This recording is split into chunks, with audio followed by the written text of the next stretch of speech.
Dylan. Okay, okay. Is it on his camera?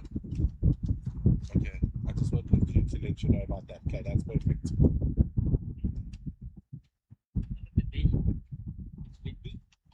Dylan said we just mustn't talk when they do this. He's going to use this microphone. Yeah. So you want to leave it like that?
That's what I was asking you earlier. Thank you. Thank you. Let's wait. Hang on, I'll get rid of my shadow. You're good. Thank you. Thank you. Have a good game. Right. Thanks. 10 o'clock we bowl the first ball. Huh? Okay. Ready? 9:45 anthem. Yeah, welcome down here to Danville, Mississauga, Ontario, Canada. Round 5 of the International Master Cricket Over 60 World Cup. We have got Zimbabwe and India. Zimbabwe playing up against India in this round 5 match. Craig, you won the toss, your decision, and why? Okay, we thought there's a nice strong wind and a little bit of dew left on the outfield, and we thought if we can get a couple of early wickets, that will set us up for a nice chase later on. Yeah, 3 matches, 3 defeats. You have to come with a different plan now. Yeah, we've altered our batting order a little bit, moved a few guys around. We're getting the hang of the conditions now. We gave England a scare yesterday, and we're confident going, and we're going to have a good game. All right, thank you very much, Craig McCullough, the captain of Zimbabwe, and we have got Virendra Bumla, the captain of India. You have opportunity to bat first. Yeah. Hi. I think happy with what we have got out of this toss. I would have batted anyway.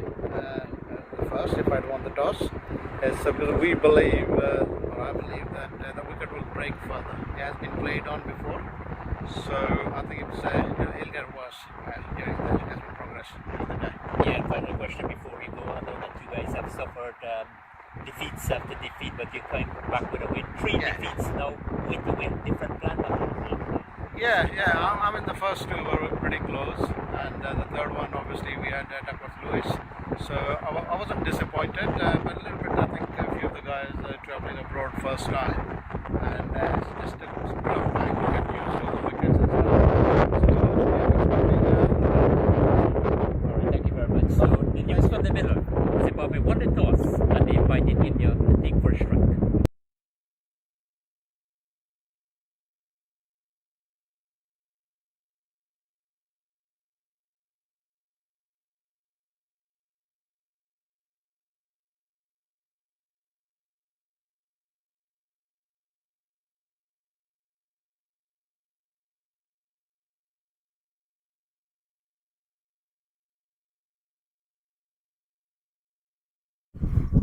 Hello, good morning, and welcome down here to Danville Park in Mississauga, Ontario, Canada. Beautiful day for cricket, terrific conditions.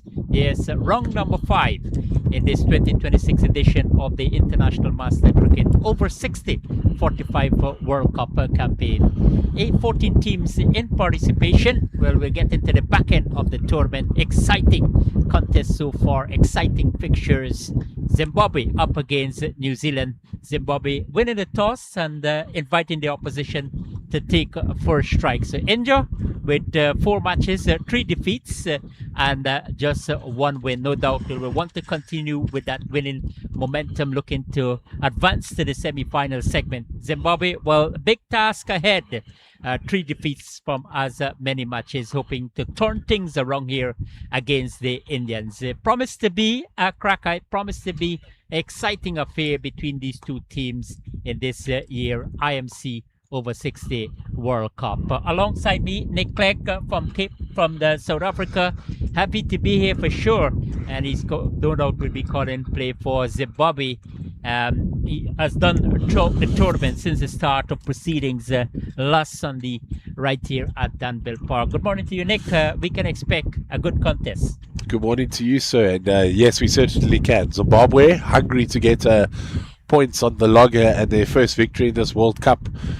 One of their goals in this World Cup was to qualify for one of those high playoff spots. Unfortunately, the games haven't gone their way. They've done relatively well with the ball, so I think that's why they've opted to bowl first today, just to get a good start. They've struggled with the bat in the first 15 overs. In the first game, they were 59 for 5 after 15. In the second game, 40 for 4.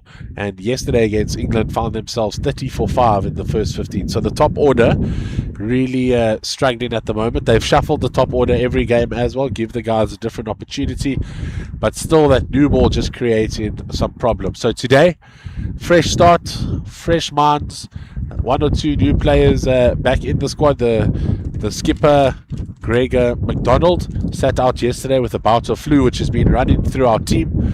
Andy Walton back. He's come all the way from Perth to represent Zimbabwe.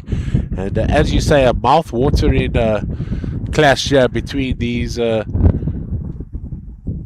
two very, very prestigious cricketing countries, where cricket is said to be a religion in India and a strong belief in Zimbabwe. So it's going to be a good game of cricket, and we hope that it goes down to the end as we see Rory McWade start the first over. Yeah, absolutely agree with you there, Nick. McWade in operation for New Zealand right away after winning the toss, as McDonald said. Want to change things around, looking for a change of fortune as well. India will want to, no doubt, to see if they could continue with that sort of winning momentum. This one struck through backward of point into the boundary. It goes for 4, so they open their account with a boundary short outside the line of the off stump for McWade, and the man who has been in good form, the captain Virender Bumrah, outside the line of the off stump. Plenty of room, the connection was good, and he picked up 4 glorious runs. What a start here for India, Nick. Yeah, fantastic start there, Rory McWade. Maybe just pitching it up too full, but as you said, the in-form man planting that front foot and hands through the ball. Great start by the skipper. In almost in identical fashion, this time a little more backward of point, but he's got the same result.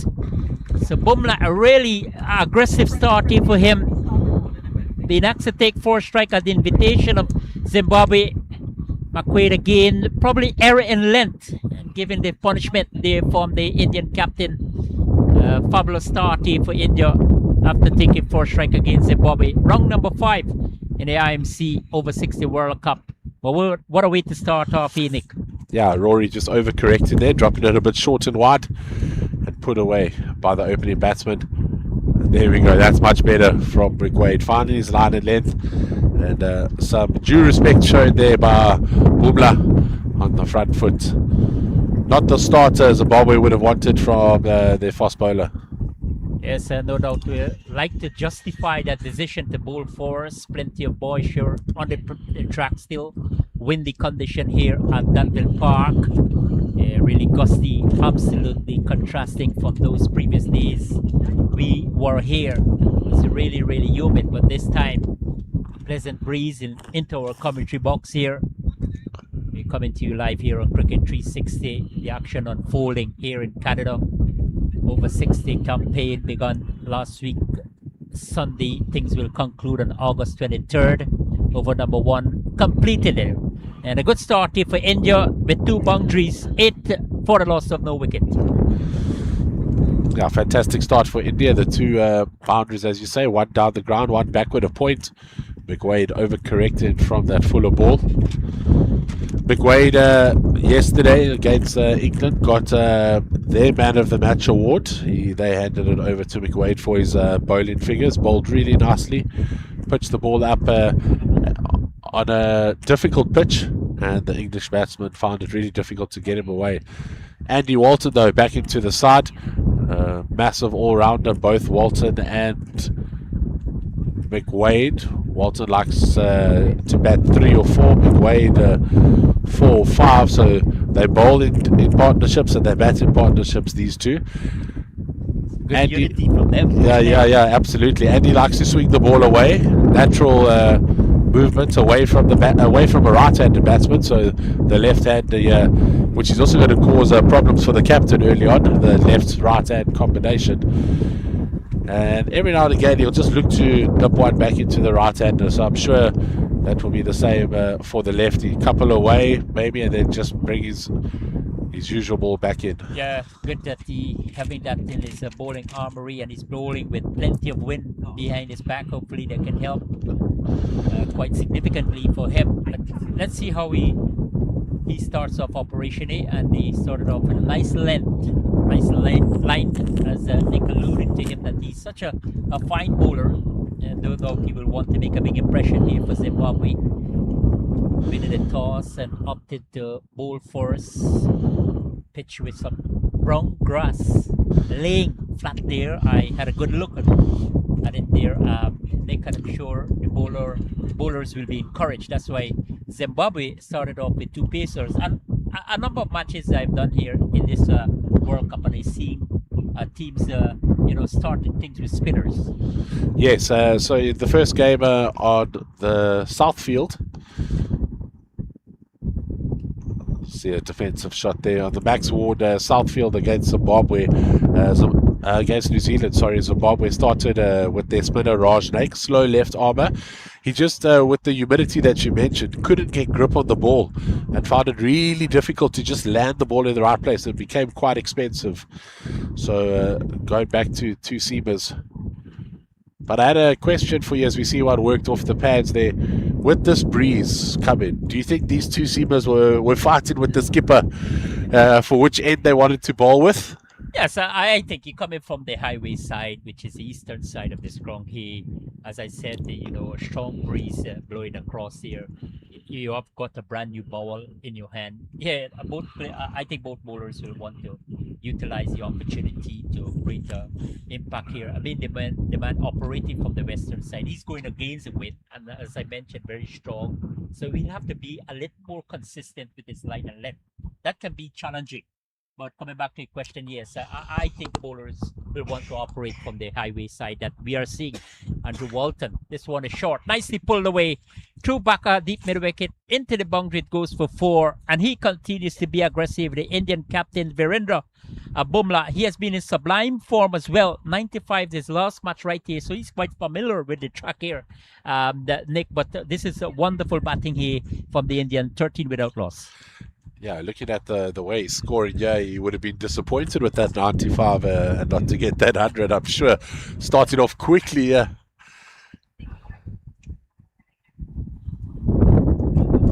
good comeback there from Walton. That one was short.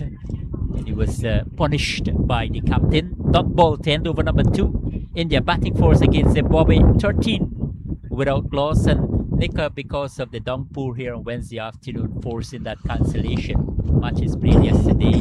The outfield generally has been relatively heavy.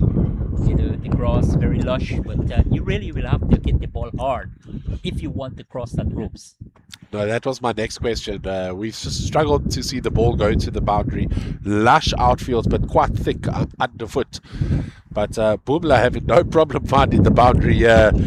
They in the first couple matches, the theory was you had to hit it in the air, a couple bounces, then you would get the 4. Bumla driving it straight off the deck and getting value for his shots. India started off with his right and left combination. Radhakrishnan, the man taking strike, the left-hander, has made a big impact as his captain, but no doubt they'll want to lay a good foundation here. Won their last match against Scotland after suffering 3 consecutive defeats. Zimbabwe also with 3 defeats, so it's they're at the bottom of the points table in this Group B action.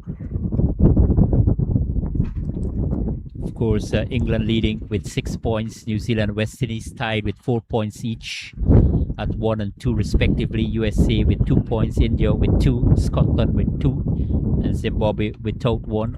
In Group A, defending champions Australia, they're running away with 6 points, 3 victories from 3 matches. South Africa equaling with 6 points, but Australia leading them by a better net run rate.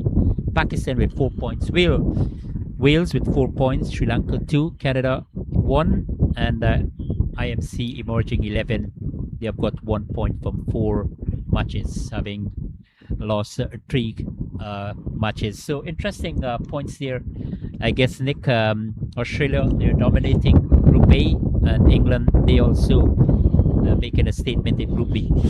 Yeah, they certainly are. And if you are following on YouTube, I know myself and Rash really had fun with the viewers yesterday, encouraging them to send us messages for either side, whichever they were supporting, and then we'd give them a shout out live on air.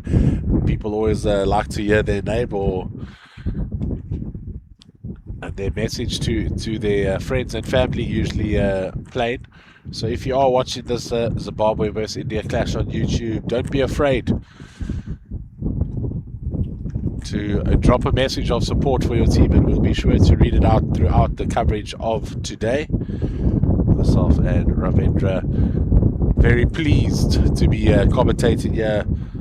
Ravindra, you've enjoyed a lot of commentating over the last couple of years at the different World Cups, but I think the best one so far is the one in Cape Town, South Africa in 2024, the over 40. The team eventually won that tournament. I can remember I met a former Zimbabwe international player, Rennie. Rennie, happy to speak with him. And no doubt his team here today, the over 60 division, making a big impression against India, bounced back with a win, looking to add points to that chart there. 3 overs completed. They won the toss, invited India. Well, they started off quite aggressively, 18 without loss, thanks to the captain himself. He has got 12 from 10, all in boundaries. Radhakrishna, he has been supportive so far. And I'm sure that, Rush and I work in too when England plays Scotland. And we really encourage the fans. We had tons of questions and comments. Really appreciated the broadcast, the commentary, the exciting matches unfolding here in Canada. So far, enjoying your stay in Canada? Yeah, it's been fantastic. I've never been to Canada. I think the worst part about it is the long flight.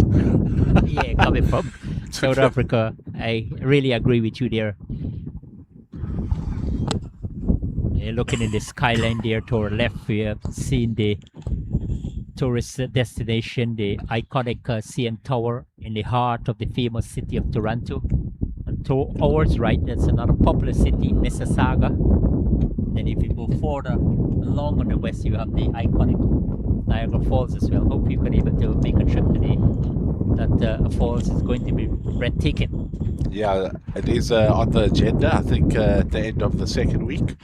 But tomorrow the boys are very excited. We are heading next to the CN Tower to Rogers Centre, and we're going to go watch the Blue Jays take on the New York Yankees. Many of us, it was just a dream on TV to watch baseball. We don't fully understand it, coming up from cricketing countries, and never thought that I'd have the opportunity to watch a live baseball game, let alone a club as big as the New York Yankees, where you see caps and memorabilia all over the world. You're going to definitely enjoy it. I mean, baseball, great following here in North America. The atmosphere going to be electric, and I hope you guys going to enjoy it thoroughly. Thank you. Especially in the city of Toronto as well. Here at Danville, round 5 of the IMC over 60 World Cup. Zimbabwe opposing India. Zimbabwe calling correctly at the toss and asked the opposition to take first strike. They had a good start in terms of runs scored thanks to the captain Virender Bumla. He has been in fine form since the commencement of this tournament. Nick referred to agonizingly fell short of 5 runs of a century against Scotland. Hopefully he can make an impression for them here today as well. They need him to come to the party, to come to the fore. And a single to finish off over number 4. Zimbabwe winning the toss and invited India to take first strike. 20 for the loss of no wicket. But Nick, I know you follow Zimbabwe cricket a lot. What was the preparation like to come to this tournament of this magnitude? Yeah, so Rory McWade actually took charge of the preparation, and if you're on the WhatsApp group, every single day he would update. Tuesday practice, Wednesday practice, Thursday rest day, Friday bowlers only. So for a month or two they've been prepping specifically for this World Cup. They've had a couple of games against the younger players back in Zimbabwe, the club sides, in preparation. I think what's important to note is these players mostly still all have full-time jobs as well. So the preparation is not just we can play all day every day and train for this. They put in the fitness work after hours, sometimes in the winter when it's darker at night or early in the morning. Yes, I know it can be difficult sometimes bringing that unity, that togetherness prior to the start of the tournament. And I mean, yes, now the things are on their way. 3 defeats for Zimbabwe. You're the commentator for the team following them. What do you think, would have went wrong for them?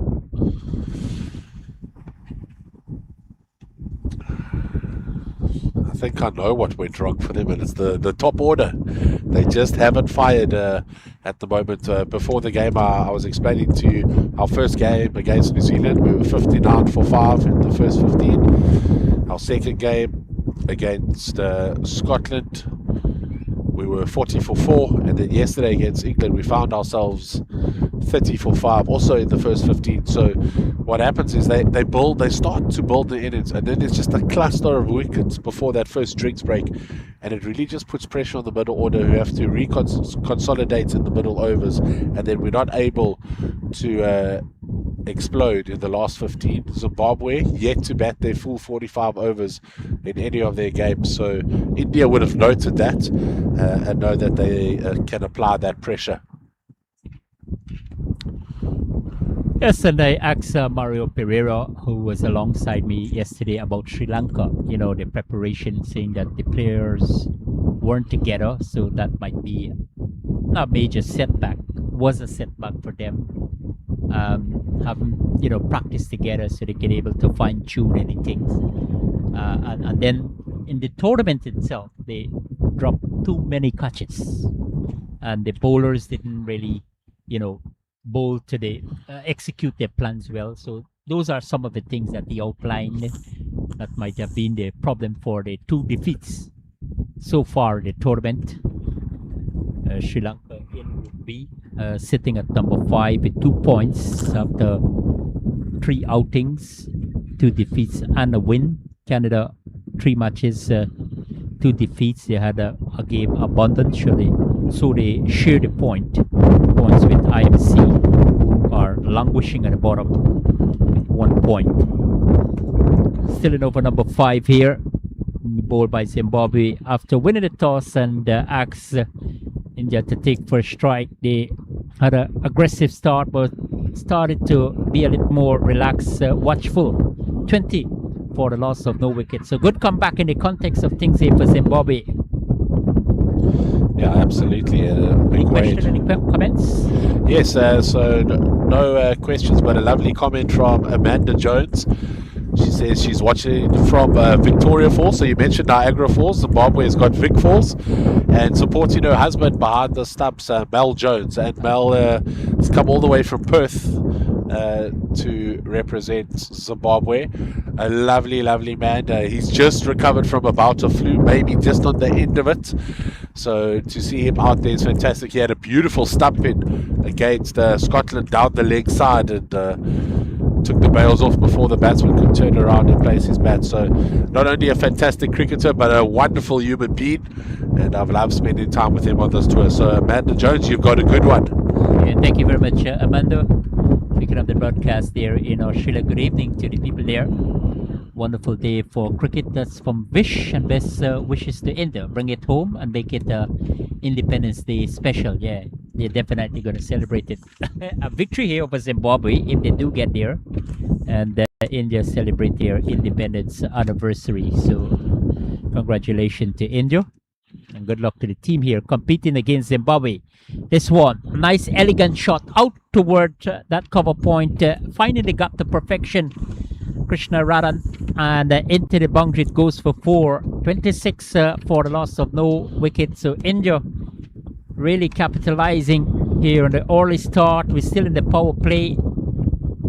A good looking shot there, Nick, from the batsman, the left-hander. First boundary to him. Yeah, absolutely. That flew off the willow. And the Zimbabwe captain has a lot to think about here at the moment. Boundaries come in very easily as we see MST Circle says, "Come on, Zimbabwe." And he's hoping for a Zimbabwe win, and then just underneath him, the Universal Human 4417. India is playing Bumrah this match.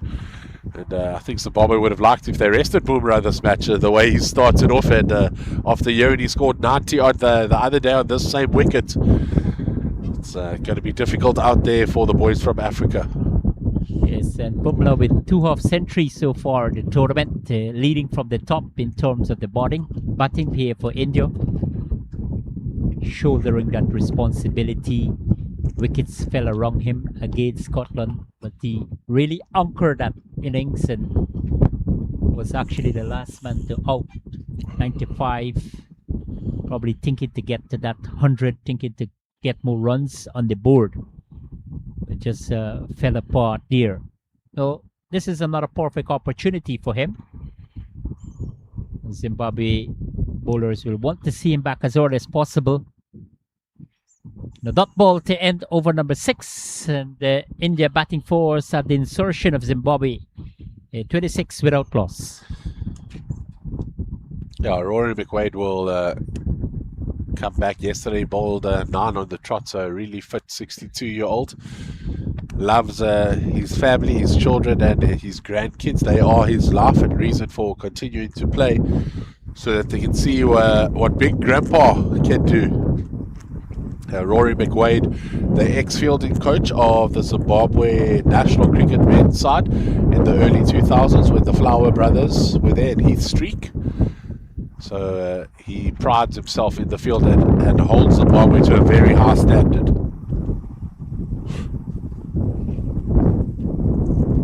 Wealth of experience.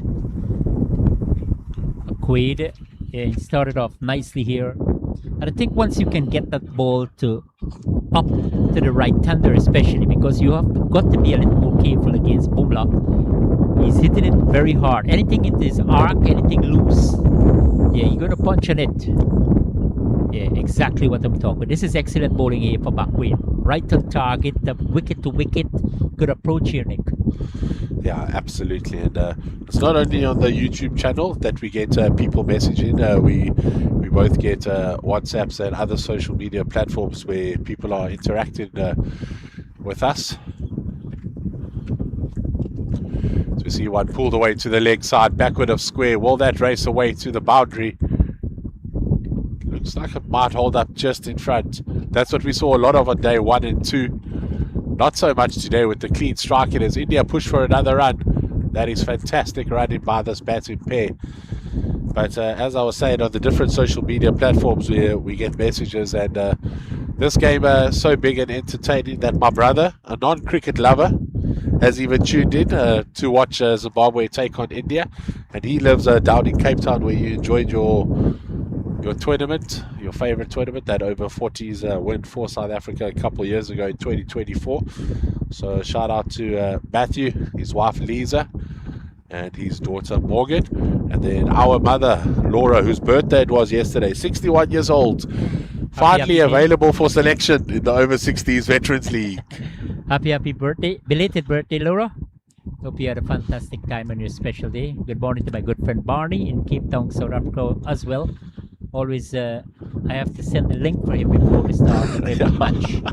So really, enjoying the coverage here on Cricket 360. And we are delighted to bring you here from Canada as well. 14 teams in participation. Day number 5 in this over 60 World Cup. Yeah, steady stuff from here from McQuaid. Plenty of variation, plenty of weight, plenty of bounce on this occasion. Radhakrishnan has been that aggressive like his captain, Virendra Bumrah. That's about 4 p.m. in Zimbabwe. Local time is 10:25. Yeah, so it's about 6 hours, so you're correct. Just about 25 past 4 there.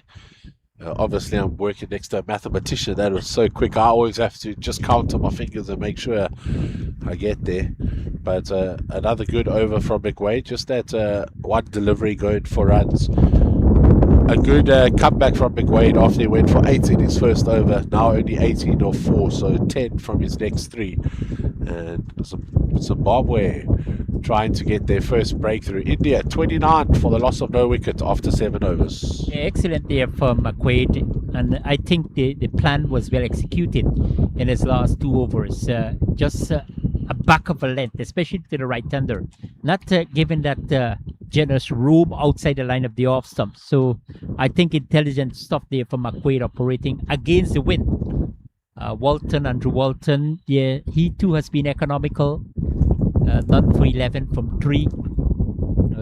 India, no doubt, looking to build a good partnership here. The captain, Bumla, they will bank heavily on him to come to the fore here today. They've got to win here if they want to keep their hopes alive of reaching to that semi-final. But I think it's getting more interesting as the tournament progresses, Nick. Yeah, absolutely. A couple upsets early on in the tournament. Wales beating a few of the big guns and then going down in the game themselves. So the tournament really did open up for everyone, and Zimbabwe believed that they had a chance. But with those 3 losses, we found ourselves really relishing at the bottom of the table. Their supporters, though, Rav, have definitely not given up. The WhatsApp group, some of the players who couldn't make it to Toronto in the end on the WhatsApp group saying they've lit a fire and they're setting in good with a couple beverages on the side, and they're asking the boys, can they make it worth his while to stay up? He's sitting in his supporters kit, Andre Leroux, and supporting his boys. And we always say in Africa the best TV channel is an African Fire. It's the best TV to watch. So he'll be sitting in good then, getting comfortable. Winter down in Africa at the moment. So that fire will certainly be keeping him warm. And hopefully the Zimbabwe performances will spark some fire out there in the middle. Andy Walton continues. Quite economical at the moment, Walton. 11 overs. 11 runs, sorry, after 3.3 overs, as we see the aeroplanes flying by. All these grounds are situated so close to Pearson International that you get a treat if you're an aeroplane fan like myself. Really can't ask for better there. Yeah, massive aircraft too in the distance, approaching the international Pearson Airport, right in our vicinity here in Mississauga. Beautiful day for cricket. Yes, still the gusty wind on a regular basis, but it has been pleasant. We haven't got great sunshine, plenty of darkish clouds overhead hovering, but no major threat of rain. The forecast is favorable for the rest of the day. And a dot ball to end over number 8 from Andrew Walton, and he continues to be economical. And India taking 4 strike at the invitation of Zimbabwe, 29 without loss. So winter season in Cape Town, South Africa. And I want to know Barney having a lot of time to watch the broadcast, because normally he goes out to be part of a cricketing team, helping with the coaching aspect, organization, etc. So, but he said he has watched every match here on Cricket 360 and elated with the broadcasting and the tournament so far. It's intriguing, interesting as we completed the force of the tournament. Nicely clipped away down through mid-wicket. Classical on drive there from the left-hander Radhakrishnan. Opened the face of the bat. Nice presentation of the bat on this occasion. And McQuaid probably looking to target that leg stump, looking to get to that, close to that pad. And nicely tucked away towards that deep mid-wicket boundary for 4. Lovely shot there, Nick. Yeah, absolutely. And powered away to the boundary. The strength of these two batsmen is incredible. All tournaments I've seen the batsmen struggle to get the ball to the boundary, but these two just doing it effortlessly at the moment. Lots of thinking to do for the Zimbabwe think tank and where they're going to get this first breakthrough. Yeah, no doubt they would have come in with plenty of planning, looking to justify the decision to bat first, as Craig McDonald expressed optimism of breaking that jink. 3 defeats in succession. So this is a good opportunity for them. Still early days in this match. 33 without loss over number 9, just commenced there by McQuaid. Coming up against a strong wind here. Let's see if he can come back. Straight down the leg side on this occasion. Another addition to the total. So there, I think, because if he can go around the wicket to the left hand there, and because he does get the ball to angle across, so I think that plan might be, let's say, plan B for him. Let's see if he can work.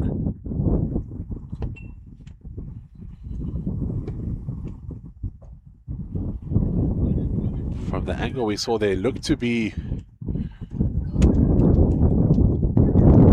That's Yes, a run out.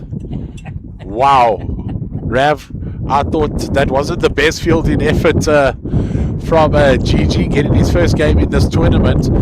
He's quite good in the field, but the underarm throw just rolling into the keeper. But Mel Jones, and we know Amanda Jones is watching in Vic Falls as we see this. Yes, a little bit fumble there from the man at short mid wicket, but I think really a terrible mix-up by these two here with his bat out of his hand. Yeah, I think that is confirmed by the umpire, Victor Sebastian, one of the two officials here. Saravan Kumar Venkatasian, the other umpire from United States of America, Victor from Canada. But a big blow here for India, taking first strike against Zimbabwe, and the captain run out in a terrible mix-up. He's gone for 15, and India 34 for the loss of 1 wicket in over number 9.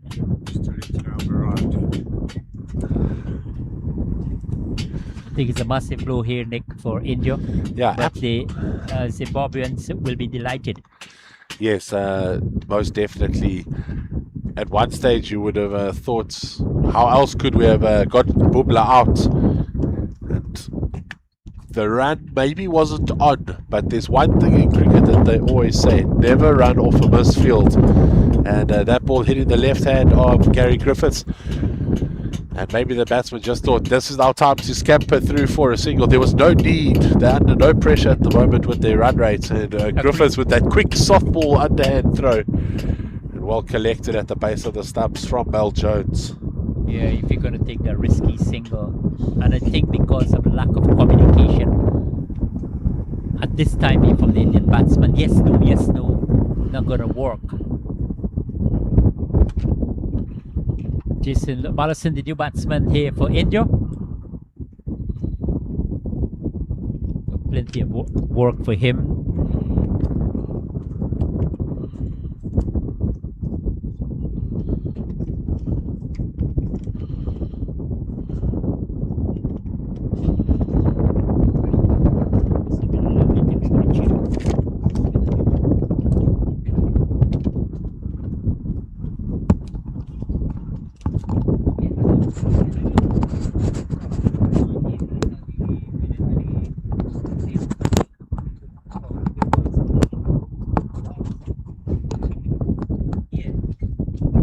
For 1, India losing the first wicket, the prize wicket of their captain Virendra Bumla, run out for 15 in a terrible mix-up with Radhakrishna.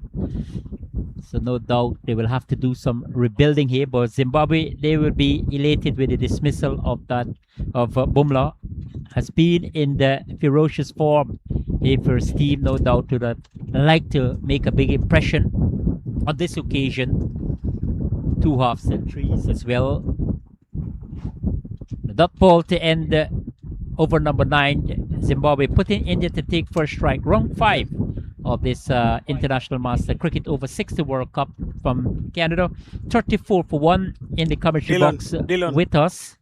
We have got Akshay Pandya, the president of Council of Canada Master Cricket and also a chairman on the IMC. Pandya, good morning and welcome to the commentary box. I'm sure that you're pleased with the proceedings so far in this tournament. 14 teams in participation. Wonderful tournament so far. Wonderful organization. Yeah, thank you to all the viewers of 360 and Y Media. It's a beautiful cricketing day here at in Mississauga. There are 4 grounds currently being played, and you all must be watching the games from your respective homes on the TV screen. But one thing I would like to say that these are the all over 60s masters.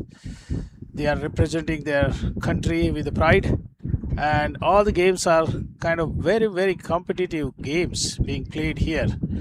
Yesterday, game versus the USA and West Indies was very close tie, they gripping. won the last ball.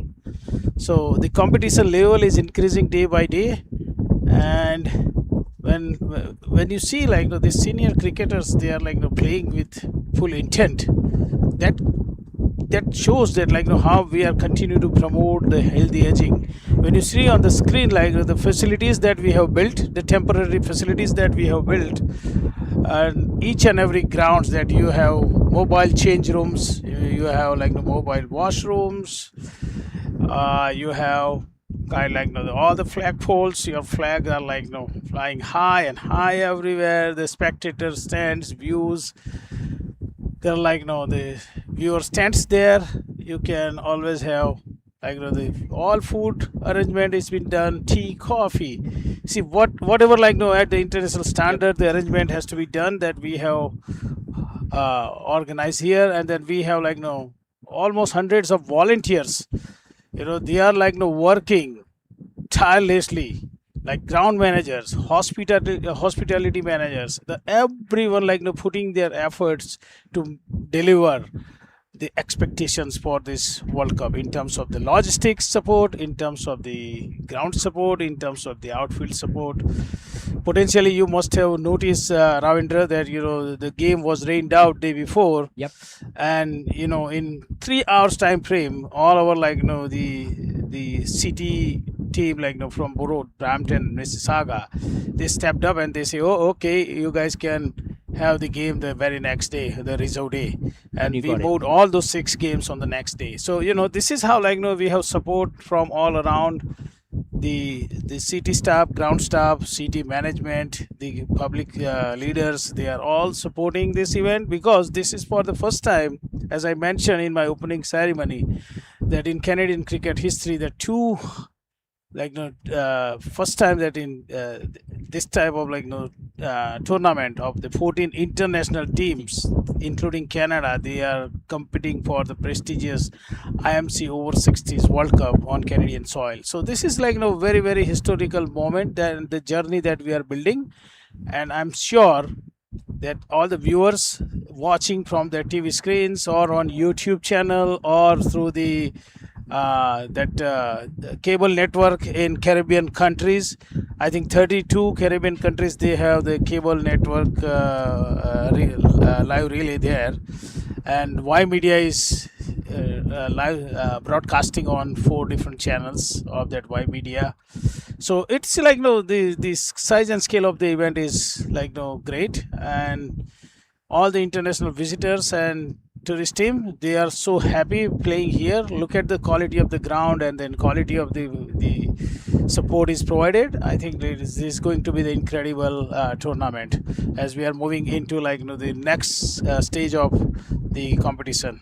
Thank you, Ravindra. Thank you so much for your time and allowing us to be on air through 360 production team. So thank you so much. Yeah, thank you very much, Akshay Pandya, the president of Council of Cricket Canada Master Cricket here in North America, and also the chairman of IMC. Yesterday we had the president and the chairman of IMC, the Honorable Sterling Hammond. He also expressed satisfaction how things are unfolding here in Canada. 14 teams in participation. Nick Clegg still with me here. 39 for 1 over number 11 just commenced there by McQuaid. India 39. Looking really solid. Yes, they lost the captain via that run out, but generally Nick, as a commentator, I on a regular basis express my views and observation of the tournament. But yours? First of all, I just want to say all the big guns, they come to your games and they like interviews with you online. So you must be the main man here. So I'm very lucky to be in your presence. No, it's the tournament has been run very smoothly. I think the biggest success coming from when we had 6 rained out games on that, I think it was a Thursday. We had the 6 rained-out games, and all the games overnight just shifted.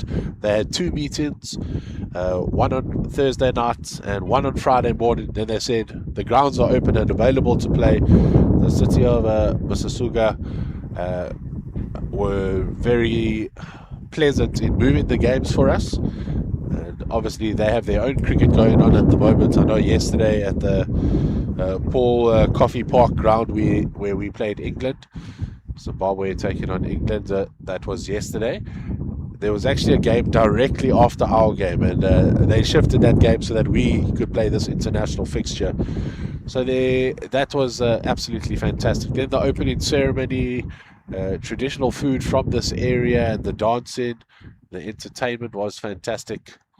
So it's been a real cultural experience from the outskirts of the greater Toronto, Ontario areas, and it's really been fantastic. The venues have been wonderful for cricket. The grass is green, the ball runs on them. The pitches have varied at the different venues, which is what you want as a team.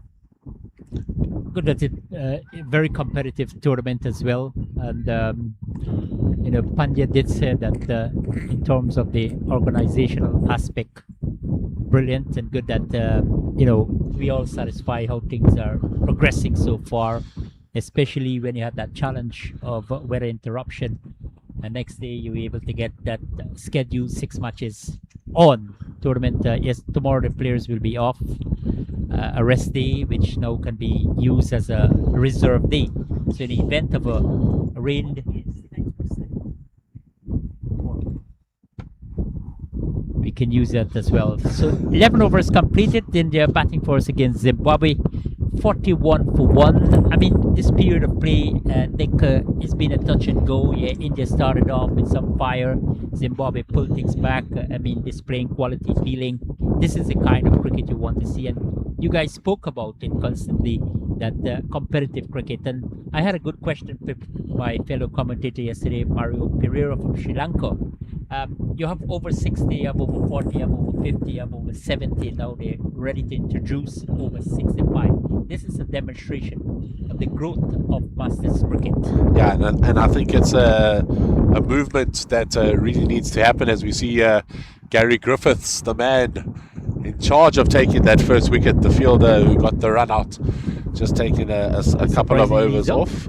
Yeah, so what they do in this IMC over 60s, for those of you that aren't aware, the rotation of fielders is allowed, and it just allows them to rest a little bit on the side, and for everyone to get game time, because it's most of these tours are self-funded by many of the countries, so you don't want to have to pay all that money and then sit on the sidelines the whole time. And Gary Griffiths getting his first opportunity today and putting his name on the scorecard with the run out. I'll have to speak to him about that throw towards his keeper, Mal Jones. It went from a couple bounces to many rolls, but as he's just come back, accuracy and closeness. What's the condition like out there? I mean, it's windy. No, it's fine. It's fine. It's excellent fielding ground, and just stopping the ball, I think, created some confusion, and then the throw was just a very slow, bouncy throw. But a great pickup by the keeper, who made what looked like it wasn't going to be a run out. So well done, Mally. And just while we've got you here, Gigi, your wife has entered some sort of crazy race. Can you just give us a quick brief about that and give her a shout out, as I'm sure she'd love to hear from you?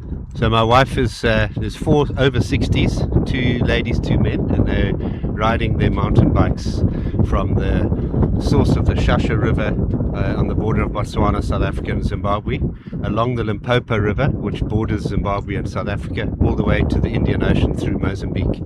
So it's a 1,200 kilometer cycle through the bush, through wild, through game reserves, and no roads, backup vehicle, and they're doing it just for fun. Great, take care next for a better adventure. It's like a over 60s man wanting to play a test match. Thank you very much, Gigi, for the information. 43 for the loss of 1 over number 12 in progress. India batting against Zimbabwe. So- Group B fixture.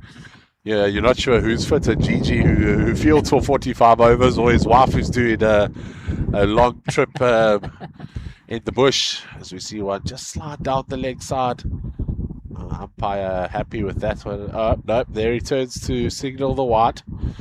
Just off camera there. Walton maybe not happy with that call. Frugal in his bowling yeah. is Andy Walton. In his 6th over, the quite economical. Starting Hammond, the chairman of the IMC, is here. It's because you, Always in the Ram, I house. understand you're Had a good magnets interview for with these him big yesterday, guns. Yeah. And good to hear that he will be going to Guyana. The next stop here for the Master Cricket, the Over 40 World Cup, October 17 to October 31st. And then they will come back in India for the Over 50 World Cup, which is set for January 24th to February 7th.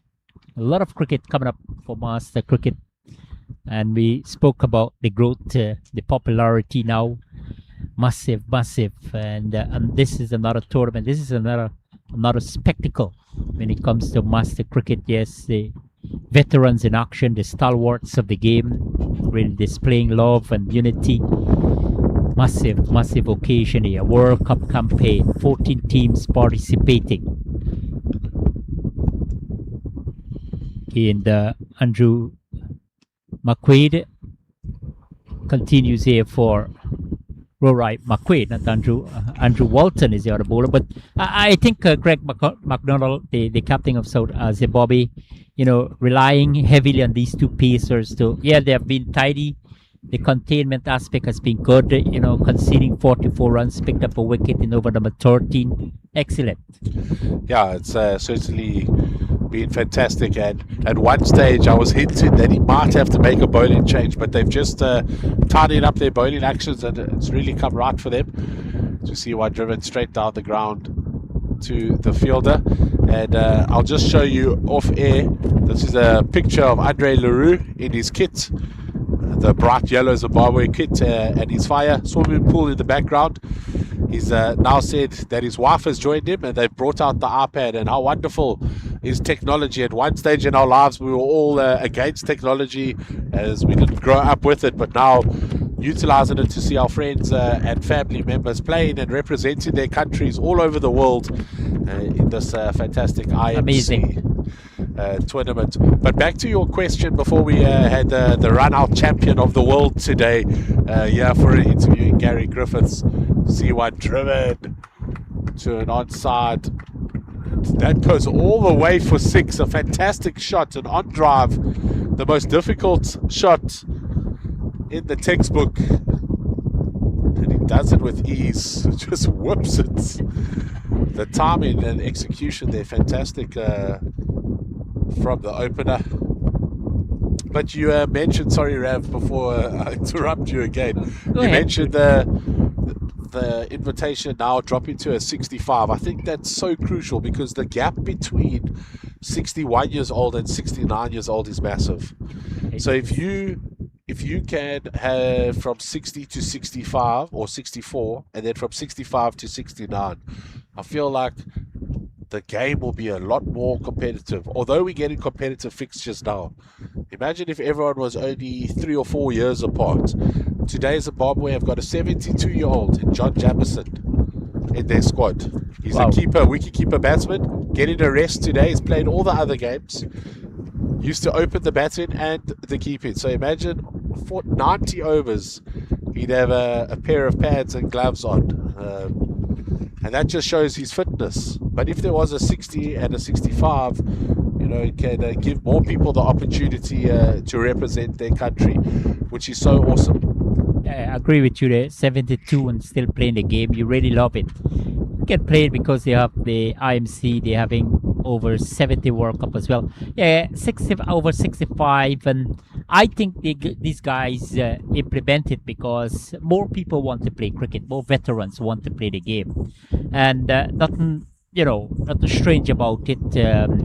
some of them, yeah, they retired after lengthy time at workplace, and they want to have the outdoor activities going on. I think it's a clever move from IMC to have over 65 competition. Might hear about World Cup soon. Yes, we have got over 70 World Cup, over 60, over 50, over 40. And you have got not only 2-3 teams participating for this edition. We have got 14 countries, another manifestation of how the growth of master cricket, the love, the passion, the purpose and all sort of thing that these guys want to play cricket, self-sponsored tournament. That's another big indication that, you truly want to be part of cricket. It's a really massive game, globally looked at, and that sort of things. So, Nick, I think it's a good move, and we're going to see more veterans in action.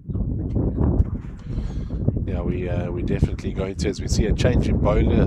Yeah, Kenyan Zeal into the attack. Captain the side yesterday in the absence of Greg McDonald. Still going with the Seymours here, Zimbabwe, and still in the power play. So I understand they might have that plan to utilize the Seymours, and then thinking about the other option, bringing in the spinners. Any big spinners in the Zimbabwe team? Yeah, Raj Naik, slow left armour. Then Ackhurst, he's resting today, I believe. He'll get some time fielding. Through that backward point region, we'll collect 2 at least. We'll settle for it.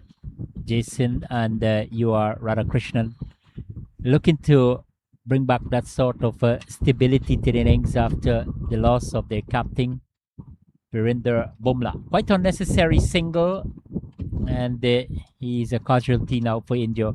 Back in the pavilion, contributing 15 today. He has been in terrific form, highest score of 95. And we have seen 1 centurion so far in the tournament, Bhatta from the United States of America, 113. We have got Peter Marks at the top of the runs chart from South Africa. So these batsmen, they're not only enjoying themselves, but they're making big impressions. Yeah, absolutely. And another spinner in the side that only arrived yesterday in the country after a struggle to get his visa, as we see a breakthrough there from Kenyan Zeal. Nonchalantly just takes the ball back, he gives it to the umpire. Caught in the covers.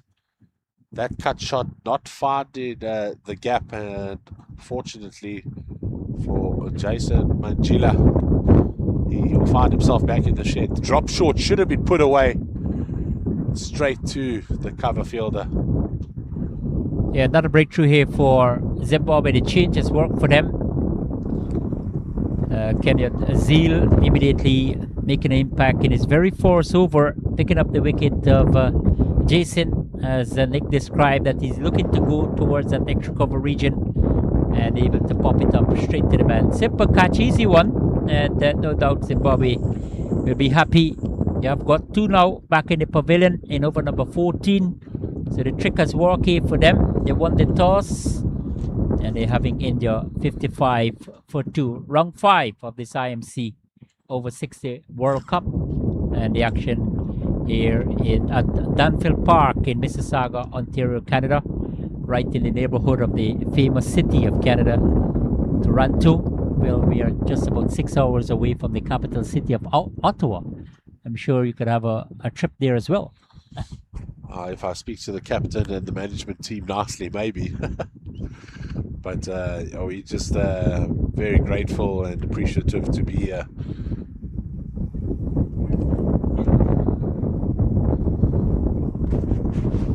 I think on everyone's mind is tomorrow. Well, besides the cricket, on our off days, everyone's mind is tomorrow in that baseball game at Rogers Centre. So many of us looking forward to that. Yes, it's going to be fantastic there for sure. I mean, that's the expectation when you have it going to Blue Jays game. Baseball has been a massive sport here in North America, Canada. You know, we have seen the huge crowd. So you guys try and be there as early as possible, avoiding the long lines and that sort of things. Then you have opportunity to grace the famous city of Toronto as well. A lot of architectural works, really gigantic buildings, high-rising buildings and that sort of things. I see really some massive buildings in Cape Town. Yeah, we do. But the city skyscrapers here are beautiful to look at, and the skyline at night is really something to bewonder. 14 overs completed in the 55-2 here at Dunfield Park in Mississauga, Ontario, Canada. Still with some sunshine, pleasant day for cricket, conducive atmosphere. Round 5 of this year IMC over 60 World Cup. The next stop will be in Guyana, that's in the West Indies, hosting the over 40 World Cup. Last edition was held in the Cape Town, South Africa. It was a privilege to be there in the African nation, covering the tournament as a commentator, as a reporter, and plenty of teams participated as well. South Africa will be heading to Guyana with the trophy in their possession, so no doubt we're looking to repeat, but we can expect some competitive cricket. The over 40 has been truly amazing. Incredible stuff from these guys, because they would have just come off probably club cricket, professional cricket, age 40, 41, playing, and no doubt we can see that level of cricket again in Guyana. October 17 when the action starts, and things will climax October 34th. We're here in Canada. We go until next Sunday when we'll bring the curtains down in the over 60 tournament. Nick Clegg, have you played cricket, or are you playing cricket? I mean, I played cricket. I still play on an occasional basis for leisure's sake, but have you played any cricket or so on? Yes, so I play for a club in East London, Beacon Bay Country Club, nicknamed Bows, and we are the greatest team in the history of cricket. That's the name of our WhatsApp group. Yeah, well, you were part of history as well. Yeah, so. 11 titles in a row. And You ever played in Cape Town? I haven't. I've played a school game in Cape Town, but not club cricket. I did get the privilege of commentating in Cape Town, though. Great. At the over 60s international tournament last year, March. There were about 5 or 6 teams represented there, and it was thanks to one of my mates from the club, Jason Kub. He knew that I commentated within the area, and he asked me to apply for it. And then the wonderful Roger Bolt, he's in charge of a lot of veterans cricket in South Africa, gave me my first opportunity, and that led to an opportunity to go to Zimbabwe in October for the Africa Cup, the over 60s competition, and then to the Toronto over 60s IMC World Cup. So each door opening up a bigger opportunity, and that's the life of a commentator. You've just got to take your opportunities and your chances and hope that another door opens. And it's so great to meet other passionate commentators, yourself, Rav, and Rash, obviously from England. He, like us, just enjoys time behind the microphone and watching a game of cricket. Yeah, definitely. Nick Clegg, and I wish you all the best as well in the future endeavors. I would like to keep going, always trying, thinking is a contribution. This one is pulled with disdain out toward the mid-wicket into the boundary. It goes for 4, and that was a convincing shot there from left-handed batsman. You are Radhakrishnan. Just open up, full face of the bat. The connection was there, the placement was there, and the result was there for India. They ended over number 15. We have an interval here for refreshment, 61-2. Nick, before we say goodbye from Dunfield Park, your final thoughts on proceedings so far? Yeah, I think both teams will be happy. Maybe India would have preferred just to be the one down, but Zimbabwe happy with the 2 wickets. 61 for 2. This game still in the balance, going at just over 4 runs and over in the first 15. It sets it up well for later on in this innings. Yeah, thank you very much, Nick Clegg. Don't go away. We come back with the action in few moments. 61 for 2. India taking first strike against Zimbabwe in the IMC over 60 World Cup here at Danville Park in Mississauga, Ontario, Canada.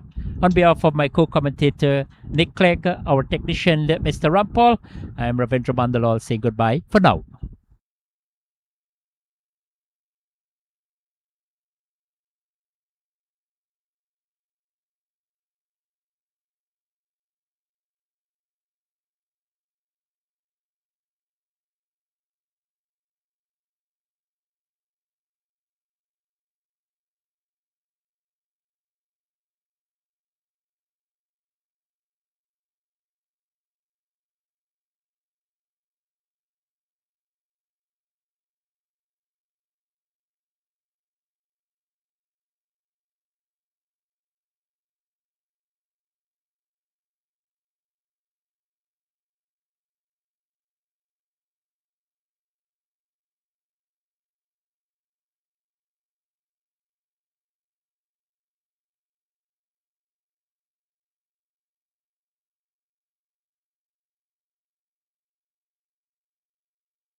Welcome back here at Danville Park in Mississauga, Ontario, Canada. 15 overs have been completed at the start of this round 5 match between Zimbabwe and India.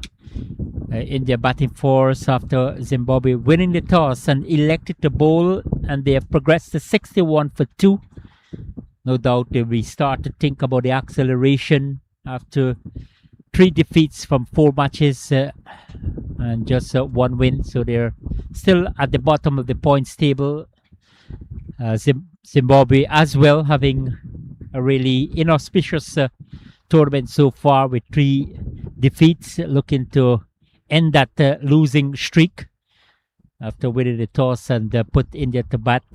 Radhakrishnan and his partner Hyder Ali looking to repair things here, looking to be a little more productive, but Zimbabwe no doubt will want to keep taking wickets at regular intervals and try to limit or try to dismiss India to a total that can be gettable, and try to open their counter in this year's campaign IMC over 60 World Cup. Beautiful day for cricket. Wonderful condition here at Danville Park, right in the vicinity of the famous city of Toronto. We have got 3 other matches being played simultaneously across the Greater Toronto area. Sri Lanka up against the host Canada, England and USA tackling each other. West Indies clashing with New Zealand. That promised to be, well, in fact, it's already on. We'll get some scores from my fellow commentator here, Nick Clegg. Well, welcome back, and certainly has been quite competitive so far. Run out opportunity on the bowler's end. And I think that ball has hit the batsman on the throw. Now the question is, do they appeal with the new law? Do they Nick, appeal? having some scores here from the other game? Yes, absolutely. Zimbabwe withholding an appeal. They're great spirits of cricket from them. New Zealand taking on West Indies. New Zealand, after their 15 overs, are 90 for 2. It's a good run rate from the boys from the land of the big white cloud. USA taking on England. USA 42 for 4 after 16, finding themselves in a spot of bother. Sri Lanka taking on Canada. Sri Lanka batting first, 33 for 2 after 12. So a low run rate there, as well as the loss of wickets. Canada will find themselves in the pound seats.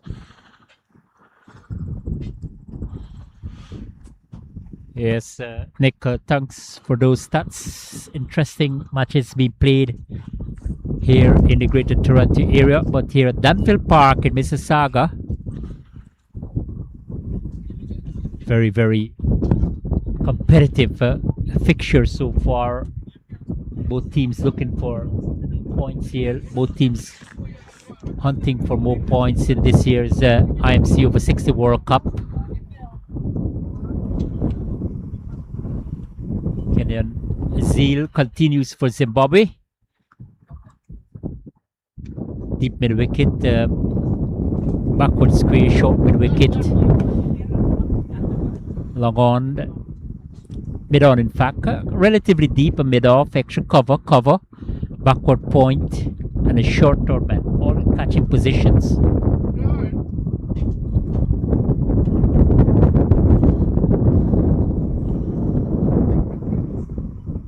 We think there will be a different plan here for Zimbabwe, Nick. After 15 overs, you have got 30. Yes, we have got 2 wickets in back in the pavilion. They went to the refreshment cart, re-strategize. You know, let's see if we could come up with plan B and try to take more wickets on a frequent basis.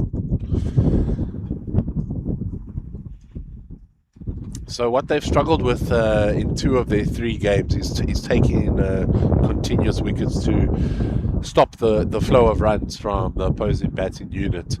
Yesterday they did that really well against England. England chasing a measly total of 129 for victory. Got there with only 3 wickets left, with Zimbabwe continuously taking wickets. Though against New Zealand, they only took 1 wicket in the first 30 overs. So they'll be happy with 2 in 15, but as you said, they'll be seriously looking to take a couple more. I think they'd be happy with 1 or 2 in the next 5 or 6 overs, just to make the Indian batting unit really have to think and knuckle down as to what kind of score they want to set and how they're going to get there. I think it's so important in over 60s to have a plan how you're going to reach your targets, goals in each section.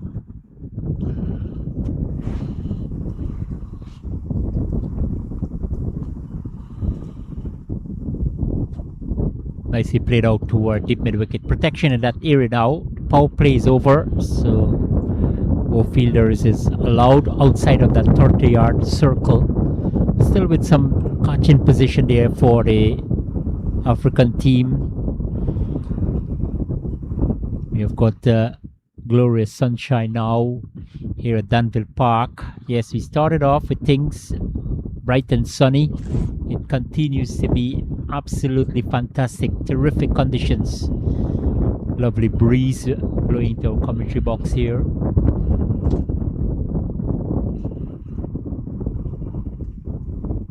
We'll have a break tomorrow. The action will resume on Monday with 6 simultaneous matches. We'll continue Tuesday. Really get into the business end of the tournament. Teams will be really hunting for more points.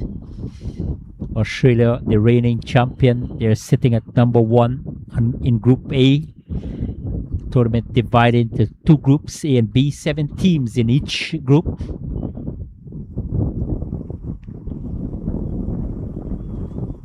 Come back fresh on Monday. All the players, the veteran cricketers in action here, showcasing their skills. We noticed with some of the teams bringing the former players, would have done well for the country internationally. Yesterday we had Sajid Ali from Pakistan, played 17 one-day internationals. So coming into a tournament of this magnitude, yes, you 60 and over, but you're still making an impression and you're still playing the game, because he would have played for Pakistan in the early 2000s. Playing Hong Kong cricket as well. Pereira played a lot of first-class cricket in Sri Lanka. So bringing that experience into the tournament, you bringing that competitiveness as well. You can't ask for better when it comes to veteran cricket. Yeah, it's absolutely incredible that someone who played international men's cricket still has that hunger to play at over 60s. Many of the players, obviously, and rightly so, have played so much cricket that by the time they get to 60, they're happy to just sit back with a cold beverage and maybe put it on TV. Some have had enough cricket for a lifetime with all the training sessions, hotels, flights, cricket grounds that they've been to. And it's always a question, I'm sure, Rav, you also get asked it a lot when you say you're commentating at an international competition. Is there anyone famous that we might know from the youngsters? So myself, a school teacher, when I said to them I'll be heading over to Canada to commentate the Cricket World Cup, the first question was, well, I see AB de Villiers there. And I had to explain to them that AB de Villiers is nowhere near the age of 60. And that a lot of those superstars don't continue with cricket up until that they're 60, but maybe take up a role as mentor coaches or full-time coaches instead. Yeah, exactly. 17 gone, 67 for 2, India up against Zimbabwe. And when I was in South Africa, Andrew Nell, the former South Africa fast bowler, he coached the England team. I understand that he's residing in England now. So he coached the England over 40 team. Marshall from New Zealand, one of the two brothers, the twin brothers, forgot his first name, but the Marshall, he played for New Zealand in that tournament. Gavin Rennie from Zimbabwe would have played for Zimbabwe internationally, played for Zimbabwe in that tournament. So a lot of players, I think Zimbabwe had about 3 players who played for them at the international level. And again, when you have these players playing on a regular basis in master cricket, it helps to elevate the game faster. Mahindra Nagamutu, who played for West Indies, played in over 40 T20 cricket in Pakistan earlier this year. Narsingh Deenarain. We're going to have a bunch of players who represented West Indies at the international level will be attiring for West Indies at the Over 40 World Cup. Dinesh Ramdin, Riyad Emrit, Lyndon Simmons, Ramnari Sarwan. All these players in the West Indies squad to play at the Over 40 World Cup. Wow, that's an incredible squad being lined up. No wonder there's so many, and the people won't know it, but there's so many of the producers and cameramen coming out of the islands of the West Indies, Guyana and Trinidad and Tobago. I've met a couple of you guys, and how awesome and friendly everyone is from the West Indies. Always willing to have a chat and a tongue wag, as they say, as we see the slow left arm. Gary Stain flew in from Zimbabwe yesterday, landed at 8:30 in the morning, came straight from the airport to the ground, watched there after the game, bowled a couple on the pitch just to loosen up his body from those long flights from Africa, and straight into the action. But that's the loopiest ball that I've seen from any Zimbabwe spinner. He gives it flight again, this time driven past the short cover, Peter Sands Thomas. Connected on the boundary from Rory McWade. McWade represented Zimbabwe in 5 different sports. Wow. A couple of martial arts, so I think he both judo and karate. He's a decathlete, still holds the record, the Zimbabwe and Africa record in decathlon for anyone over the age of 40. He's a multi-talented player. 73 for 2. And well, we can understand Gary Steen is probably a little exhausted, jet lag. Very forced ball in the tournament, a full toss. So we can bear with him, but he's in operation now between the stumps and the umpire, bringing that option into the attack, that variety. Slow bowler. I mean, in Canada, they play a lot of club cricket in the Master Division. In the Caribbean, in my native country, Guyana, they play nationwide veteran cricket. What about Zimbabwe?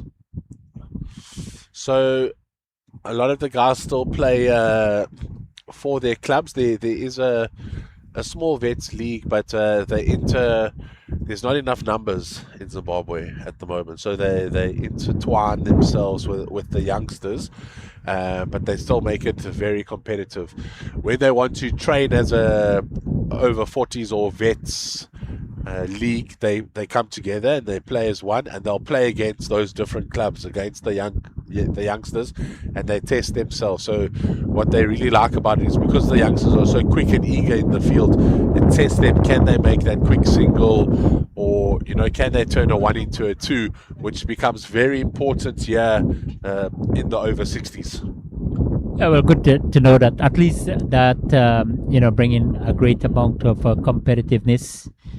And they will have to up the game because, yes, as you said, they intertwine with the youngsters. They have got to come with their A game. And I think it can really help with your preparation. It will boost your confidence as well, because you've got, young talented players, and you're preparing for a big assignment like the World Cup. You want them to help you in every aspect of your game. But, good to hear that at least they're having something going on, whether with the mixture of youth and veteran. They're still playing competitive cricket. But as I said, in North America, they have a special division for veterans, over 40, over 50, over 60, like West Indies. I guess Australia, South Africa, New Zealand, they have special veteran cricket now, because as the Sri Lanka guy is saying that they had 4,000 players to pick a 15-man squad to tour Canada for the World Cup. 4,000 members over the age of 60 is absolutely incredible. Where I stay, it is London, small town, as we see one driven through the covers off the back foot. A lovely back foot punch, indeed, that from the Indian batsman. A small town. We don't have a over 60s league, but we do have something called a vets league, and anyone over the age of 40 can participate in that. At the moment, it's just a T20 league, so they'll play on a Sunday, and how they've made it festive is they'll have all the games at one venue. So I think there are 7 teams, so 6 play, and there's always one team with a bar, and they'll play at one venue. So each club then gets to benefit from everyone being there, whether that's in support of supporting the bar or the restaurant at the club, and then the following weekend they'll go to another club and do much of the same. And it's become real festive because you're watching your competitors in the game before play on the same wicket you're going to play on. You are eagerly invested in the results of each team, as well as trying to get a victory for your own team. My club also participates in that, the Beacon Bay Country Club, and they tend to do very well in that league. Those same players play with me in the second division. As I said, the vets and the youngsters mixed together, and that's the team that are called the greatest team in the history of cricket, the second team at Beacon Bay Country Club. 11 years on the trot winning the league. Oh, amazing. 77 for 2 in over number 19. Peter Steen in operation here for Zimbabwe, who won the toss, invited India to take first strike, wrong 5 of the IMC over 60 World Cup, 45 overs per side. Still plenty of cricket to come. 14 teams in action. This one swing away out toward the backward square and rushed across that the boundary ropes for 4. Yeah, really good looking shot there from Radhakrishnan right into the slot, making good connection. Yeah, it's almost like a one down his throat there, but able to make good contact. And that wide, huge vacant position at backward square into the boundary goes for 4. So he's batting well, 60 deliveries for his 44 runs. One of the openers is captain, the other back in the pavilion. And a good over there for India. 19 gone, 81 for the loss of 2. And I'm planning to go to Harare, Namibia, and South Africa, whether Johannesburg or Cape Town in 2027 for the over 50 ICC World Cup. I know you guys planning to be one of the, scheduled to be one of the co-hosts for that event. It's going to be massive, 50 over World Cup. So I started to plan for that trip. So hopefully I can make it to all 3 countries, because they're going to have matches in all 3 countries. The final to be played in Johannesburg in South Africa. But I'm excited to visit Harare. Now, Harare is a beautiful place. I went for the first time last year in October for the Africa Cup, and really enjoyed myself. You haven't met hosts like a Zimbabwean can host you, and it was just so friendly. The club was so accommodating. The producers over there, excellent at their jobs, really want the commentators to be comfortable and be able to thrive with the mic in hand. So you'll really love working with the people there, for sure. And then in South Africa, my home country, we always think we're great at hosting. So be sure to be invited to a bra. I'm sure it's what I think that's called a barbecue here in Canada, same as America. Barbecue. So food cooked on an open flame, and that's really how we love to entertain in South Africa. As we see one driven through the covers, beats the fielder, and that might race away to the boundary. Looks like it's just going to hold up there, that side of the field, just slightly longer for the batsman. They found it with ease on our side of the field, the boundary rope, but not so much on that far side. And it was, I think I was fortunate to have a visit at the tabletop mounting in Cape Town, South Africa. Really breathtaking, fascinating in every aspect. Have you ever gone up there? Yes, a few times. I think if you don't live in Cape Town, you appreciate it. I think sometimes the Cape Townians take it for granted when you get to see beauty all the time. Yes. Sometimes you just open your curtains and you're like, oh, there's the mountain. But when you come from another town and you get to marvel at the beauty of Table Mountain, you can't stop talking about it. So yeah, I've been up there a few times. We didn't stop at all, at least for 2 days straight.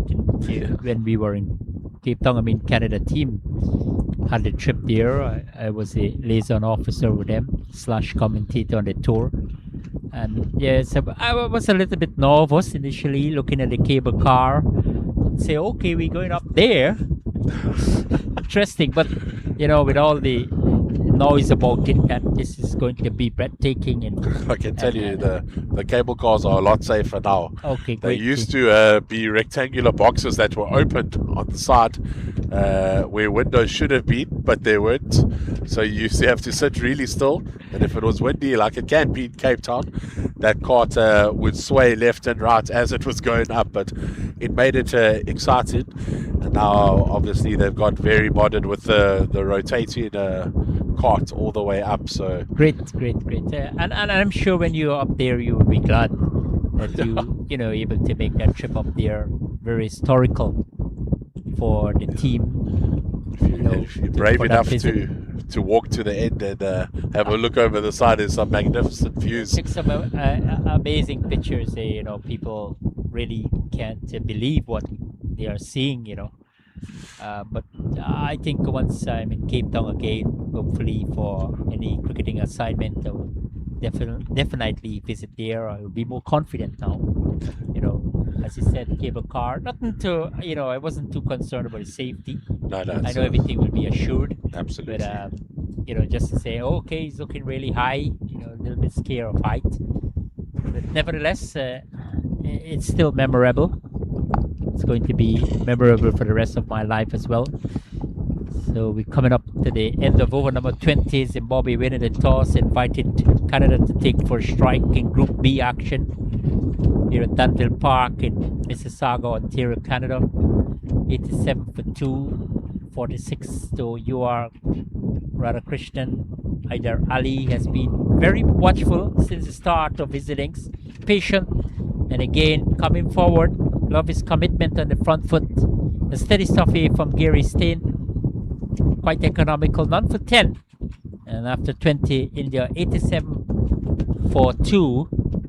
So I'm sure that we can see India for the over 50 World Cup in not Chennai, I think it's Hyderabad, or we'll have to confirm the city in India. I know initially they had it for Chennai. I believe that's where they had the over 60s one 2 years ago, Okay, and yeah.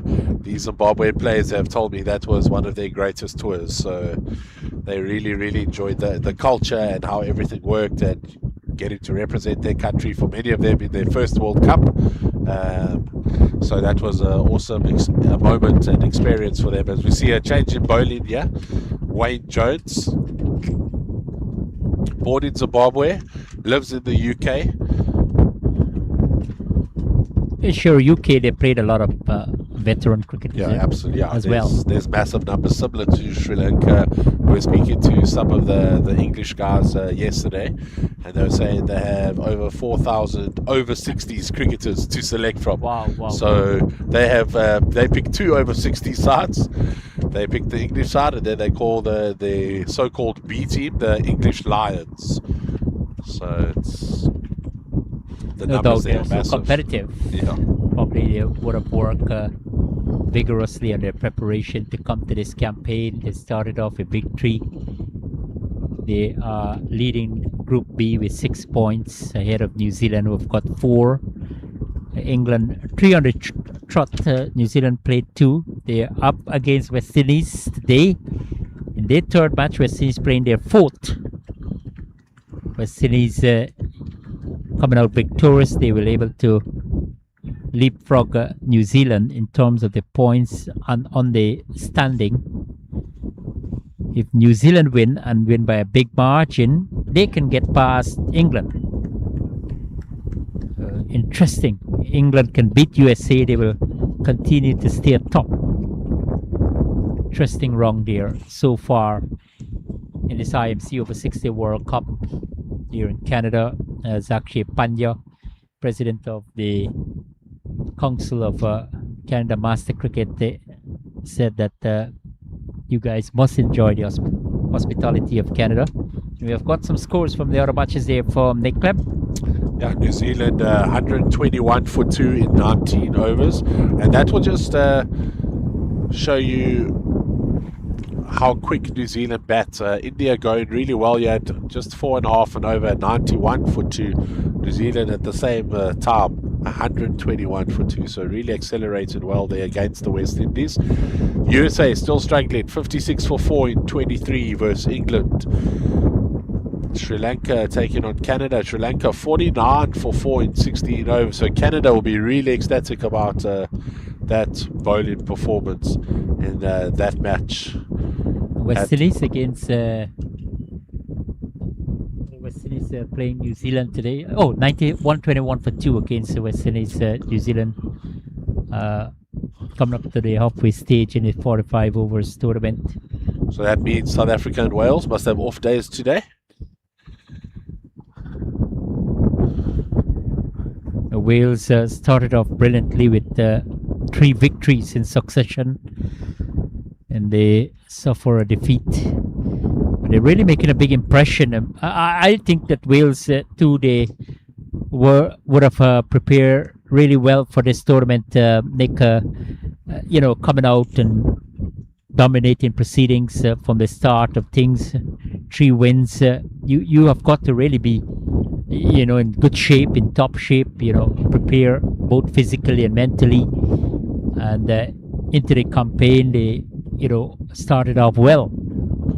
Yeah, they really did. And Zimbabwe and Wales have such a good relationship. We've played many matches against each other. As we see the batsman rock back onto that back foot and pulls it away backward of square. The umpire standing on the offside for the left-hander. No one... Staying out of danger. Yeah, most certainly. Wayne Jones bowled really nicely the other day. This time just drops it short. You could see on his face straight away. He knew it wasn't a good delivery. And that one put plenty away. of bounce in that delivery. So you are Radhakrishnan batting beautifully already with a half centuries to his name. Yesterday only making 20, but was looking in absolutely good form. Today, really confident batting. Looking to build a good partnership with Haidar Ali, who has got 10 from 21. Finish over number 21. India batting against Zimbabwe, 98 for 2. Interesting rounds, interesting games as Nick give us the stats with Sri Lanka and Canada, India, Zimbabwe here, England up against USA. India 87 for 2 here, West Indies and New Zealand. All eyes there, Nick, I think, because they are two powerhouse in this competition. We can safely say based on their stats. New Zealand 121 for 2 after 19 against West Indies. USA 56 for 4. They're confronting England. And Sri Lanka 49 for 4. Well, quite surprising, as Pereira made mention yesterday that the team just lacking that early momentum in their batting.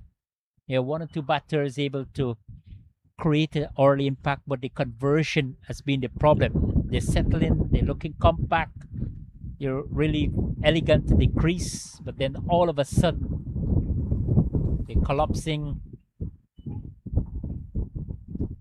Raja Dure got a brilliant half century in the midst of things, really anchored the innings, but still insufficient total from them.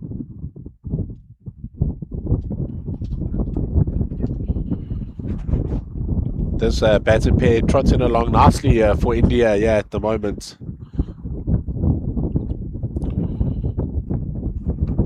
It's Radha Krishna and Haidar doing very well.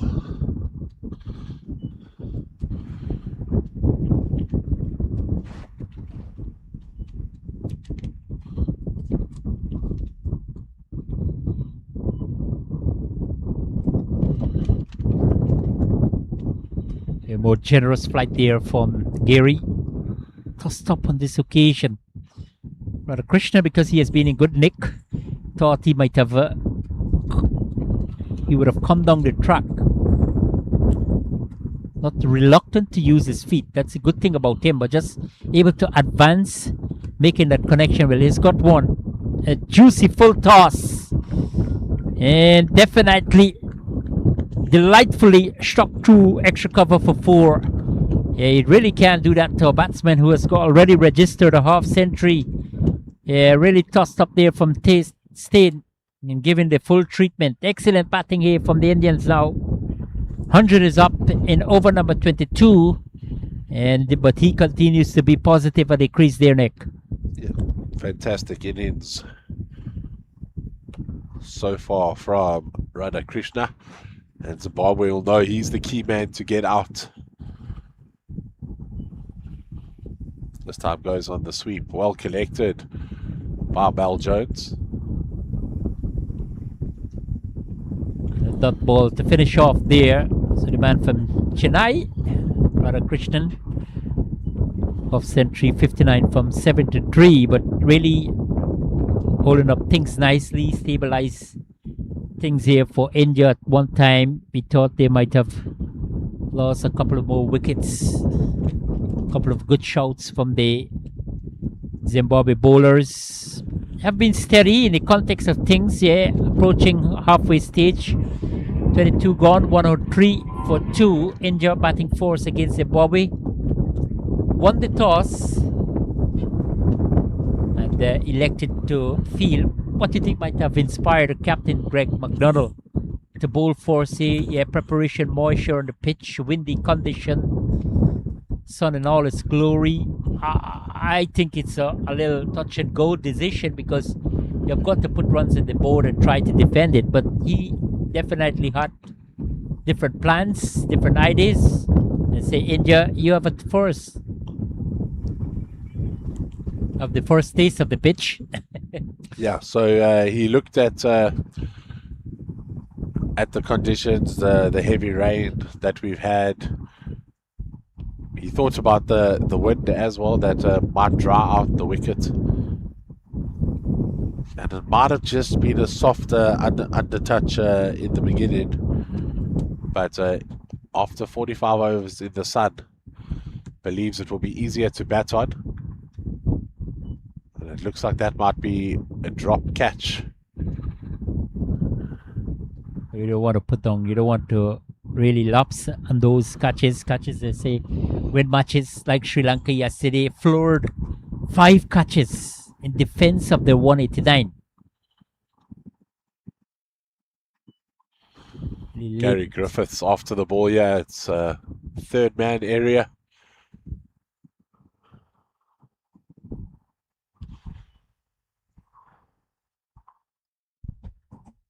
Haidar Ali also with a half century this tournament for India. I'd be a little bit surprised given the fact that they, not really coming in as hot favorite, but they thought they would have been a bit more dominant. But they suffered 3 consecutive defeats before they really get into winning ways. This one sliced through backward point and into the boundary. It goes for 4. Yeah, really making solid contact. Good connection there from Haidar Ali. Spoke about his off century in this tournament. Really a bad delivery from the man operating from the western side, but just able to find that gap to perfection. Haidar Ali, he goes up to 17, but Wayne Jones might have just thinking that he will have to go wicket to wicket, creating that room outside the line of the off stump, giving the batsman ample time. A good comeback from him. Got some bounce there, and he's bowling with lots of variation here, Nick. Yeah, a lot of variation, but not what his skipper would have wanted when he brought him into the attack, replacing Peter Sands Thomas, who was expensive in his own right.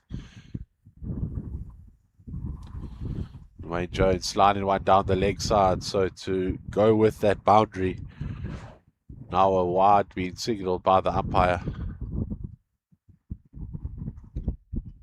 Wayne Jones is a much better bowler than this, and I expect him to come back. He'll certainly have a role to play in this game. Spoke to him before the match, trying to give him a confidence booster. Told him today's the day we're going to score runs, and he just gave me a humble nod of approval. Very English-like in his ways is Wayne Jones. Just a little nod and a quiet word, a quietly spoken man. But when he speaks, everyone does listen, as he has a lot of value to add into the Zimbabwe team. And he'll look to do the business with bat and ball for his skipper today. 23 gone. 1-1-0 for 2. India batting against Zimbabwe. Round 5 of this International Master Cricket Over 60 World Cup here at Dunfield Park in Mississauga, Ontario, Canada. Beautiful day for cricket. Still we see the airplanes passing overhead quite frequently. One of the busiest airports in North America, Pearson. You landed there, Nick? Yeah, we did, but we didn't have the best experience when we landed. Rather, when we were trying to get our baggage, we got through customs fine, perfect. Everything was smooth. We loved how modern the system was. You just scanned it yourself, almost like a self-service. Scan yourself, let them know why you're here, and you escorted through quite quickly. When we got to our baggage claims, though, they said, as we see a lovely shot down the ground, we were told that the the vehicle that transports the bags from the airplane to baggage claims. Only one of them is working, and as you can see how many planes fly in and out of here, one of those doesn't help. So it took us 2 hours 45 minutes to get our bags as we waited at carousel number 7. It was, the boys weren't too impressed with that after a 14-hour flight from Doha. Definitely you don't want to experience that. But as you guys were told, one truck baggage, the transportation truck just won an operation, creating havoc. And as we said, that busy airport, and when these kind of things do happen, it's going to really have a setback. Perfect condition here. There's another boundary there for you are Radha Krishnan. Really superb batting so far from him. And still again, yes, good length. Just creating that whole volley. Radha Krishnan, he has been there for a while. He has been there from the beginning of this innings, so no doubt he's seen it as big as a soccer ball. You are Radha Krishnan, 118 for 2. They started to be a little more progressive batting force here against Zimbabwe. Were very, very watchful, meticulous initially. They started to blossom a little thanks to this man in picture here. Zimbabwe, no doubt, will want to try to take wickets here now, try to make in a breakthrough, but this time again, really generous flight from Steyn, and punished, pulling through that cow corner there from Radha Krishnan. Yeah, full toss, a gift for him.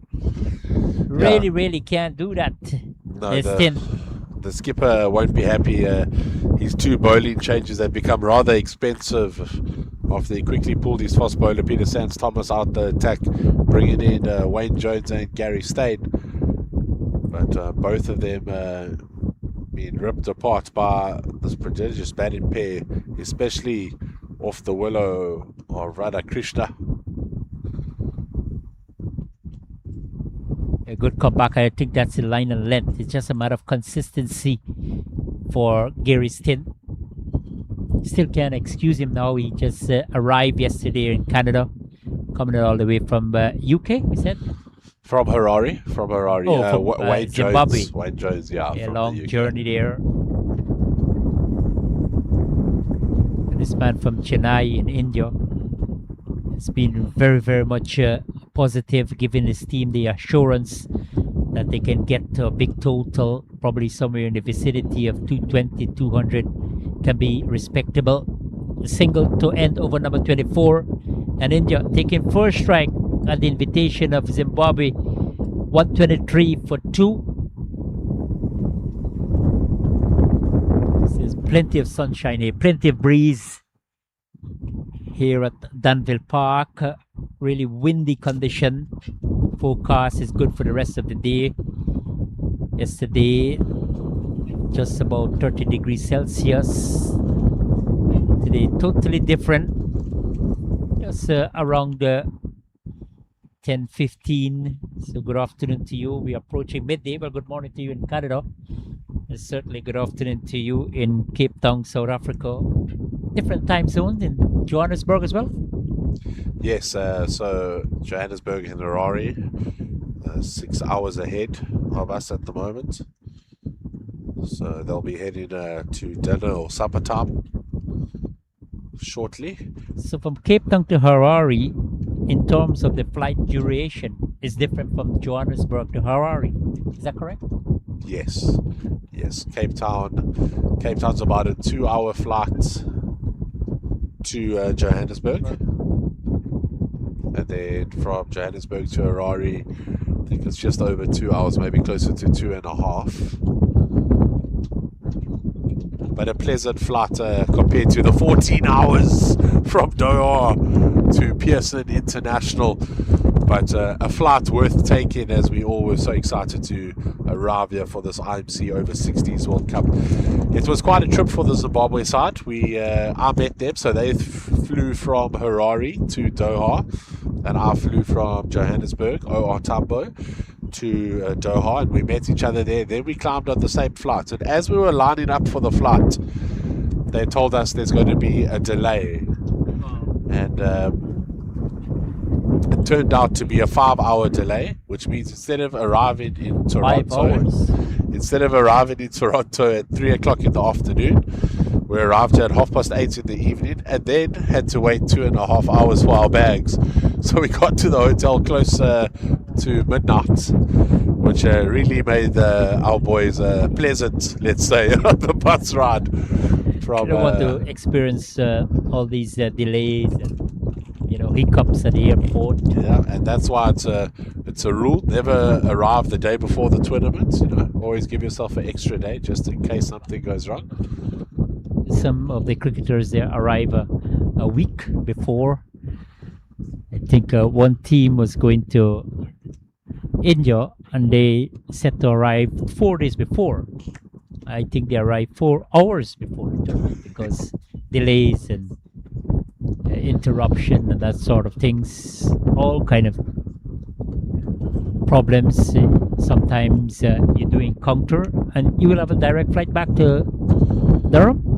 Yeah, so we'll go from here to Doha, and then I go in a different direction to the team. They'll stay overnight in the hotel there at Doha International, and I will board an aeroplane to Johannesburg. So a quick turnaround for myself.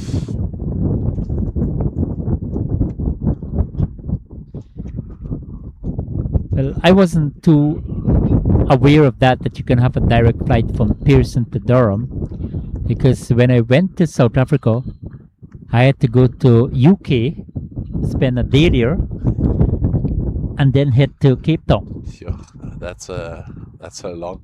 The team went to Ethiopia and then to Cape Town. Yes, to Addis Ababa International. That's the way Gary Stain arrived here yesterday, but we flew with Qatar Airways. So we went to Doha, and then from Doha, 14-hour flight to Pearson International. Lots to think to do in that 14 hours.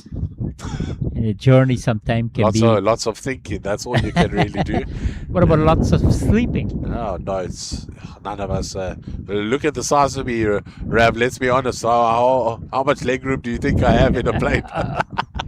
Or make it difficult, yes. I really think when you're having long flights, you should, able to be more relaxed and that sort of thing. Yeah, absolutely. And with the time zone changes, we were chasing the sun and running away from the moon. So we left in daylight and we arrived in daylight. So. But I was telling a friend that when I was heading to South Africa from London, I see day and I see night, and I'm just now reaching, because the first time I've really traveled so long in an airplane. I mean, I was ready for the experience. I was thinking about the exciting part of it. And indeed, everything planned and everything unfolded for me. Here to UK, UK to Cape Town, smooth, on time. Just arrived in a different time. I was sleeping when it was the daytime in the Cape Town. The time difference can really put a hole in you. Really couldn't. You're adapted to the condition. Took a long time. First 2 nights sleepless. You're accustomed to sleep at 9-10 o'clock, but it's sunny in Cape Town. But these can be the challenges.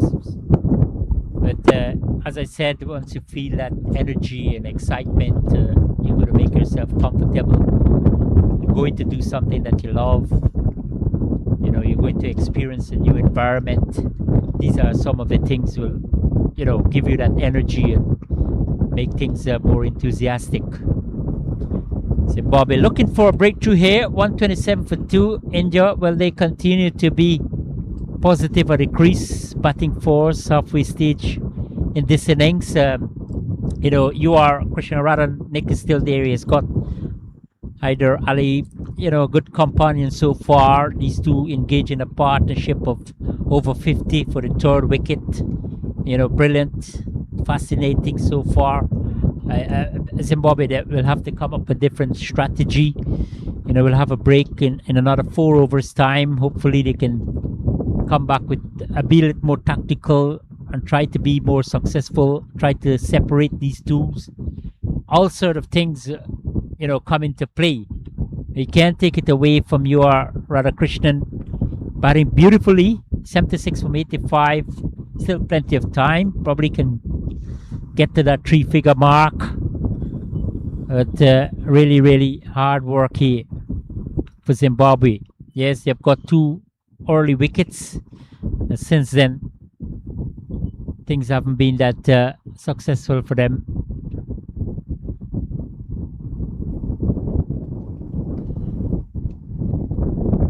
No, certainly not. And it's been a problem for them to take wickets up front.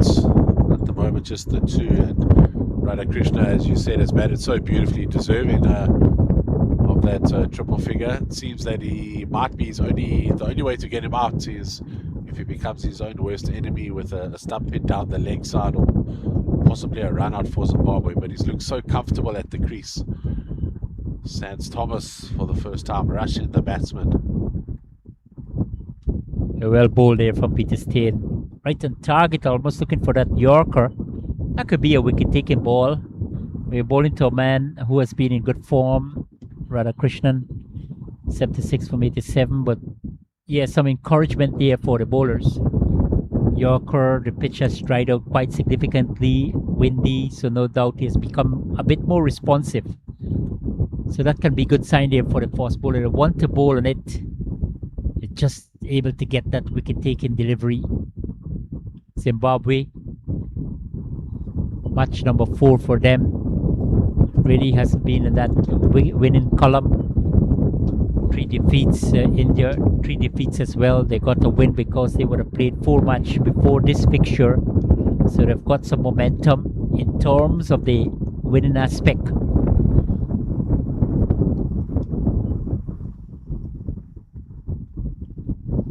Well bowled again there for Peter Steyn. This is absolutely fantastic from him.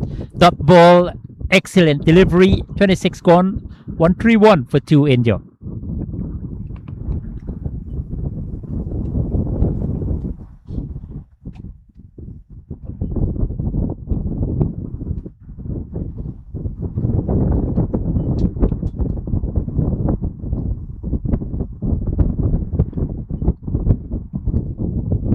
Still with a strong breeze here at Danville Park in Mississauga, Ontario, Canada. And I'm sure, Nick, I don't think you will be able to visit the entire Canada. It's such a vast country with 8 provinces. To go to Vancouver will take you 6 hours flight. You add 8 more, you're going to reach home. No more flights. No more flights. After that 14-hour one, I'm done until next week when we have to go home.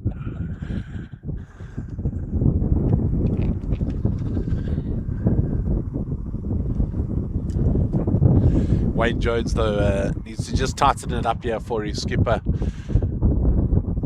2 very expensive overs so far. Has the ability to take wickets. Again, short and wide, and that one cut away to the sweeper on the boundary. Rory McWade does the tidying up there. Just hasn't found his line and length yet, Rav. Yes, and I think it's a good tactics for him to go wicket to wicket, especially to the right-hander. Anything outside the off-stump, whether fractionally or wide, the right-hander is able to make that connection. Yes, protection on the deep boundary.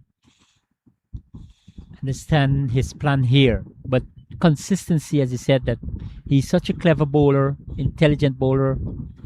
Yeah, like that, even to the left-hander, well fielded. From the man at backward point, that's a great amount of dynamism from him. This is the kind of feeling, and coming back to what we see in conventional cricket, that catches win matches. Once you get the opportunity, you want to capitalize on it. We haven't seen many, just a 1 drop catch, you can recall.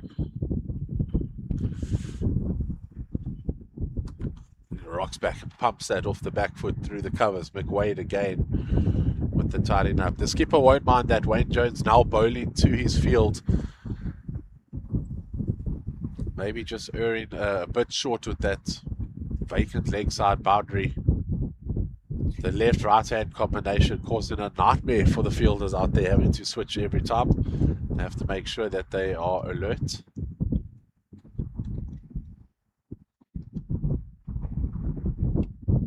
Skipper does the tidying up, looks for a run-out opportunity. A direct hit could cause trouble. Looked like the batsman was short there, Rav, but the umpire saying he's in. We can have a look here on the replay. Was his bat still in the air? It's the danger man, Krishna. Yeah, based on our position here, based on the replay, might have just gotten home there. It was an accurate throw from the captain, Craig McDonald.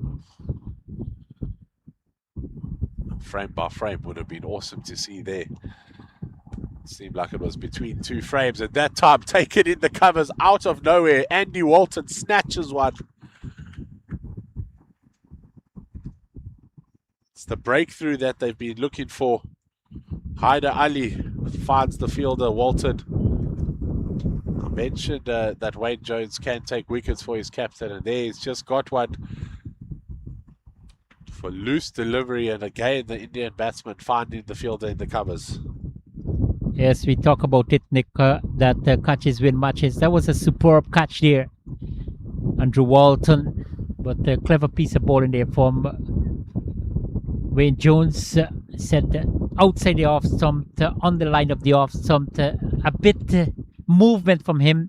Haider Ali probably encouraged to go the offside, looking to plaster it through that extra cover region, but wonderfully taken. He's gone for well played 20, and India 135 for 3.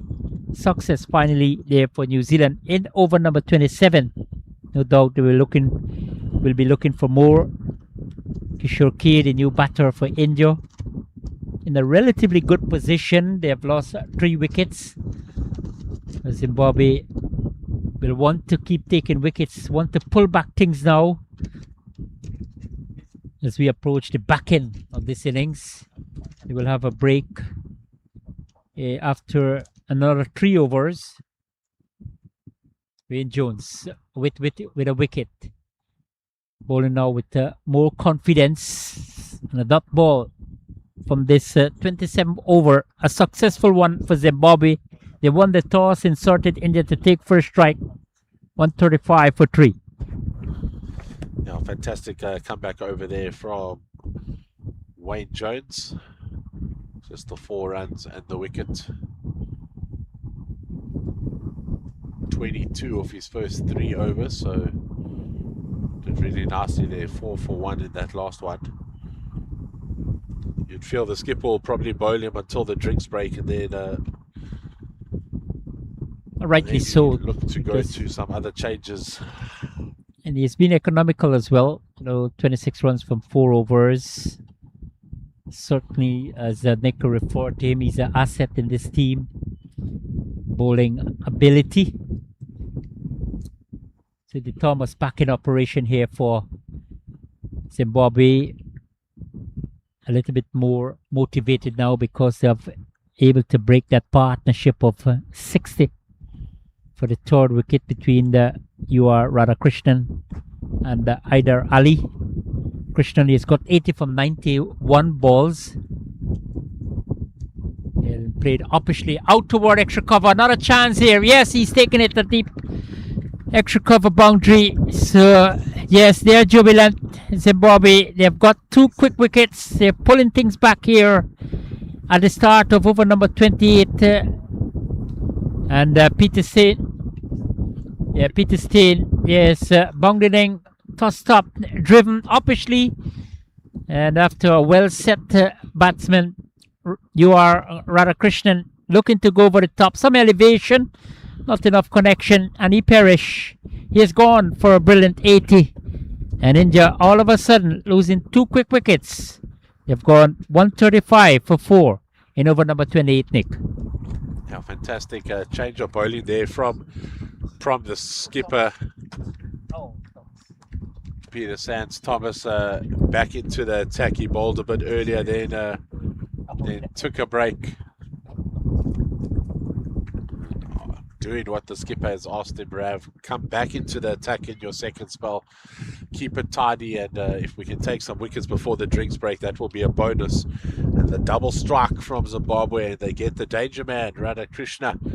We said he would be his own downfall, and maybe they're just going too aerial. Could have just gone along the ground, maybe taken his team to drinks, and then looked to explode in the last 15.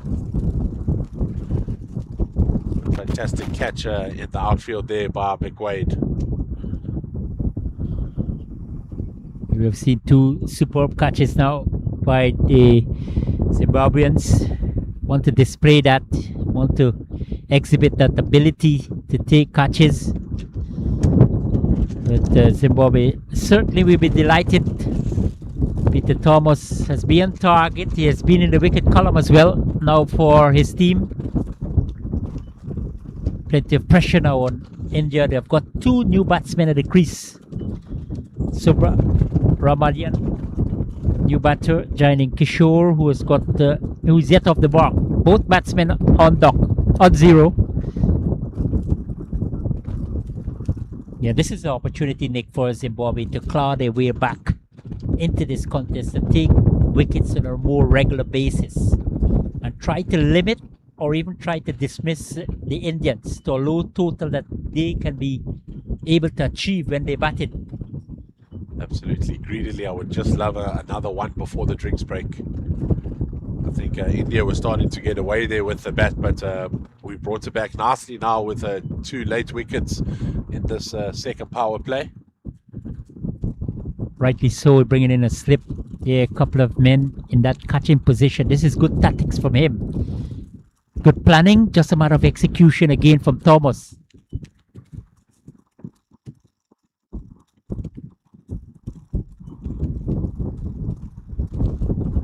India might have to re-strategize now on that side of the fence.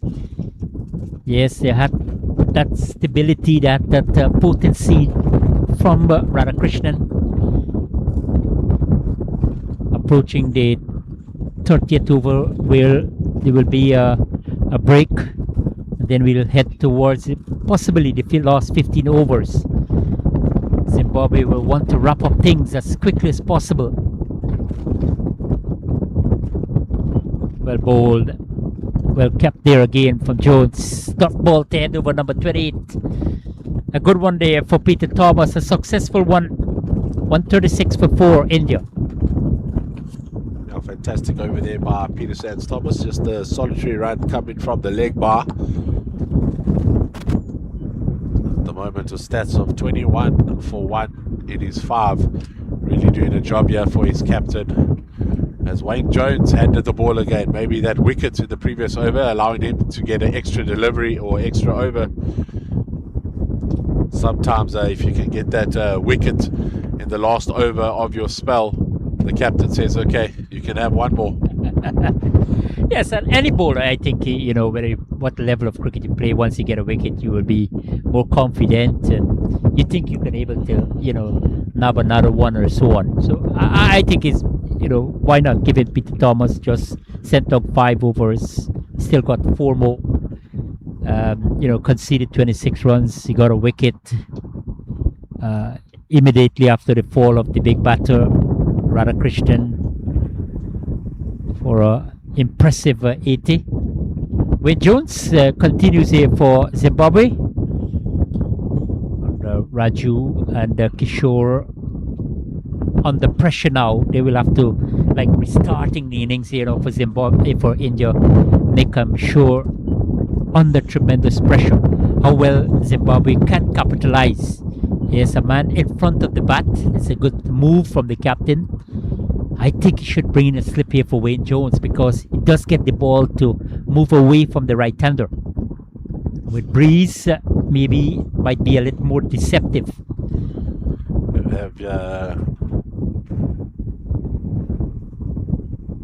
exactly what I'm talking about. Wicket to wicket. This is excellent bowling for Wayne Jones. Have you not heard, Rav? We've got gun wicket keepers who can dive to first and second slip, so it saves us fielding positions there. One of them standing behind us, John Jamieson. JJ getting a well-deserved rest, I can tell you for free, without even asking him or looking at him. He hates resting. Oh, He just wants to play every game. Well, so far, I like his versatility behind his stumps, and I believe what you said, that Yeah. he's such a superb keeper, wicket keeper. Mel With Jones. encouragements from his spouse in Australia. Absolutely, yeah. Mel Jones, she was at Vic Falls in Zimbabwe supporting him. He's come over from Australia, but that one dropped a bit short from Wayne Jones, which has been a problem today in his bowling. He bowled so magnificently the other day against Scotland and New Zealand, but today really just struggling with that line and length. Good from an Indian point of view that the batsman was able to capitalize on it. Thought he had a boundary there, but slowed up just inside the boundary, able to cross for 3 runs. Raju opened his account with that shot. Oh, they won't want to take on the arm of Mick Wade. He whips one in. Maybe needed to go to the bowler's end there. Double to the total, 29 gone, 141 for 4 India. Batting force against Zimbabwe, who won the toss and elected to bowl. They've got 4 back in the pavilion so far, 16 overs still to come. Round 5 of this International Master Cricket over 60 World Cup, 45 overs per team, 14 teams in participation. We'll take a break tomorrow. We'll come back Monday when the action resumes. And the tournament has been split into 2 groups. Group A led by Australia with 6 points. Group B, England in charge here with 6 points as well. Both countries would have recorded 3 victories. So still plenty to play for. Getting really tight, Nick. Coming into the next group, next round on Monday, we can know how to assess in terms teams advancing to the next stage of this competition. There's where the contest comes in. There's where the competitiveness comes in as well. I think Zimbabwe have been disappointed with their 3 results, but yesterday we represented ourselves as a team a lot better, and were a bit more jubilant on the bus ride home to the hotel. We saw the light, and we're hoping today is the day that we get our first victory. Much the same for the Indian team, I'm sure, looking for their second victory. 1 from 4 for India, 0 from 3 for Zimbabwe. Both teams underperforming what would have been World Cup goals set before their arrival here in Canada. This game, though, really set up for either side to take control in the last 15 as we near the second drinks break. India have a good set of runs in 142. Maybe a bit disappointed losing both their sets batsmen just before the drinks break, where we would have seen them really kick on in the last 15. Now the batsmen having to consolidate, get used to the wicket before they start to open up those shoulders. Yeah, absolutely. Nick, still plenty of work for them if they could be able to really fire up at the back end of the innings, bringing that aggression, that acceleration. Zimbabwe on the other side of the coin, they want to keep taking wickets, obviously, or try to contain them. They will have a break after this final delivery coming up from Peter Thomas. 1 for 22 in his 6th over, doing this remarkable job for his team. Dot ball to end the over number 30. India 142 for 4 against Zimbabwe. So the refreshment is about to begin here for the players. 30 overs completed here at Danville Park in Mississauga, Ontario, Canada. Round 5 of the International Master Cricket Over 60 World Cup. 142 for 4. India taking 4 strike at the invitation of Zimbabwe. Nick, your final thoughts before we have a break as well. Yeah, I think India set themselves up nicely for the last 15, and they'll look to accelerate their run rate. They've steadily gone at over 4.5 and over, which has been fantastic to see. Zimbabwe with 2 crucial wickets before that drinks break. So with the last 15 to go, it's all to play for both nations. Yeah, definitely agree with you there, Nick. We'll take a break here as well. 142 for 4, 30 overs have been completed.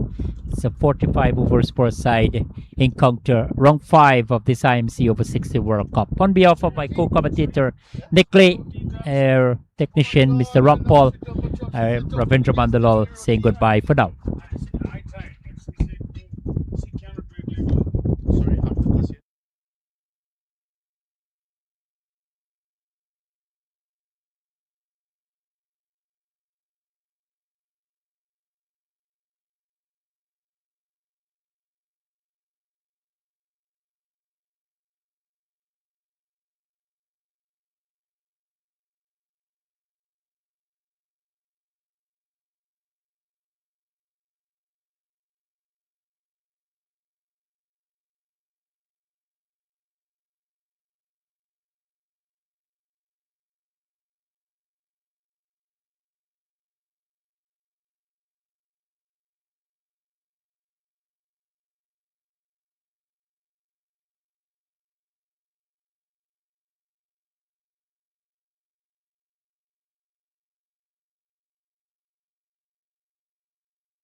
Welcome back here at Danville Park in Mississauga, Ontario, Canada. Beautiful day for cricket, terrific conditions. And we have got India taking on Zimbabwe in the continuation of the 2026 International Master Cricket Over 60 World Cup Tournament. 14 teams in participation, and we are ready for the resumption of play after the water cart is off the field. 30 overs have been completed. India taking 4 strike after inserted by Zimbabwe. Had some stability, losing a couple of wickets, fought back well. Zimbabwe will be happy with the last few overs, picking up 2 quick wickets, especially the big fish of UR Radhakrishnan for 80. 142 for 4, 15 overs remaining, but no doubt Zimbabwe will look into wrap up things here, try to get the other 6 wickets as quickly as possible. India no doubt will want to bat out the last 15 overs and see how many they can able to accumulate. What we can expect an exciting finish here as I welcome back Nick Clegg. Thank you, Rav, and it's been so fantastic commentating with you. The words just flow off your tongue so comfortably and effortlessly. I take the compliment. No, that's a massive compliment. I owe you a Canada coffee then. Tim Horton, what's your preference? Double? Never even been to Tim Horton, but I've just been thrown off here as the big man by the little man next to me. Big man in this tournament. Thanks, Akshay, for organising everything here. Every time we see you, you've got a big smile on your face. You seem to not feel the pressure and the stress of having to organize all of this at the different grounds and make sure that the lunches arrive on time at the different 40 overs or 45 overs, and that we feed the players something delicious every time. That's the whole objective, because the seniors cricket, this is like amateur cricket, right? And all the cricketers, they came from all around the world. Number one, to enjoy game. Number two, to build the friendship and camaraderie. And number three, that they always believe in the Canadian hospitality. And we are trying our level best to check each and every boxes every day, to keep on improvising. And that's the sole purpose. And our entire organizing committee and all the volunteers and ground staff and support staff, they are tuned in a way, and then they are all aligned to deliver the exceptional tournament. And that's what we are at. And thanks for your positive comment, because that is motivating and encouraging all our volunteers. No, absolutely.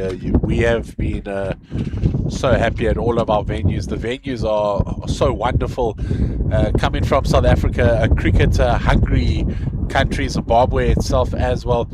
We didn't quite know what to expect when coming to Canada, where on TV we just see baseball and ice hockey and basketball, but the cricket community here is massive. Every time we finished a game, we've almost seen like 2 clubs come on and play their own game at these different venues.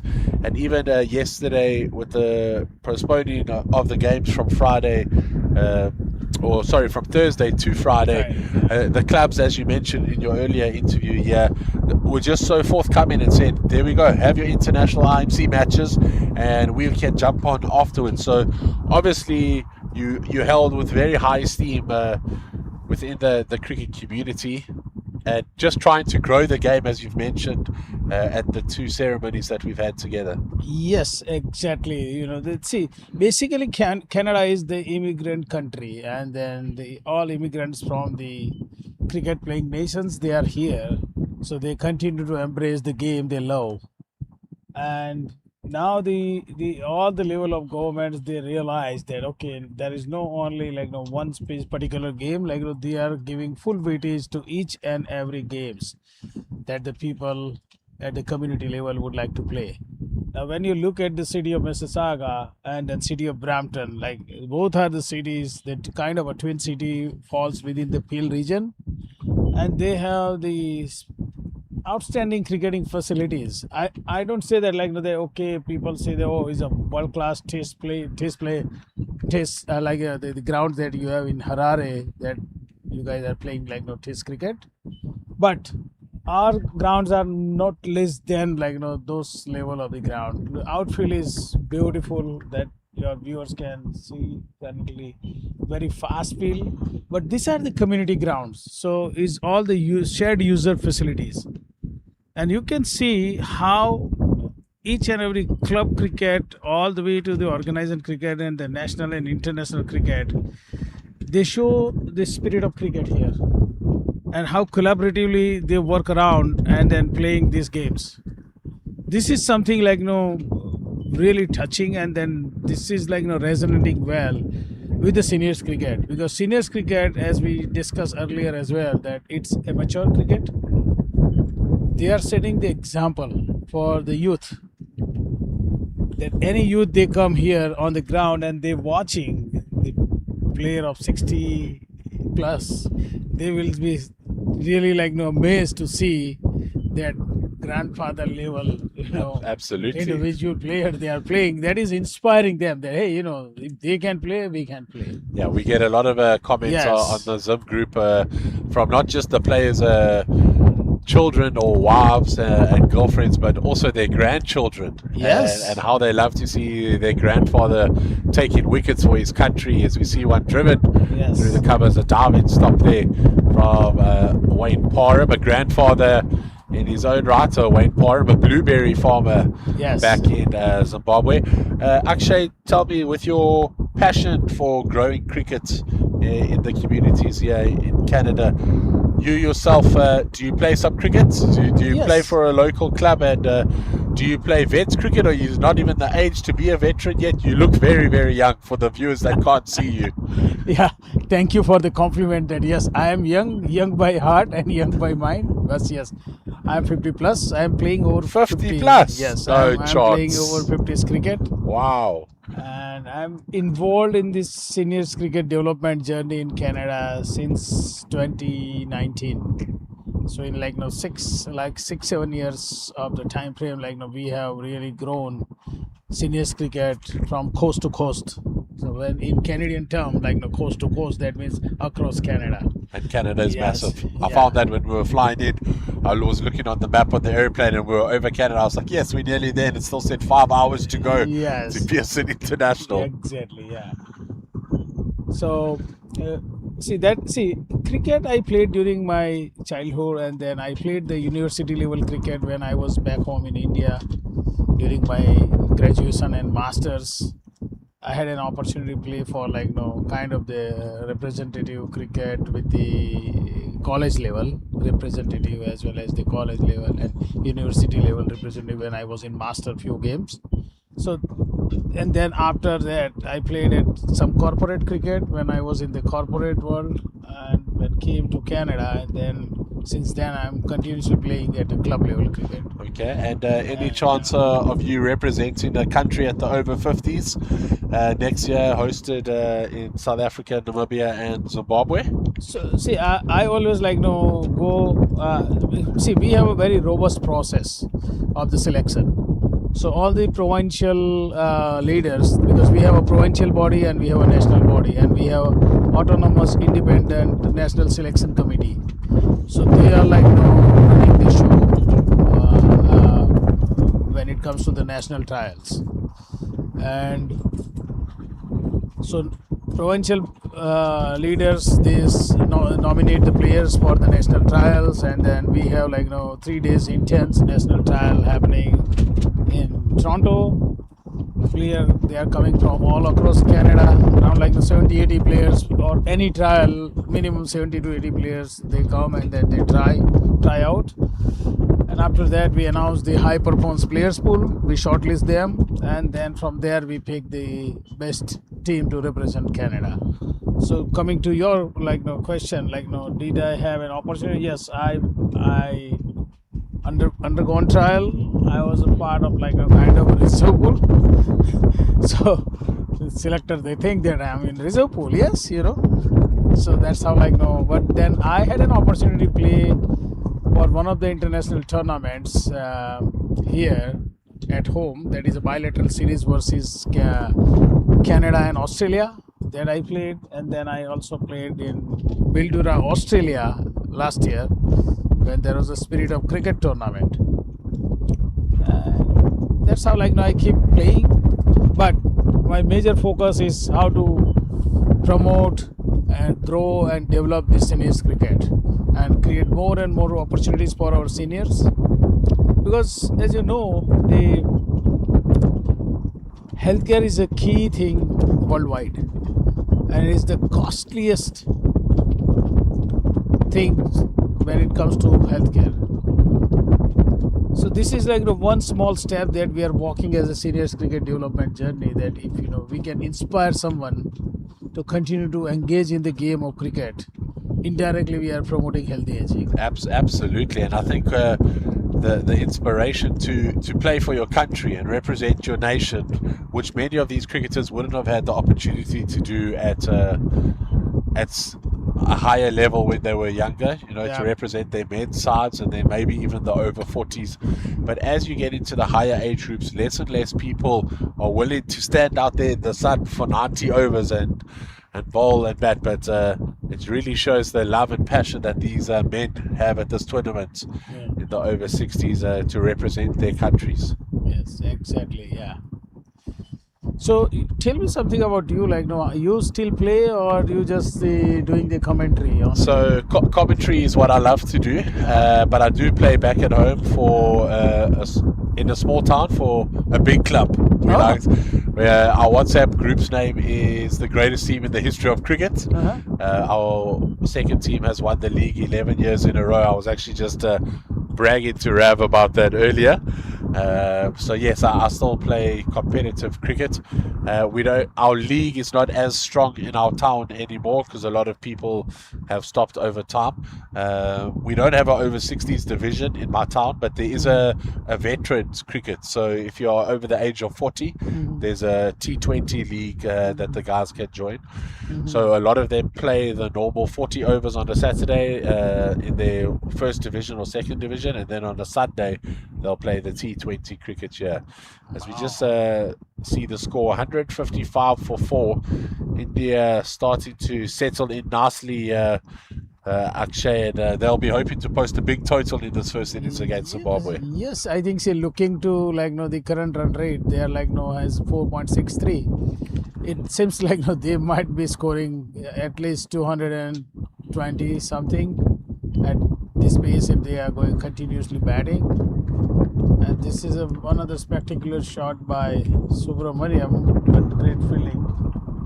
I don't want you to lose views from all the Zimbabwean supporters thinking India are going to score 220. So now I need you to say that India might not make 200 with some good wickets from Zimbabwe. No, but see, today's wicket is playing well. When you see very they're very well. It's very predictable. Right, nice pitching, nice bouncing, and the Goodland spot is very nice. And then the batsman, you can see how they're playing very front foot with a nice footwork. So that really shows. At the 60 years age, still you are showing the footwork like the 19-year boy.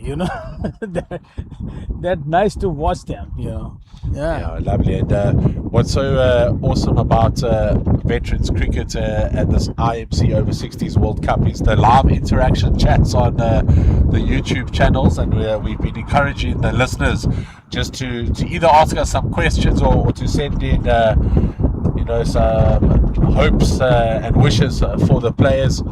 And there's a lot of comments coming in from the Indian faithful talking about the skipper, how he was unlucky to get run out. That's from Raman PK 7331.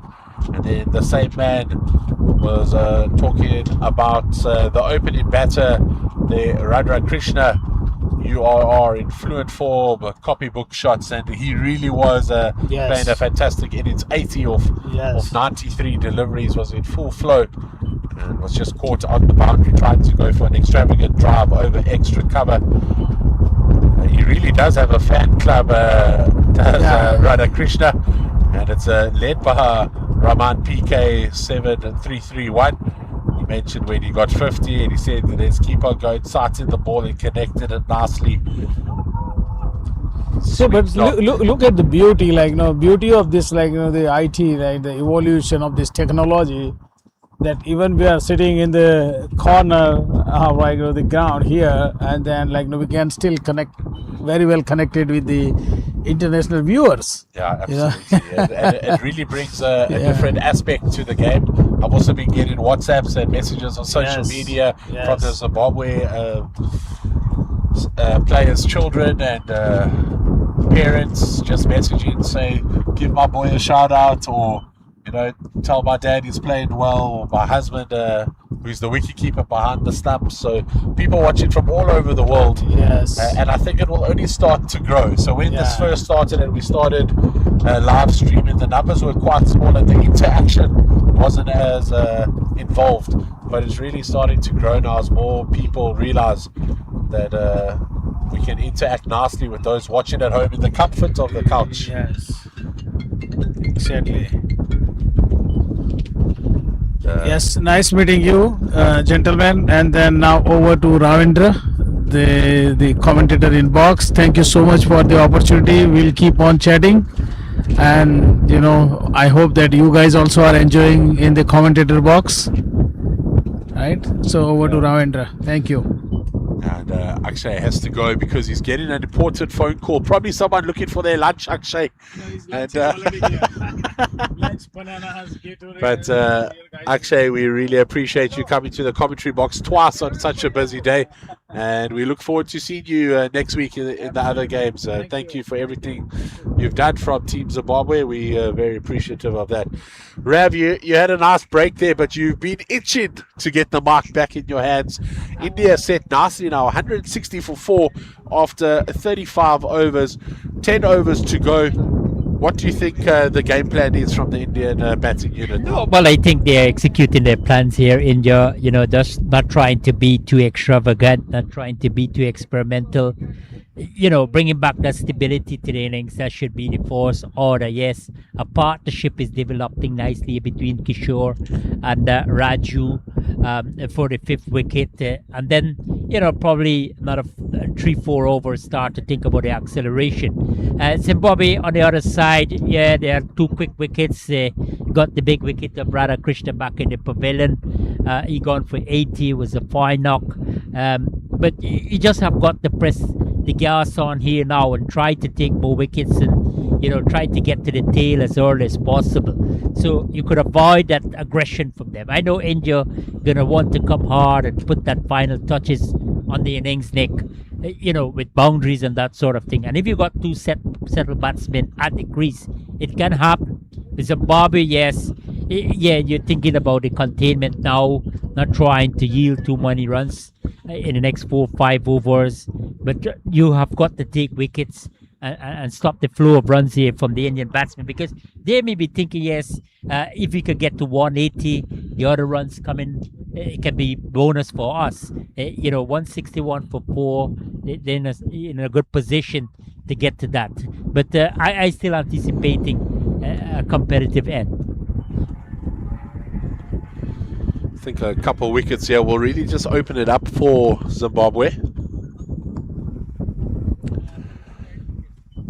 Is Peter Sands Thomas the man in his final over, 30 for 1. His partner watches in the Ukraine. Ola, it's always good to hear from you and see the video calls with you with Peter Sands Thomas after the game. And he looks forward to updating you there all the way in the Ukraine. So we've got people supporting Zimbabwe from the Ukraine, Harare, South Africa, the UK, Vic Falls and Australia. And of course, a couple of my friends in Guyana, in the West Indies, always. Hopefully they supported Zimbabwe as well. I don't know who they're really supporting, because they're asking West Indies up against New Zealand. New Zealand 214 for 5 after 35 overs. Wow, that's going to be a big total. Yeah, they're looking for probably get 300. That's a crucial encounter. USA won 18 for 6 after 39 against England. That's the next field here. And then the Sri Lanka 101 for 6 after 30 overs against the home team, Canada. Interesting matchup there. West Indies might face a big total. They'll have to keep winning if they want to book a spot in that semi-final segment. I think Zimbabwe will have to change things up. 36 gone, 162 for 4. If they win all 3 matches in the preliminary round and other results swing their way, I mean, still hopes. Yes, it's very thin, but India, the same thing. They have got to win the 2 remaining matches. They will end up with 6 points, but we have already got 2 teams with 6 points, and they still have got, I beg your pardon, just 1 team with 6 points in this group. England, New Zealand with 4 points. So it's going to be a tough call for both teams here, India and Zimbabwe, because losing their first 3 matches, that's a downfall, that's a setback. I don't think you can really depend on other teams to win or lose and that sort of thing. You don't want to end up in those scenarios. So it may be very, very difficult for them, but still plenty to play for. I like the competition by these 2 teams. They have been fierce since the beginning of this fixture. And you think 180 will be a good total probably 190, a good total for Zimbabwe to chase. How is the batting? I haven't seen the bat in this tournament Run so out far. And a opportunity, chance to yeah. run out. It's Rory McQuaid does the fielding off his own bowling. Out of nowhere, we were just speaking calmly, and another run out of nowhere as we watch the replay here. Yeah, just a push down the track there. Called for the single immediately, thinking that Wayne Jones, because he able to stop the ball with his feet, but fires back that return, and immediately Mel Jones, sorry, not Mel Jones, Rory McQuaid. Jones with that piece of feeling behind the stump. Oh yes, Mel Yes, Jones. it's, Mel yeah, Jones. really yeah, good, yeah. There's lots of Joneses, and it's not Yeah. even a Welsh team. This. It's a good piece Yeah, Mel work Jones. there, efficient behind the stump, but another wicket goes down here for India. Wicket number 5, 162 at the end of over number 36. So this is what Zimbabwe will want. They able to take wickets on a regular basis. Yeah, this partnership was looking really threatening at the moment, and then with this run out, but India might feel disappointed. Yeah, a great amount of consternation that they have lost 2 batsmen looking well set via the run out route. I mean, you don't want to see this in cricket. I spoke to the great Shivnarayan Chandrapal, and he said, never get run out when you're batting. Well, it does happen, you know. Disappointment, yes, for India. Sanjay, the new batter. Have you been ever run out, Nick, during your cricketing career so far? I guess your career is very short. Yeah, very, very short. And when you bat where I bat, it's not often run out. You usually bowled or LB or caught. But although not very quick between the wickets, I was also taught that at a young age, only call for the runs you know you can make. Yeah. And you must be, you know, have that guarantee that you can able to cover the single, yes.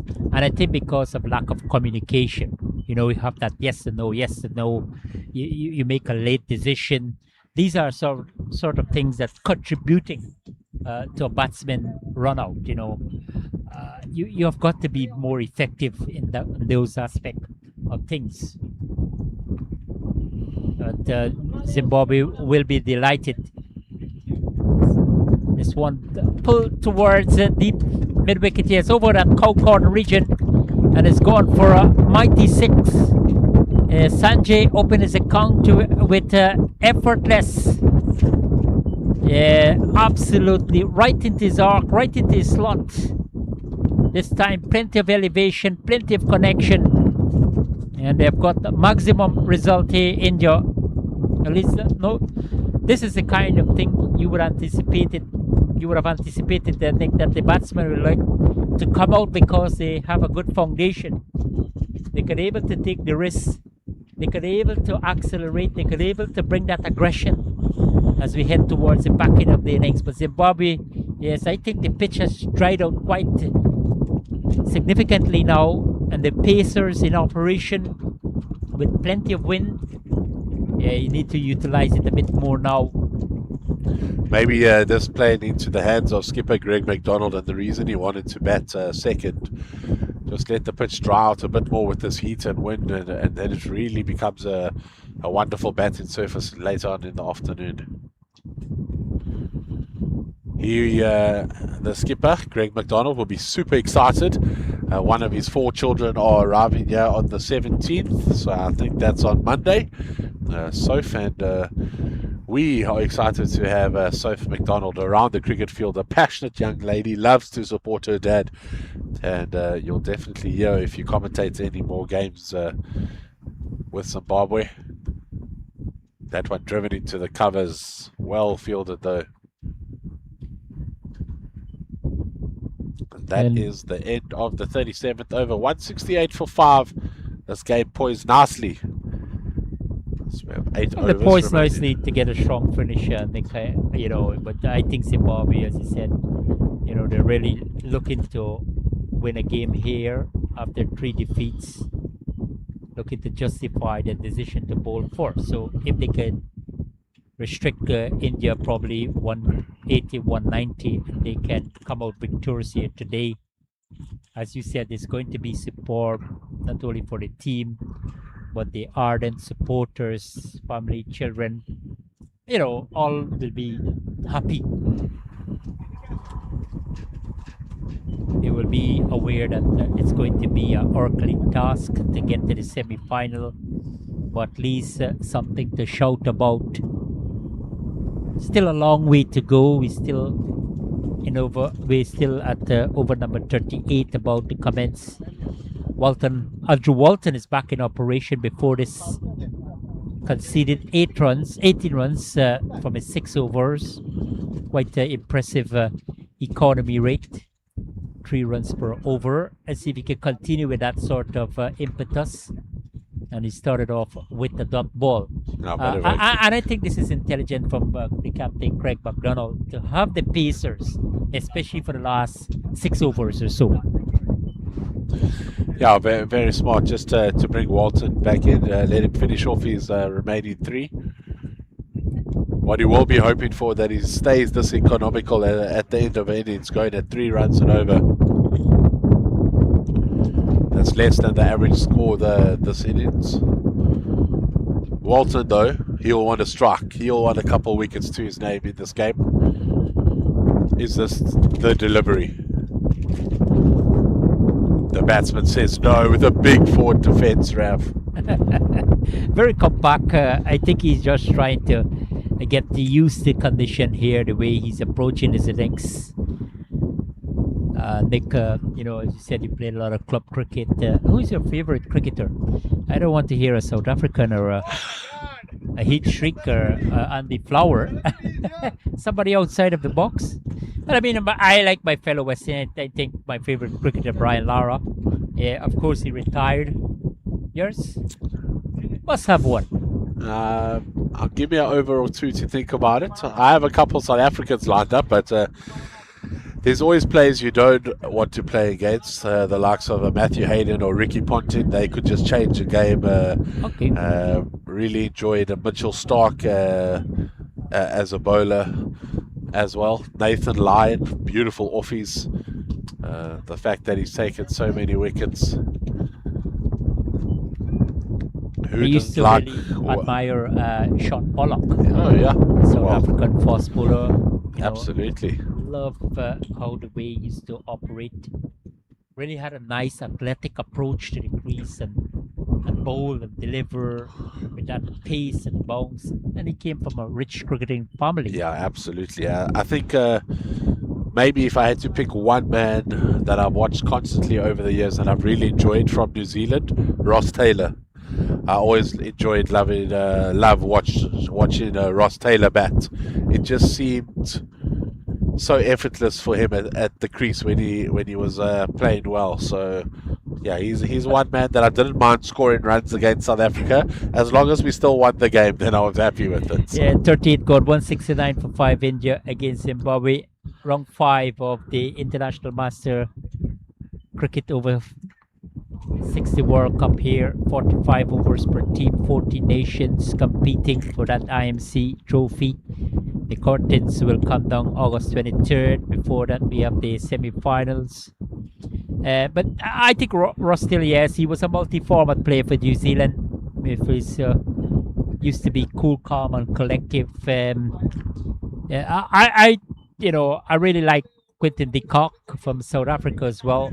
I like Virat Kohli from India. I really used to like Ricky Ponting, the former Australian captain, and Mahela Jayawardene from Sri Lanka. Kumar Those are the Sangakkara. batters. But I say still number 1, Brian Lara from the West Indies. In terms of batters, I like Mutai Mulitarana, the off spinner. The late Shane Warne was also a fantastic leg spinner. Anil Kumble from India. Daniel Vittori. Daniel Vittori, class actor as well. Really enjoyed watching him. I can remember a little boy watching TV, Pat Simcock from South Africa, bowling that off spin. When I was really younger, I really enjoyed Ajita Gaka from India. He just had like some fire about him when he was bowling, and he had this coolness in the field. So I enjoyed that. what I've noticed is none of us enjoy the English. None of us have mentioned they've had some good players, but no doubt for about me, that, there are better players out there. I think Freddie Flintoff comes to mind for a lot of people. And see Peter Sands Thomas with a diving effort in the outfield. Zimbabwe trying to save as many runs as possible, trying to restrict India to less than 200. I think there's always that mental block as a batting unit when you have to chase something over 200. 199 seems about 20 runs less than 201. Yeah. Well, I used to admire Kevin Peterson from England. You know, I think Joe Root is So he's a South African as well, Kevin Peterson.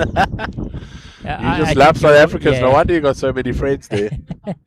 Joe Root is a class player, Yeah, no he's doubt about phenomenal. in this era. You know, I think he's a wonderful Ben Stokes. You know, he could go down. James Anderson as well as bowler. Go down as one of the greatest all-rounders. We talk about Jack Callis. I think he was really superb. The greatest all-rounder. Jack Callis. Absolutely. His stats don't lie. And the cricketers, we all love stats in cricket. Well, we always got to make judgment based on their stats, you know, once revealing any favorite cricketer and that sort of things, and based on the outstanding performances, having a lengthy career. Gary Sobers from West Indies, you know, always touted to be one of the greatest all-rounders to play the game. But I think, you know, it's a touch and go between him and Jack Callis. That's fair. That's fair. I'll take that shout.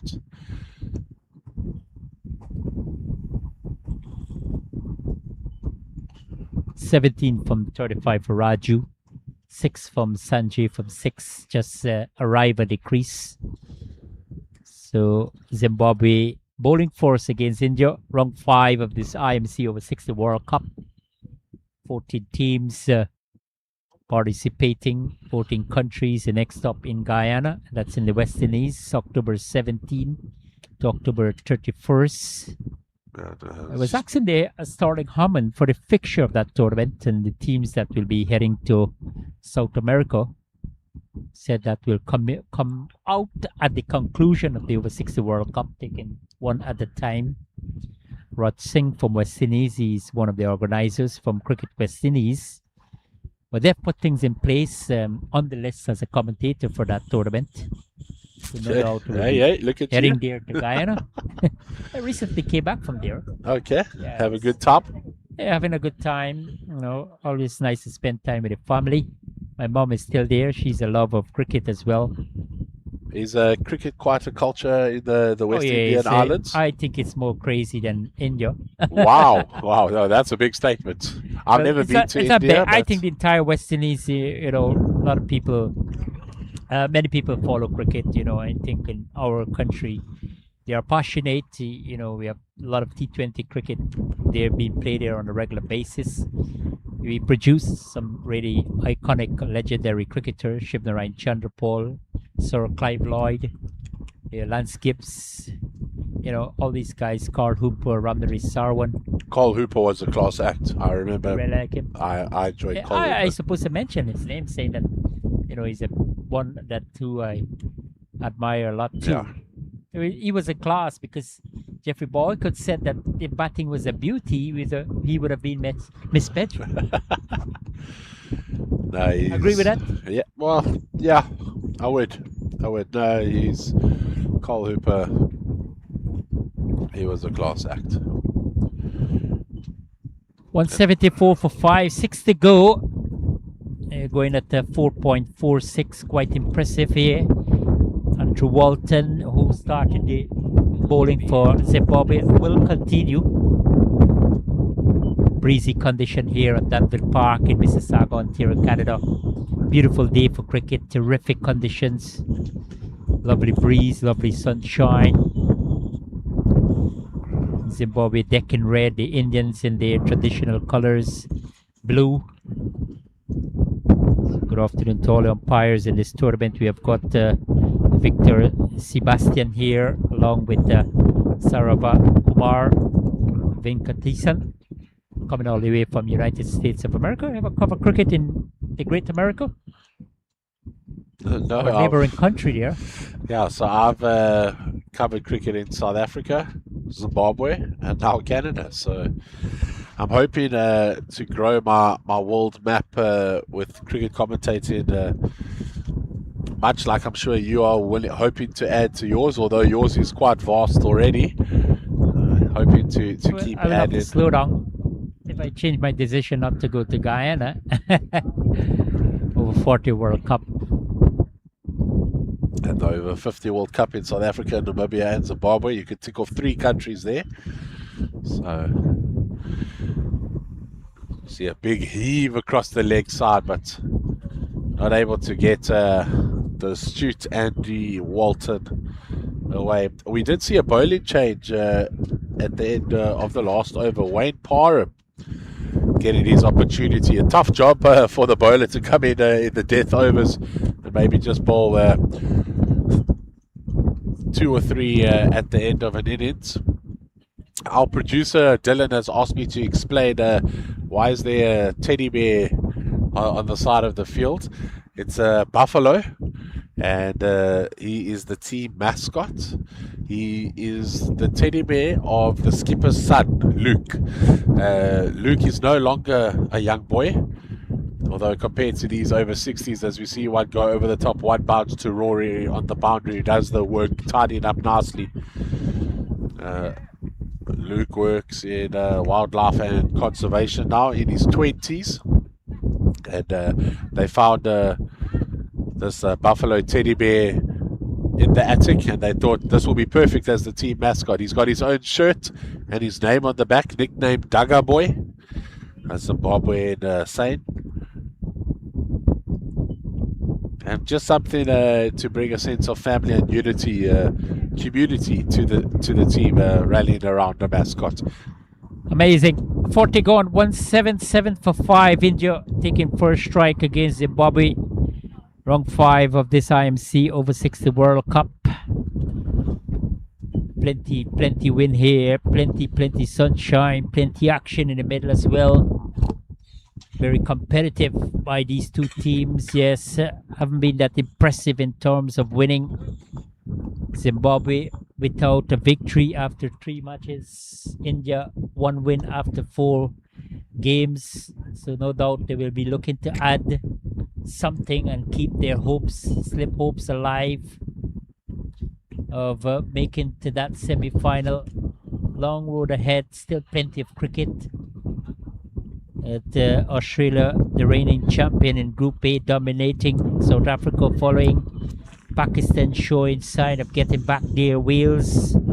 Yeah, they have been absolutely impressive. Sri Lanka, they too might be facing the prospect of elimination if they lose today. Canada, well, just a matter of formality. Really hard for them to get to that semi-final. IMC 11 near the basement of the Group A. Group B, England controlling things here. 3 wins from as many matches. New Zealand sitting at number 2 with 4 points. West Indies in 3rd position. USA, well, they occupying that number 4 position with 2 points. India, Scotland and Zimbabwe 5, 6 and 7 respectively. Just 2 points for the first 2 teams. Zimbabwe without a point yet. As Nick said, that certainly disappointed. Thought they are a better team than that. Really, we can say failed to live up to expectation. Come in with a good preparation. Talented players, good all-round team. Clever captain. Just not able to hit that winning combination. The next, I was asking the chairman of IMC, Storling Hammond, yesterday, where will be the next over 60 World Cup. Did you get an answer? No answer from him. Very tight-lipped at the moment. The IMC upper management.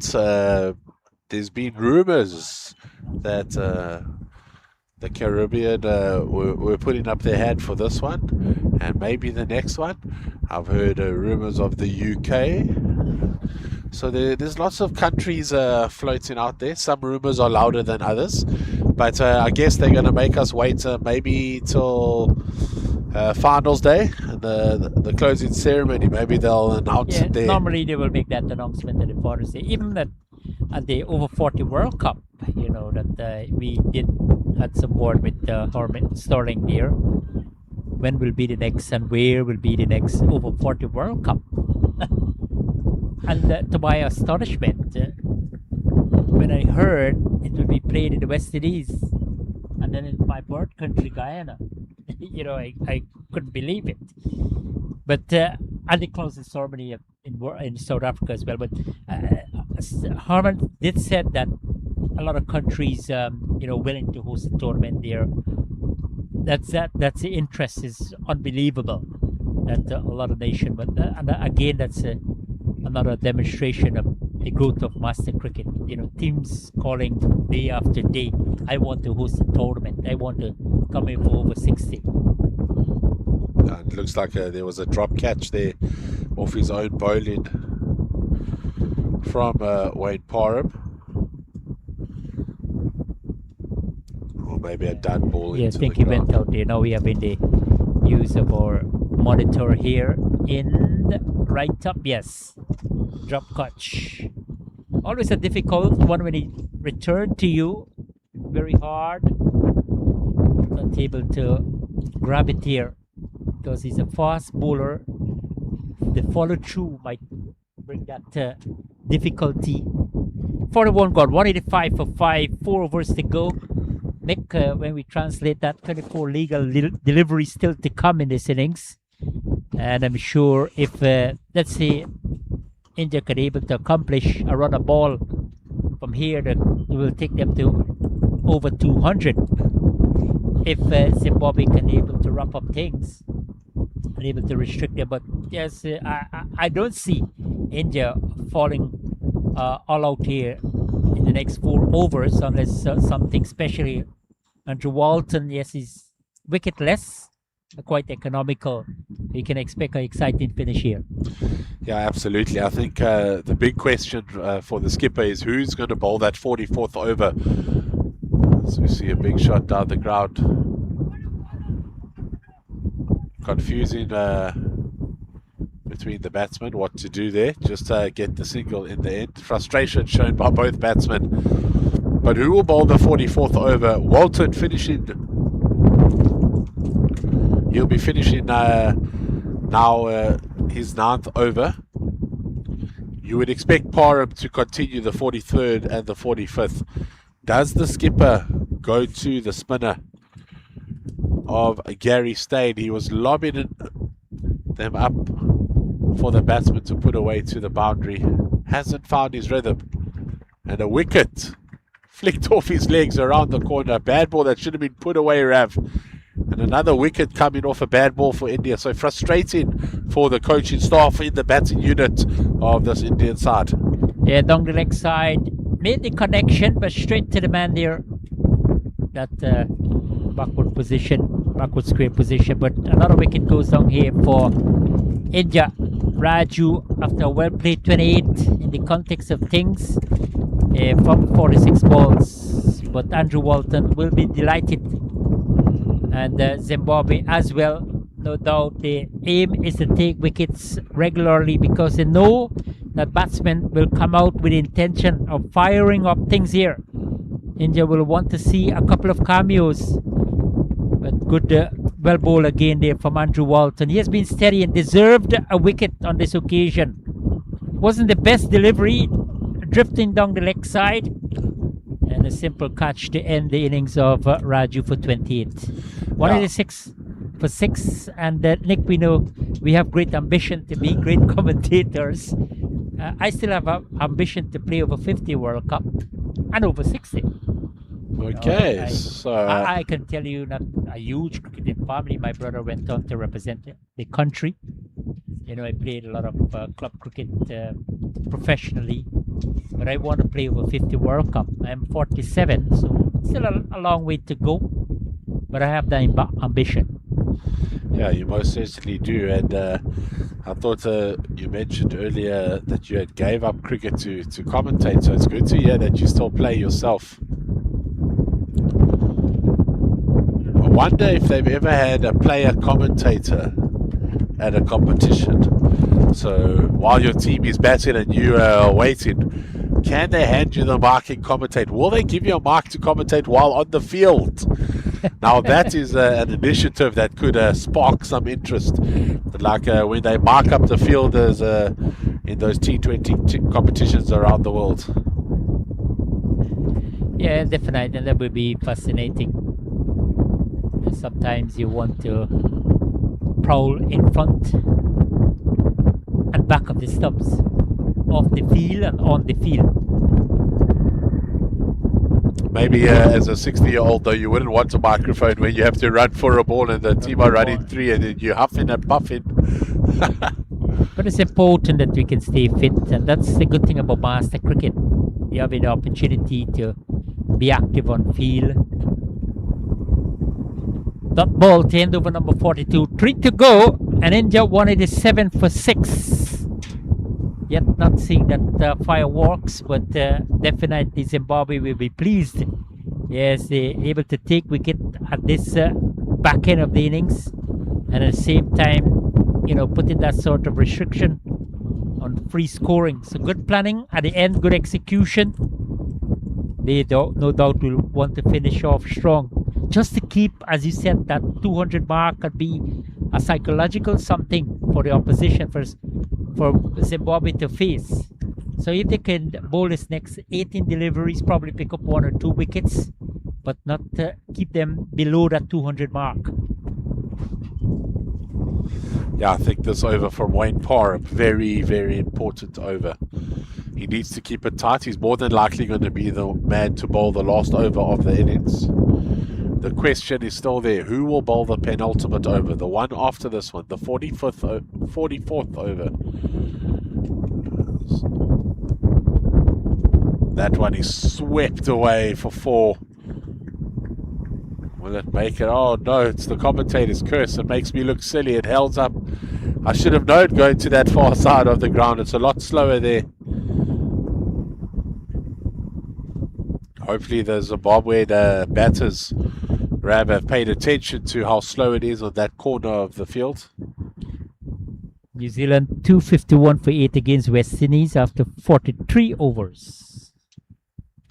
Yeah, they're just piling up runs there against the West Indians. Well, they have been unbeaten as well, like England in this group. Stronger batting unit, New Zealand, scoring 266 against Zimbabwe the other day. Might get surpassed that previous highest score in this edition of the IMC over 60 World Cup. Well, they've lost 8 wickets, so the tail there, a low order. Sometimes you can see some big innings from the low order batsmen, a late flourish.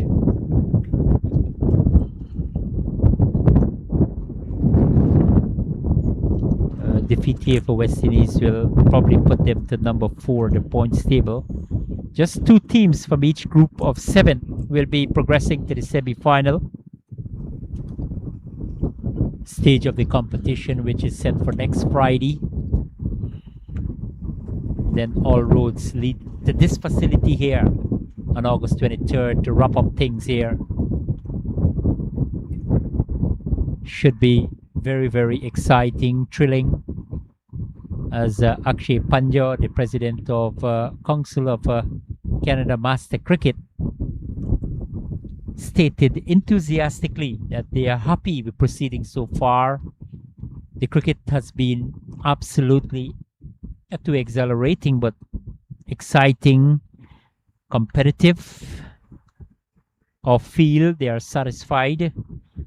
Generally, in tournament of this magnitude, Nick, you will have 1 or 2 hiccups.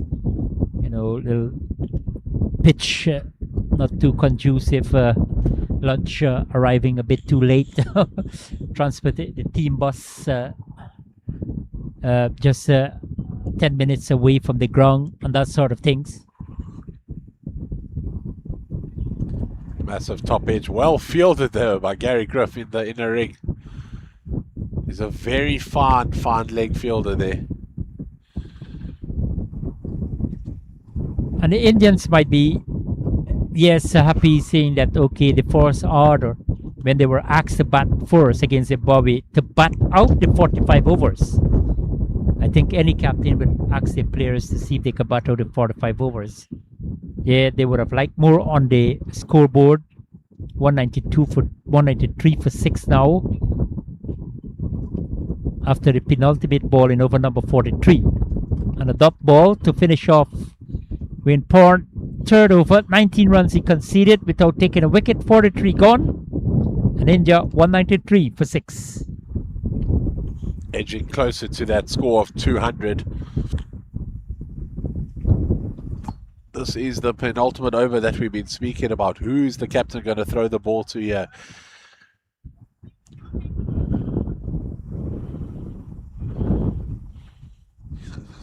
Kenyan Zeal's got a couple of overs. Gary Steyn. Peter Sands Thomas has been bowled out. Wayne Jones has got a couple overs. It looks like they're going to go to Kenyan Zeal. He was expensive in his spell early on.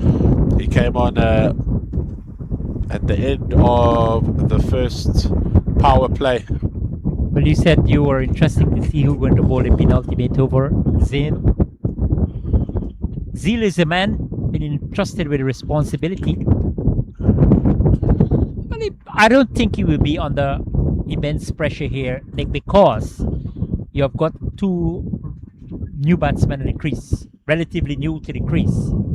It's not someone who is firing in all cylinders, so he might be having some confidence with this over. Yes, I've been asked to do the job here now. It's just a matter of delivering. Keon Zeal. Is he from Harare? Yes, as they ask for an appeal, Zeal looks interested. Hurrah smile at the umpire. Umpire says, no, it's too late in the innings to give a wicket now. Just let's bowl and we'll go to lunch. Zeal was very confident, very vocal from him. Maybe just outside the line of the leg stump. That's the only doubt from our point here.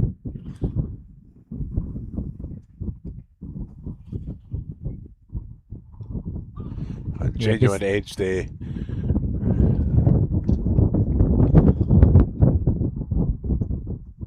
Collect two more there. A Direct hit. He's given out. Yeah, the throwing has been absolutely splendid from the Zimbabwe players. Direct hit. Again, a little bit of hesitation. This is batsman number 3 run out here for India. It's really, really a problem for them. Gary Steyn, the man who flew in yesterday. Yes. A no-look throw. A perfect one. Just what you want from every bowler. Top of off stump. Yeah, you can't ask for better. So another wicket goes down here for India. Sanjay was looking to step up the tempo. Yes, he had wanted that double run, but never would have anticipated an accurate throw there from the man coming from third man, and stayed a direct hit, and the result definitely pleasing for Zimbabwe. But Sanjay, he's gone for 9, and India 194 for 7, halfway in over number 44, the penultimate one.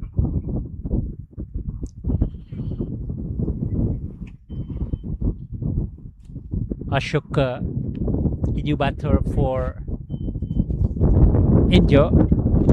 I don't know if you see Ashok in this tournament already with the ball. He's the opening bowler for India. I think he's quite impressive. I would like, from an Indian point of view, to bowl it from the highway end, with the breeze blowing this strong, hopefully, when they're bowling. I think he's going to be an interesting bowler. Bowling with a lot of pace. indeed, with the pitch being responsive, animated, quite aggressive, quite hostile. Now he's coming up against new batsmen he hasn't bowled to in the entire tournament.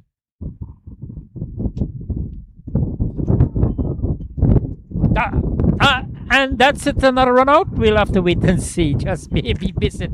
This is comical here for India, man. You can't have 4 batters run out in one innings. You have to give Zimbabwe credit here, Nick, for their fielding has been really spot on. They have been spectacular in the field. Yes, he's coming down already, making that commitment for the single. And a late response there from his partner. Could have been a desperate attempt there. Good effort to reach back into his crease. I think the keeper missed the ball there. First mistake from Al Jones. Gary Griffiths, the man again. The man with a golden arm. Yeah, really short there from Zeal on this occasion. Shook is off the mark with the single. Still that within the reach of 200 mark. I think India, that's the only thing they should be thinking about now. Get to that 200. Zimbabwe on the other side of the fence, no, we don't want them to get to that 200. Let's see if we can wrap up things here now, or try to be economical, try to contain them. Yeah, not with this kind of shot outside the line of the off stop, able to smack it through that extra cover region. We'll pick up 2. As Nick said, that the offside field really heavy is so they picked up 2 at the end of over number 444. The penultimate one to go. 197 for 7. India batting force against Zimbabwe in round 5 of this IMC over 60 World Cup. You already crossed the afternoon here in Toronto. It's still morning in some part of Canada. Calgary is about 10 a.m. Jeez, it's crazy to understand that. In South Africa, we only have one time. Just one time zone in Johannesburg and in Cape Town. Oh, beautiful. And in Durban on the other coast.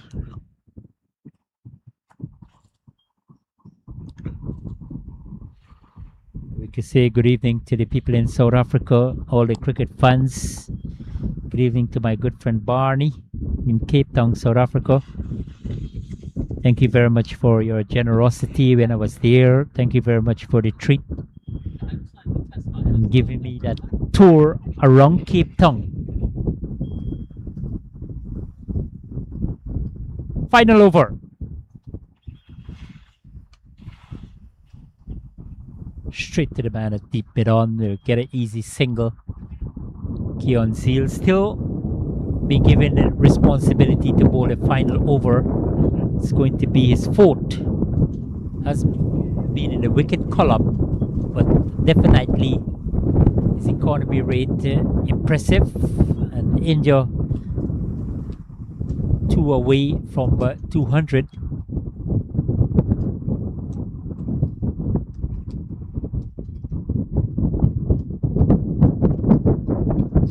Right across this time, Sanjay, and missed it completely, and his off stump is rocked back. So Wayne Bourne is a bowler there. Nick will describe this for you now. Just wicket to wicket, once you've been asking them to bowl against the top of middle and off. No real celebration from far home.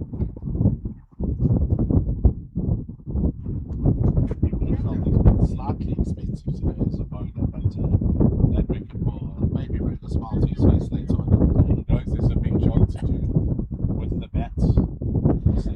Yeah, and a smart piece of bowling at this stage. You're bowling the final over. You expect batsmen to come out and try to whack you around, and you have got to bowl wicket to wicket. It's a hit me or miss me, one of the two. So good planning, good execution from him. Wayne Bourne is such a big bowler, one of the frontline bowlers in this team. Yes, Yes, sorry, my mic was at the top there. Yes, didn't get as many opportunities to bowl today, but was brought in at the depth, and his 4 overs going for 20 runs so far. But that wicket will certainly be one that he enjoyed. This time pitches it up full again, driven straight back to mid off. A run out opportunity. Was that another direct hit? They missed out there. That would have been really suicidal from the captain. Maybe thinking, yes, they want the quick single. They want to get to that 200. That's a little bit dab on the offside. This time, more room created there by the batter, making good contact. And the 200 is up there for India finally. 200 for 8 with 2 deliveries to go. Yeah, down the track he goes. Get a single here. Viren, the new batter for India, 201 for 8. And the final ball of this innings coming up from Wayne Parn. No doubt looking to finish strong. India no doubt looking to finish with a boundary, but they will only add a single to the total. So Zimbabwe will need 203 from the allotment of 45 overs when we come back. India taking 4 strike at the invitation of Zimbabwe. Round 5 of the IMC over 60 World Cup. And they close off with 202 for 8 at the expiration of the 45 overs. An innings really built around that brilliant 80 from opening batsman UR Radhakrishnan. Some fine bowling, and these Zimbabwean would have effected 3 run-outs. Wonderful feeling display from them. Brilliant sunshine here at Danville Park. Nick Gill, certainly you want to give your final thoughts on proceeding, but I think 202, quite a competitive total on the board. Yeah, absolutely. 202, a massive total. Runs on the board always adds extra pressure for the team batting second. Zimbabwe, though, will take hope in that if you can build an innings and stay there at the crease, there are runs to be scored. Play the ball safely on the ground. It seems to be racing away to the boundary today. And they have a few heavy hitters that will come in at the back end of their innings. Their goal, though, to keep wickets in the first 15 has been a problem for them in the 3 games leading up to today. And I'm sure there'll be a couple of changes in the top order. So they'll hope to chase down this total and get their first win in this IMC Over 60s World Cup. It's been great doing the first innings. Stay tuned for the second innings, and we'll be back with you after this short lunch break. Yeah, thank you very much, Nick Lang. We'll have to say goodbye from a sunny Danville Park here in Ontario, Canada. Wonderful day for cricket, and India set Zimbabwe 203 for victory from the allocation of 45 overs. On behalf of my co-commentator Dick Legg, our technician Mr. Rampal, I'm Ravindra Bandalal saying goodbye for now from a beautiful Mississauga city.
Welcome back here at Danville Park in Mississauga, Ontario, Canada. Absolutely fantastic condition for cricket. We have got brilliant sunshine, windy condition. We're looking to have a match-up here between India and Zimbabwe. Zimbabwe winning the toss, invited India to take first strike, and they able to compile 202 for the loss of 8 wickets at the expiration of 45 overs. So the chase about to begin with Zimbabwe needing 203 for victory. Round 5 of the 2026 International Master Cricket over 60 45 over World Cup tournament. 14 teams participating here in Canada, and we run until August 23rd. So ball number 1 about to begin from Ashok, Wayne Jones and Ian Holland. Ian Harris. Harris will be opening batting here for Zimbabwe. As I say, welcome back and good afternoon to Nick Clegg. Enjoy your lunch. Yeah, lovely. Subway. What brand is Subway? It's a lovely. I had a Call lovely it Subway. turkey roll today. That was delicious. Now I've just refilled my water, ready to go. Hopefully less coffee in this. About no, that's all the water that there was in the water tank. Ball number 1. Here we go. Getting Ashok. gears from Dylan. Wayne Jones just tight defense. This is the guy I was referring to. Ian Harris, the batter, in fact, facing the first ball there for Zimbabwe. So the target is 203 from the allotted 45 overs. India a win from their 4 matches with 3 defeats. Zimbabwe want to end that horrible time here in Canada with 3 defeats. Started off with a wide, string down the leg side. Ashok looking to get that rhythm right, looking to get that momentum. Yeah, I wonder if someone will inform the scorer down there that it's actually Ian Harris on strike and not Wayne Jones. You don't want runs credited to the wrong player when it comes to tournament teams and so on.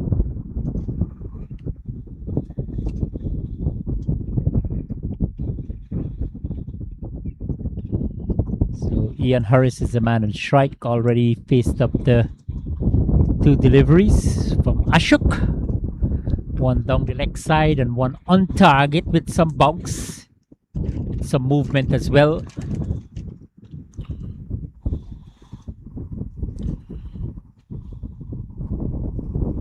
Got to slip a gully backward point cover, extra cover, mid on, backward square on a long leg. Yeah, beaten again. This is the kind of movement you would expect, Nick, from him. Ashok, bounce, pace, good carry. What a start for him. Encouragement. Yeah, I haven't had the privilege of watching India play, but you mentioned when he came into bats that he's a strike bowler, and Zimbabwe will need to be aware of that. He's already found a lot more bounce than the Zimbabweans did from the highway end. 2 different styles of bowlers, though, between him and Walton. That one slides down the leg side, and a good bar run here from Zimbabwe. They'll need to tick over the run rate as much as possible, Rav. It's something that Zimbabwe has struggled with in all their games. To go at more than 3 and over has been an issue for them. This has come, of course, with the loss of 4 or 5 wickets in the first 15 overs.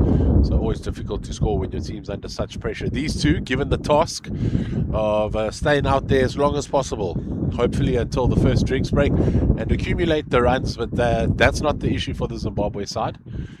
They've just spoken about not losing any wickets. Hopefully they can bring that solution to this innings here. They're chasing a target of 203 set by India. And I think, Nick, as you said there, if you could try to get a change up a little now, probably come with a different strategy and try to utilize it. So, okay, we have been pegged down on a number of occasions. Yeah, the rotator of a strike is good, but just not able to set up a good foundation in a more aggressive manner. You know, not to lose really, but just thinking about a more aggressive approach 2 runs after the first over. And Zimbabwe in pursuit of 203 set by India, 2 without loss. So what they would have liked in that over is to score 3 runs, because then mentally now we only have 199 to chase. So at the moment they still have 201 to get, and that's how they're going to break down this total. I think it's the right way to go when you're chasing a total. Work towards milestones. As mentioned, the most important thing is to keep wickets in hand. We need to keep plenty as well. Wayne Jones, in fact, Ian Harris in strike now. Captain Virender Bumla still having that slip cordon, quite populated. And it's drift down to long leg, mid off, mid on.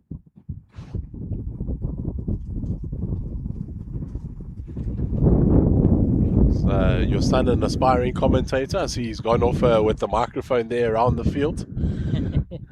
Either a rapper or a commentator. Harris stretching for a wide one.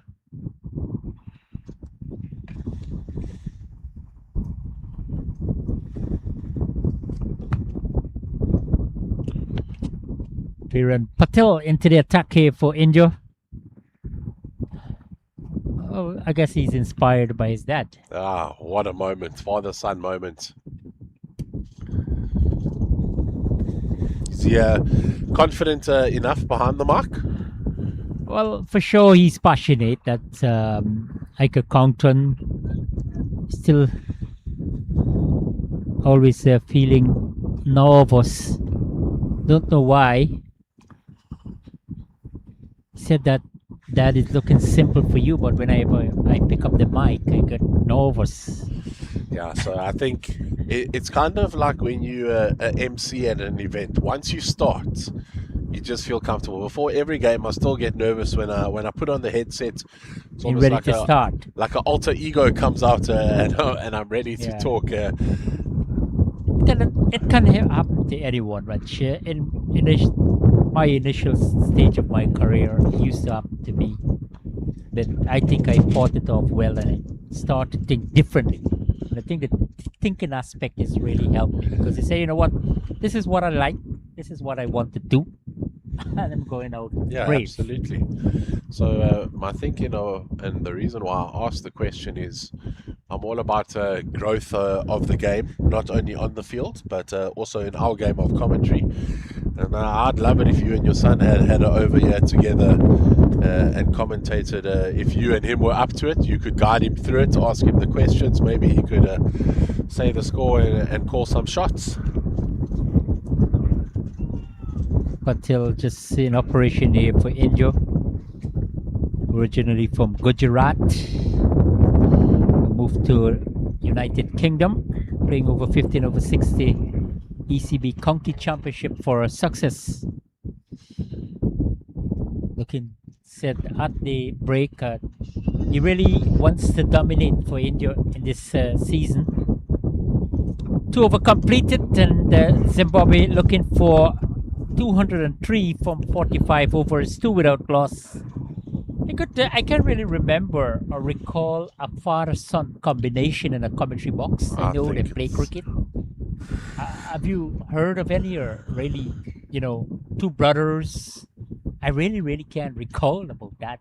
Being, over 15 years in journalism, commentary, I really can't think about someone. Not on the international scene. I know I've worked with the father-son pair before at a rugby game and a water polo game, but just at a school or provincial level back in my hometown of East London. And it's always good. It's especially if it's something that both parties are interested in and enjoy. So I'm all for handing my headset over for an over or 2 if you guys want to have that special father-son moment, and the game grows and he gets enjoyment, and maybe it sparks something for the future where you guys can commentate as a pair in games and go on travels together around the world. And interesting to know when they are in the commentary box what he will be saying to Dad, calling him. I'm saying Nick Clegg, you're saying Ravindra Rav. What are you gonna say? Hi, Dad, that's a good shot. Or hi, son, that's a good shot. That would be interesting. Maybe he doesn't have to refer to a title, but definitely I'm not saying that he should call you by your first name. That's for sure. But I feel like if you guys just spoke naturally, we don't always address each other by our names. We just chat and it's just a flowing conversation, like two people enjoying a game of cricket and just speaking our views to many people watching on the YouTube stream. Exactly. Over number 3 just started there. India batted first at the invitation of Zimbabwe and posted up 203 for 8 at the completion of the 45 overs. You are Radhakrishnan getting 80. Really outstanding batting performance from the opener. Really anchored that innings there for the Indians. Zimbabwe, no doubt, will looking to get to the target as quickly as possible.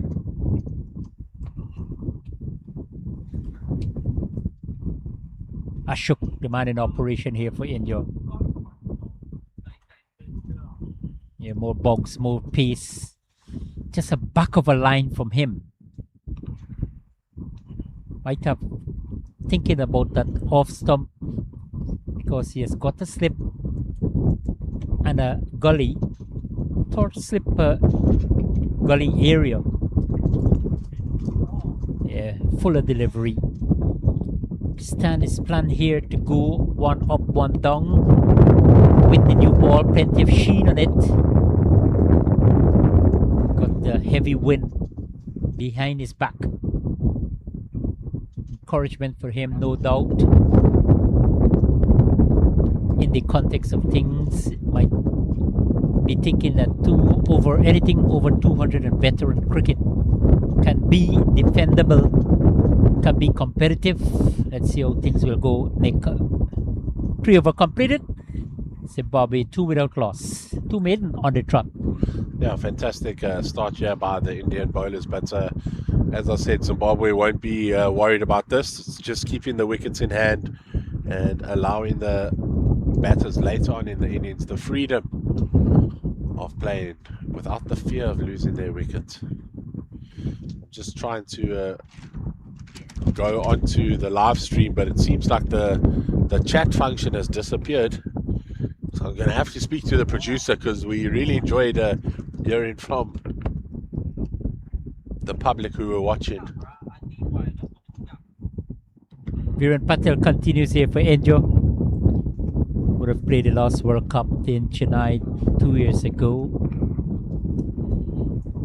Played a lot of cricket in England, a lot of county cricket. So he's coming with a wealth of experience, and that's a good thing for veteran cricket. When you're playing around the globe on a regular basis, different level, different competition, different atmosphere, different surfaces, being able to boost your confidence enormously coming into World Cup tournament. You're representing your born country. Really can really help you there. So Nick, that you're playing around, playing more than 1 and 2 over 40 World Cups, everything in your favor.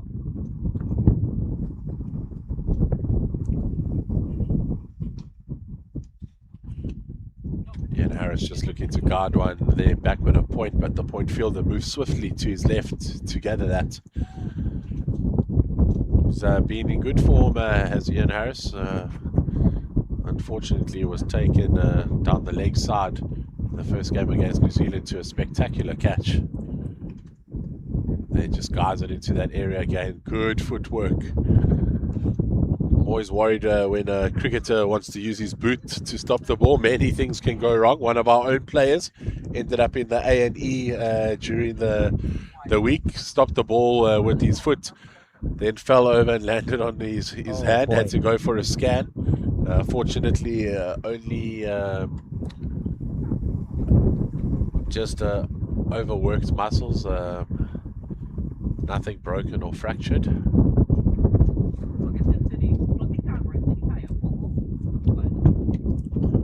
And you will see a lot of veterans using their feet, probably because of the physical challenges, bending down, and that sort of thing. So you will see the more use of the feet from the veterans cricketers. Always element of danger, though. White ball there from Patel. And just looking at the YouTube chat, our man Raman PK7331 wasn't happy that there was a run out there at the end, and then very disappointed that there were only 45 runs in the last 12 overs for India. It's a great strike there by Wayne Jones. Even better fielding though by the Indians in the covers. And that's the type of fielding that the Indian team are going to need to show here to get a second victory in the IMC over 60s tournament. 4 completed there from Viren Patel. Just conceded 4 runs. A quite economical start for him. 4 without loss. Zimbabwe, as Nick commented, that they going to have this kind of approach, very watchful, very vigilant. Start, but Nick, I think you still have got to bring some aggression, especially in the power play. Feeling restriction applied. You want to see if you can, nothing too risky, but at least try to get a couple of balls over in a circle and put some doubt in the bowler's mind. Say, okay, we are willing to take the risk. We will bring that level of intimidation. It started to be a more tussle rather than just playing that defiant game, that defiant approach. We don't want to lose wickets. Yes, should be the trick here, not to lose wickets early. You don't want to put yourself under more pressure. But a little bit of innovation can solve the problem. As you said, that Zimbabwe really have been on the slow side of things initially, at the initial part of the innings. Now they have got a target of 203. A little bit of not too dicey, but at the same time you want to get on with things. You want to show the opposition you're here for business. These will help with the positivity as well in this innings. No, 200 is by no means a small target. The Indian side batted really well to get there, and they were very aggressive in the first 15 overs with the Indian side. Through Krishna, he was fantastic at the top of the order. 80 off 93 deliveries. Let's see your son itching to get involved here in commentary. How are you?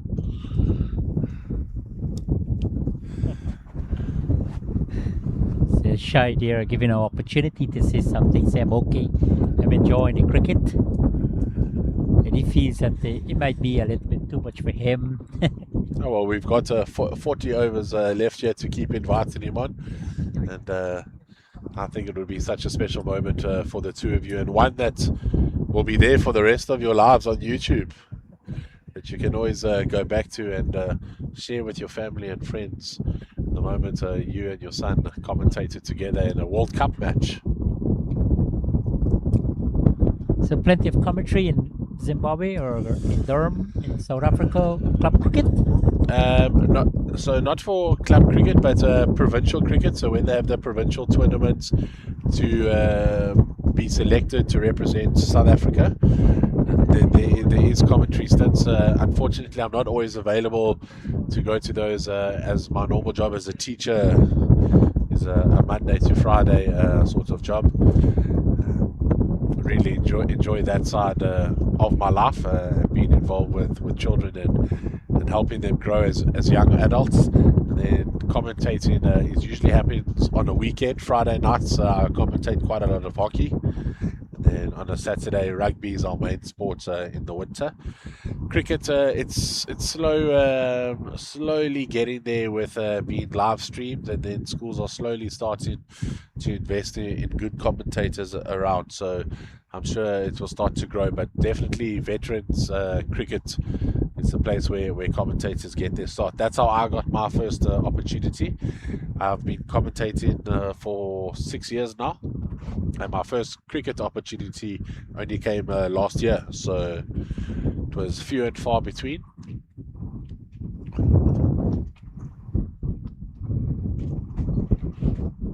Because when we were in South Africa for the over 40 World Cup, I went to a practice game. These guys, not too big and professional, but they had a little commentary team there. Just was just a club cricket match. But for the entire over 40 World Cup, commentary throughout the tournament. And I think that is commendable from the IMC to add commentary to any World Cup tournament. It's one is played upishly outward, backward of point, protection in that area. And you said that, Nick, that you doing the rugby. You're really enjoying that. Yeah, absolutely. Rugby is one of the biggest sports in South Africa, especially our school rugby system. I think is unmatched around the world. A lot of countries around the world adopt that the sport usually happens within a club, not necessarily at the school. South Africa, very different. Our majority of our sport happens within schools, and the club system is just for extra sport. Usually our clubs feature hockey and cricket, and then obviously your racket sports. Tennis, paddle is the fastest growing sports, I think, in the world at the moment, and certainly in South Africa.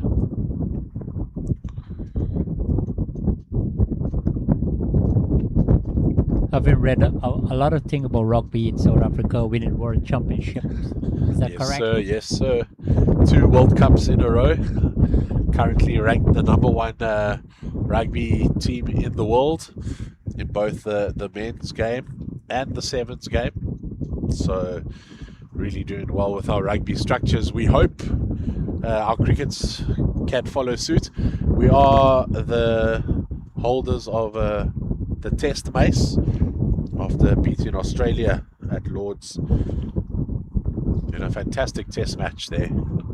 So when we were heading to downtown in Cape Town, probably the harbour front, is that what they call it? Yeah, The waterfront, yeah. You notice the massive stadium there that was used for the 2010 FIFA World Cup. Said transforming it into a rugby stadium. Yeah, so it's Am I correct? Yes, it's a dual-use stadium. So the provincial rugby team there, named the Stormers, fantastic union. That's the union that I support in rugby. They are almost that's their home base.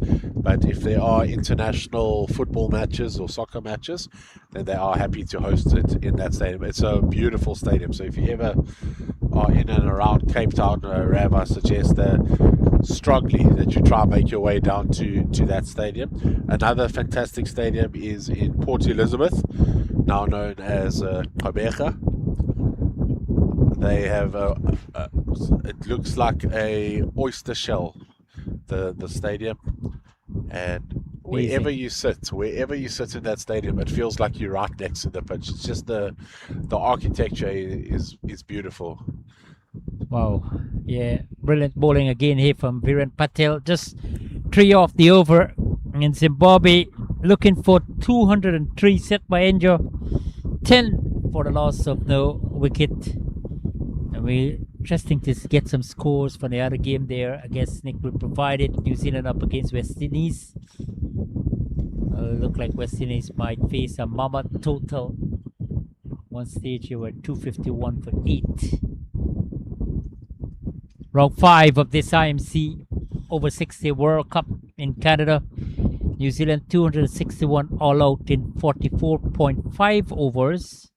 West Indies in reply 22 for 2 after 7. And USA against England. USA 146 for 8. at the completion of the 45 overs. England in reply 44 without loss after 12. Sri Lanka, well, they set Canada 190 for victory. Game, the reply just began with 5 without loss. Well,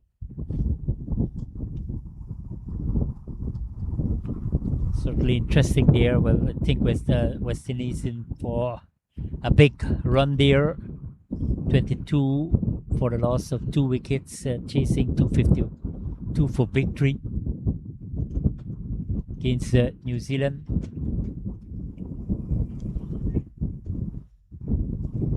Yeah, nicely played out, nicely tucked away towards that cover region and able to scurry through for a single. Good running, good communication by these two here. Zimbabwe in reply to India 203 from 45 overs.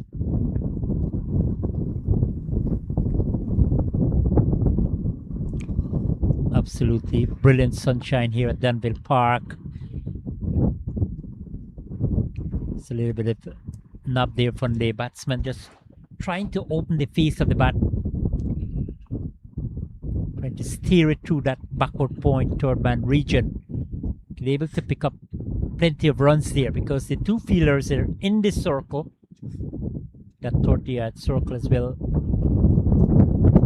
And like you see in cricketing country that people passionate, you see full, you see capacity crowd at the stadium. For rugby, you see that too. Yeah, absolutely. The rugby stadiums, when tickets are released, generally are sold out within a day or two. So SARU, South African Rugby Union, they post the dates as to when they're going to open the ticket sales because they fly so quickly. So and that just comes because the team is winning and are the world champions for the last 8 years. So we're hoping, again, it's the big World Cup next year in Australia, and we're hoping I guess they headed down there to do some commentary. Oh, that would be a dream, that would be a dream. But some big commentators. Yeah. No, they'll use the big boys for that. So I'm just a very small fish in a massive ocean. So as producer Dylan gets excited for some bounce going past the bat there. Not often we hear Dylan give a remark. We obviously know who he's supporting now. I think I'll take those sweets away from Dylan. He's not allowed any more sweets from Team Zimbabwe. Beside the line of the off, some well ball again there for Mashuk.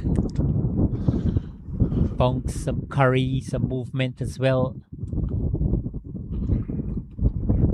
And quite predictable. The pitch is dry now, we can see. But you can see why it's been an issue for Zimbabwe losing so many wickets, because going at 14 runs now after 7 overs, 2 runs and over, if you lose 2 or 3 wickets, you're all of a sudden in big trouble. 14 for 3 after 7, and that's been Zimbabwe's biggest problem.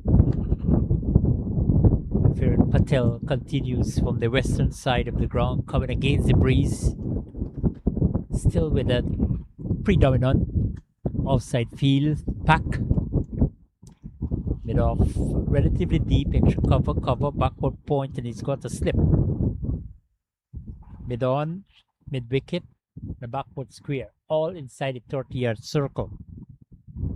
So a wide third man, almost like a backward point region, bracing the fence, thinking that the Ian Harris showing some inclination to go the offside.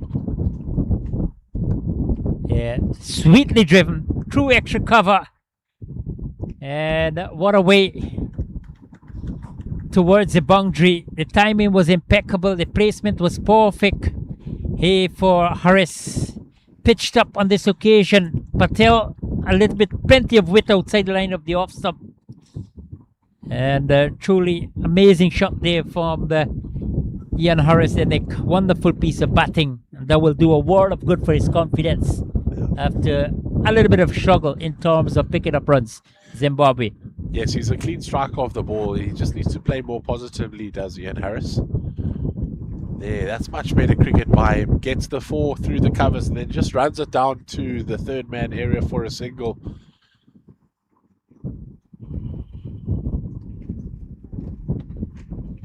think it was the great West Indian Ian Bishop who used to say when commentating, every good batsman looks for a single after they hit a boundary. And you often see that unless there is something really like a lollipop, he comes his way and or in his arc and able to dispatch it. But I think it's a good way of batting, especially when you're chasing and the team depends on you a lot. To make an impression, to come to the party. And we talk about your favorite cricketer that you admire, not only in this era, different era. Who your favorite cricket commentator? Me? Ravindra Badalan? I'm a big fan of Ian Smith from New Zealand.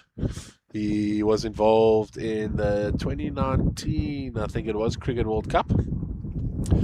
He called the final there. He's also a rugby commentator and has been involved in big rugby games for the All Blacks against the Springboks. So I really enjoy his style where he's able to do two sporting codes. There was a commentator on SABC, which is the free stations back in South Africa, Neil Manthorpe. Really enjoyed his commentating.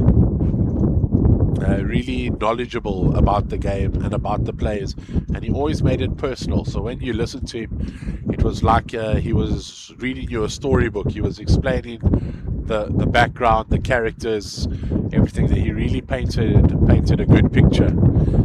So those are two men that I really try bring my picture or commentary across.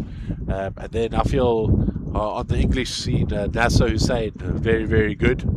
And a new commentator on the block, Dale Steyn. I like how honest Dale Steyn is behind the mic, and often commentators will presume what coaches are saying. Dale Steyn just comes out and he says, I don't think that's what the coach was saying, the bowler's not following the plans, and so on. So I like the insight that he gives after just recently playing at the highest level. Definitely one to watch out for. Dale Steyn, Sean Pollock, I think quite amazing too. He's a good analyst in my view. Talk about Nazir Hussain. I would just give my card to edge of Nazir Hussain for me. And like Harshi Bogle from India, I think he's a fantastic commentator. I'd really like to listen to the late Shane Warne. Took up commentary as well. Just this one nip back there from Ashok. I thought he might have had him there to the back of a line there from him. This occasion action. Ashok none for 5 in his 5th over. Ball again there from him. No, that one too close to the body to try cut. And this exciting part about, because T20 cricket playing so much around the globe, like let's see Danny Morris, he brings a different vibes into the commentary. Ian Bishop, Simon Dull, these guys, doing a really great job in terms of the excitement. If you listen to Sunil Gavaskar, the former India legendary batsman, his analysis is different from a new commentator, because yes, he's bringing that conventional style, wicket to wicket, but as I said, because of plenty of T20 cricket, straight to the man at backward point, simple catch, a straightforward one, and Wayne Jones probably thinking to go over the top, only connection, top of the bat, and flew straight to the man there. And Ashok putting in some hard work, finally got some reward. It was a bad delivery to put away, but just that maybe thinking to go too hard at it, deceived by the pace. And another well-judged catch here for India. The breakthrough happened here for Zimbabwe, losing the wicket of Wayne Jones. He has gone for 6 from 25 deliveries. And Zimbabwe targeting 203 from 45 overs. In over number 9, they are 20 for 1. Yeah, I think Wayne Jones, when he watches the replay of that, the ball was just a little bit too close to his body to cut. There was no full extension of the arms. He just whipped it with his wrist there at the last minute. He'd been looking for that cut shot, so obviously felt comfortable cutting close to his body. But you'd always encourage someone, just when you cut in the ball, get that full extension of your arms. Frustrating end to his innings for Wayne Jones.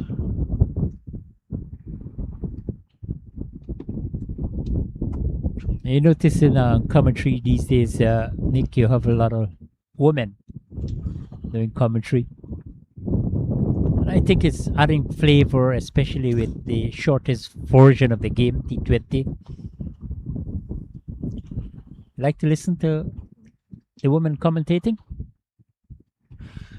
Yes, Natalie Germanis from South Africa. I really enjoy her. She's been on the scene for quite a while. And I don't want to pronounce her name wrong. I think it's Isha Good. Yeah, Isha Good from England. Yeah, she's absolutely fantastic. She's probably one of the best. And then there's the Australian keeper. She's just retired from international. Meg Healy. yeah. Mitchell Stark's wife. Yeah. Alyssa Healy. She is also fantastic. She's had a couple of seasons of the Big Bash and stuff behind the mic, and even did a test match once.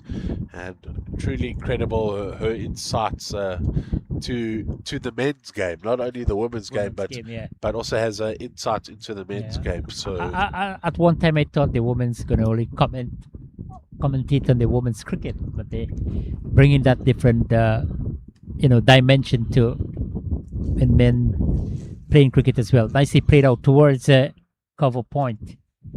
Wayne pouring up his account with a double there. Confident shot from him, driving his team in a spot of border at 20 for 1 with the departure of one of the Harris. Wayne Jones. Wayne Jones, I beg your pardon. It's going to be real tough for you now. Both batsmen have the same setup, same floppies. Harris punching one off the back foot, unable to penetrate the cover field at that time. Viren Patel, who lives in United Kingdom, plays for Success in County Championship, playing in his second over 60 World Cup. Played over 50 World Cup in the South Africa, over 14 2019, just before the pandemic. There was a tournament in South Africa when he had to cut short because of the global pandemic.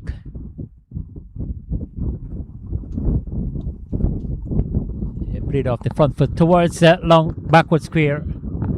Might not have enough legs to reach into the boundary just in front, but they were able to collect 3 runs.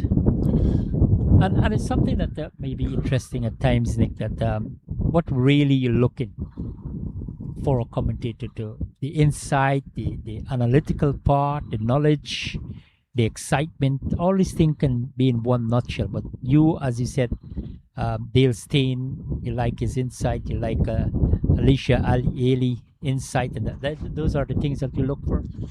Yeah, so that's just my preference. Everyone has their own preference and what they enjoy from a commentator. I also enjoy a commentator that is neutral. As we see Pops try pull one. Unfortunately, the keeper not able to get there, and unfortunately for India, not landing on his stumps. But everyone prefers a certain style, and I think we try bring that style across in our own way. And I just like to try make the game personal for those listening at home, make them feel comfortable, but most importantly, stay neutral. So even though at the moment I'm wearing a Zimbabwe cap and a Zimbabwe cricket shirt, I've tried to be as neutral as possible for those viewers, because it can get quite tiresome for the viewers listening if a commentator is always one-sided during a commentating stint. And I just feel like even though Dale Steyn and Alyssa Healy are so passionate for their two countries, when they commentate, you would never know which team they actually played for. And I think that's just so difficult to do for people that were so passionate for a team maybe a year or two ago that they were the main characters in. 10 gone, 27 for 1. Zimbabwe in response to India, 203 after 45 overs. It is going to be a challenging total. We will have to wait and see probably the way they started off things here. Want to get to that magic figure. Want to open their account to this campaign so far. Have been on the back burner so far. 3 matches, 3 defeats. India 4 matches, 3 defeats with a win. In the Group B action, 7 teams competing in the top 2 will advance to meet up the top 2 in Group A. Ashok continues from the top end of the ground. The highway side continues to be aggressive, bringing a great degree of intimidation to the batters. Plenty movement, plenty pace. And he's got a wicket to his name. Got that initial breakthrough here for India. But still, ENRS decided to be stubborn, decided to be defiant here. Nick, yes, it might be a good approach to him, but yes, I understand that you don't want to lose wickets, so it can be good. Watch out the next 10 overs and then to start to replan his game. Yeah, Ian Harris good enough to accelerate the run rate later on in the innings. The important part, though, if you start slowly, you have to stay in.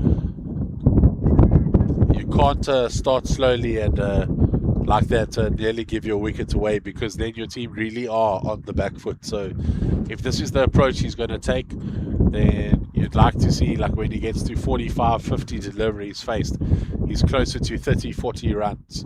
And looks to accelerate through that. I've got some people messaging me just before I put my phone on charge.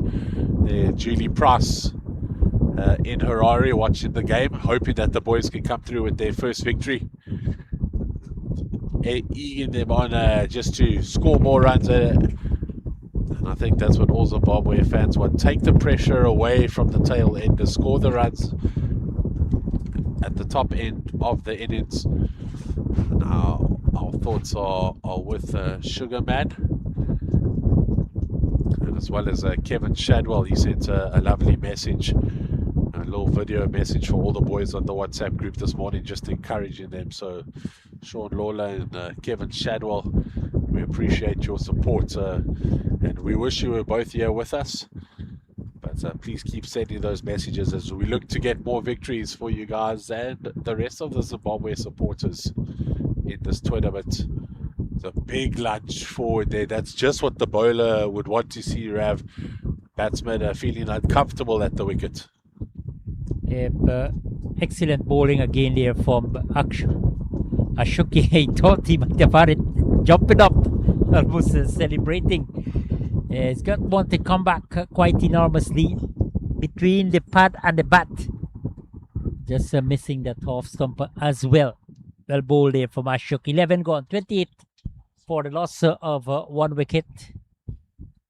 Zimbabwe looking for 203 from the allotment of 45 overs. India tallying up 202 for 8 at the expiration of 45 overs. So Patel is off the field. Bowling in tandem with Ashok.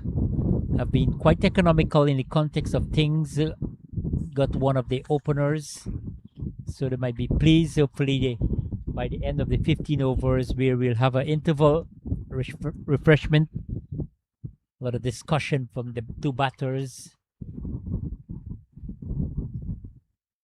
Have an opportunity to come out with a victory. India, well, they want to add more victory to their 5 games. They will have 2 if they be triumphant today, and hopefully they can make it to the semi-final. Still a lot of hard work to come, because you've got 2 teams dominating, England and New Zealand, sitting at 1 and 2 on the points chart respectively.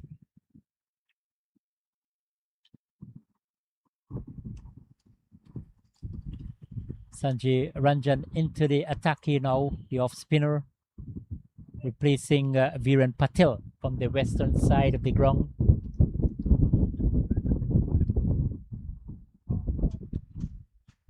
Still in the power play with a slip backward square cover point, extra cover, mid off, mid on, mid wicket.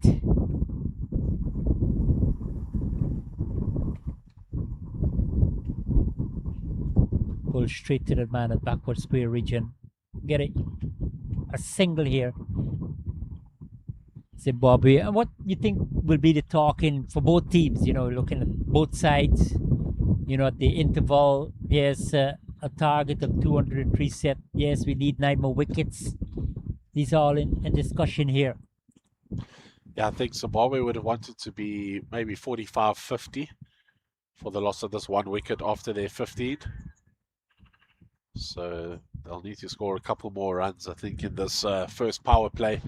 It's been good field placing from the Indian skipper. So far, the Zimbabweans keep finding the field in that inner ring.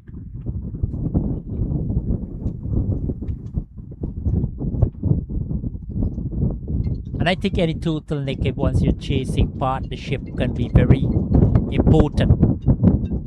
If these two can able to recover, put up a show here in terms of partnership.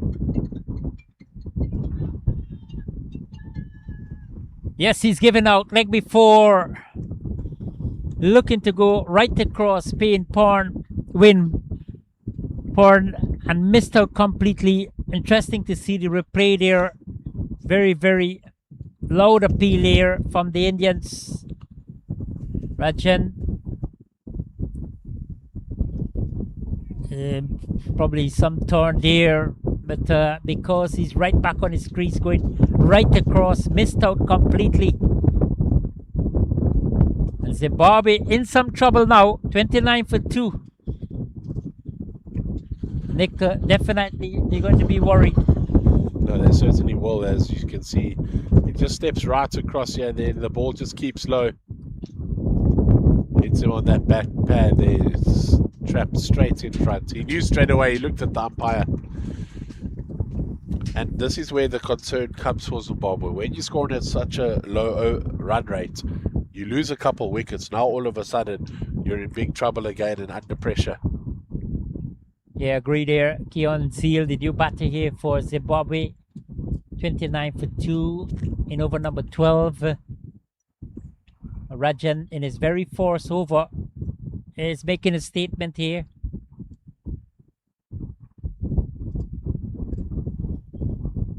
Hasn't been high in the wicket column in this tournament, but just doing the job for his team here, doing the job for his country.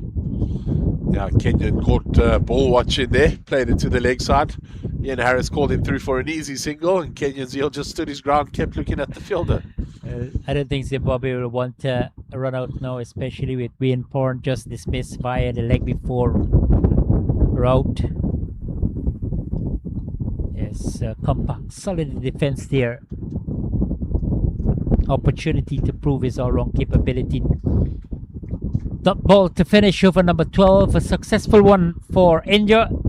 Zimbabwe 29 for 2.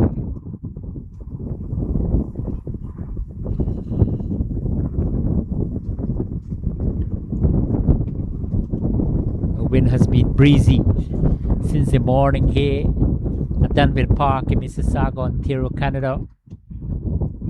Definitely we have been blessed with glorious sunshine. Fantastic atmosphere here at Danville.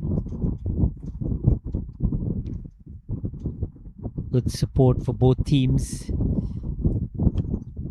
Of course, the country's on a neutral pitch. But it's a World Cup campaign, one country hosting it. Canada over 60, 14 teams in participation. Action officially began last Sunday. This Sunday we'll have a break, and next Sunday wrap things up. A loud appeal again there. Ashok looking to create more havoc against the Zimbabwean batsman. Right on target, more movement, more seam from him. And I think Nick, as the ball gets a bit older, some bruise now. And this is smart bowling for him, thinking about good line and length. Yes, this one with some bounce as well. But he's keeping the pressure. The batter's fully aware that he's a clever bowler. And because he has that pace and bounce, generating good speed.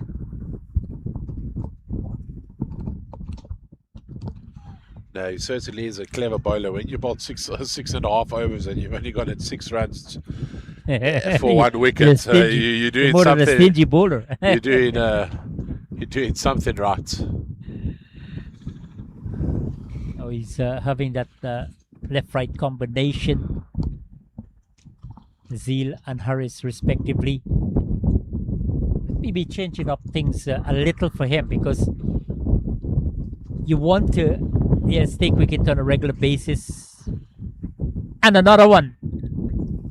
Yes, Ashok is delighted.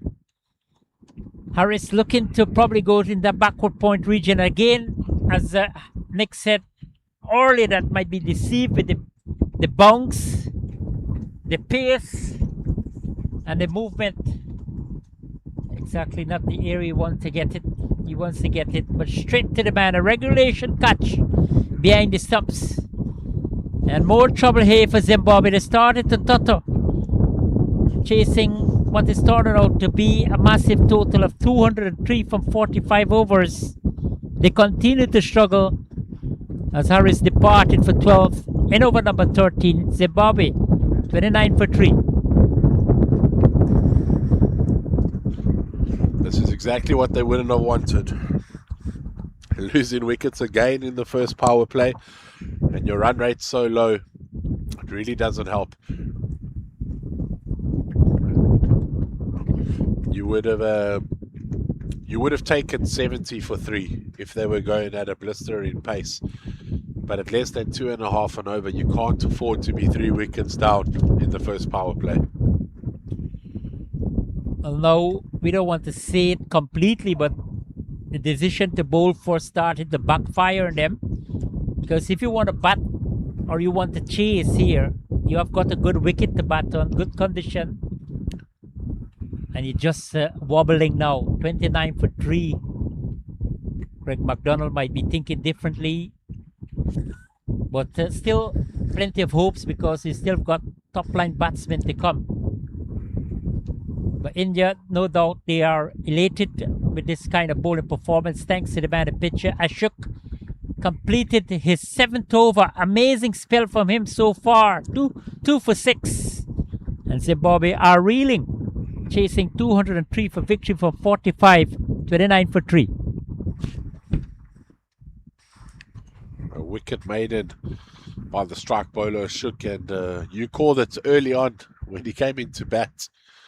Lower down in the innings of India. And that was basically because I saw him in the first match. I can't remember the opposition, but the way he bowled at that game, I really impressed him, because I think he's a clever bowler, and he got the opportunity to bowl with the ball with sheen, generating good pace, utilizing the track. I mean, the conditions in that game was more difficult. This is, I think, with with sparkling sunshine, you thought the pitch might have been really conducive or friendly for batting. Zimbabwe, I think, they come out, yes, they have plans, but just the execution is the problem here. And they, keep emphasizing that they have got to be a little more stubborn or try to be a bit more strategical in the approach, chasing target, and in familiar territory now, 30 for 3, because of the same approach. Yeah, absolutely. And there's still 2 overs, and if they lose another one, they're back in that territory of losing 4 or 5 wickets in the first 15. And then there's the consolidation period in the middle overs, and they're not batting out your 45, which is a cardinal sin in cricket when you don't bat out your full overs. So Andy Walton shifted down the order, still recovering from flu yesterday. Didn't even leave the hotel. Watched the game on the live stream. So still not 100%, but shifted down the order, and hopefully he'll be the key man that they can bat around. Rory McWade to come in next. He hasn't found form in the tournament, so they've just dropped him down the order. They've dropped him down the order to give him maybe a better opportunity to score some runs. So we'll hope, as Zimbabwe fans will, that he can get some runs on the board. And behind his name, skipper Greg McDonald, excellent with the bat, loves to scoop and paddle the ball around. So there still are a few batting options to come, and Zimbabwe will be hoping that this current pair at the wicket, Kenya Zil and Andrew Walton, can take it deep.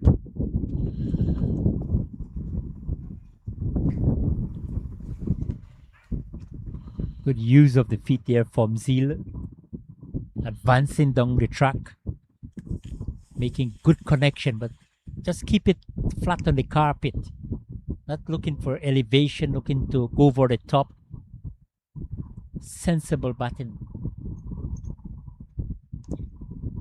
Yeah, that was a excellent delivery there from Sanjay Ranjan. Because of the bounce outside the line of the off stump.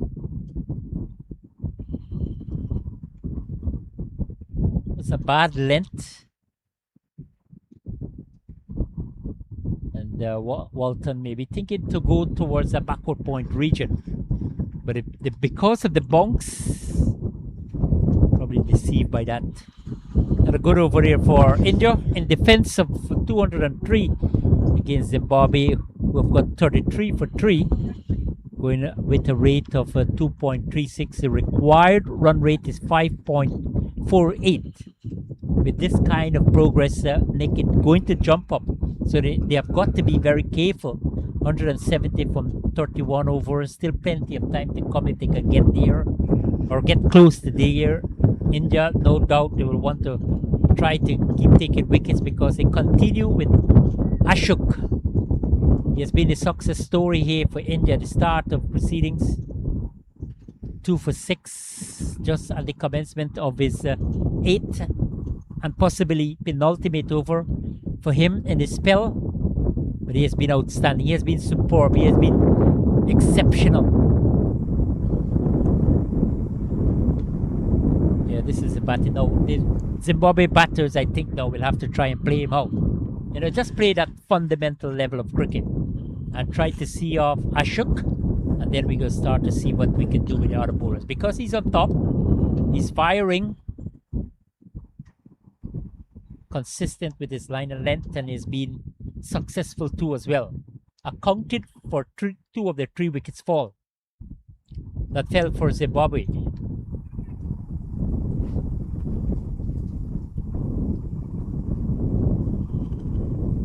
Andy Walton, a classy batsman, hasn't had the runs to his name in this tournament like he's used to scoring, so he's due for a big one. They'll be hoping it's today and it can match the batting astute of Radhakrishna. Oh, he's Drop been there. put down, nearly a commentator's curse. Oh, I must stop talking. Ram, you can do the commentary. I thought, and I was just about to tell you, glad to see a century from him because you talk about his quality. Outside the line of the off stump, a good length delivery there from Ashok, straight to the man, a backward point. This time he was quite low, the previous one, but nevertheless, a chance went to begging. Yeah, disappointment for the Indians, but how costly this can be for them, we'll have to wait and see because Andrew Walton is such a talented batter.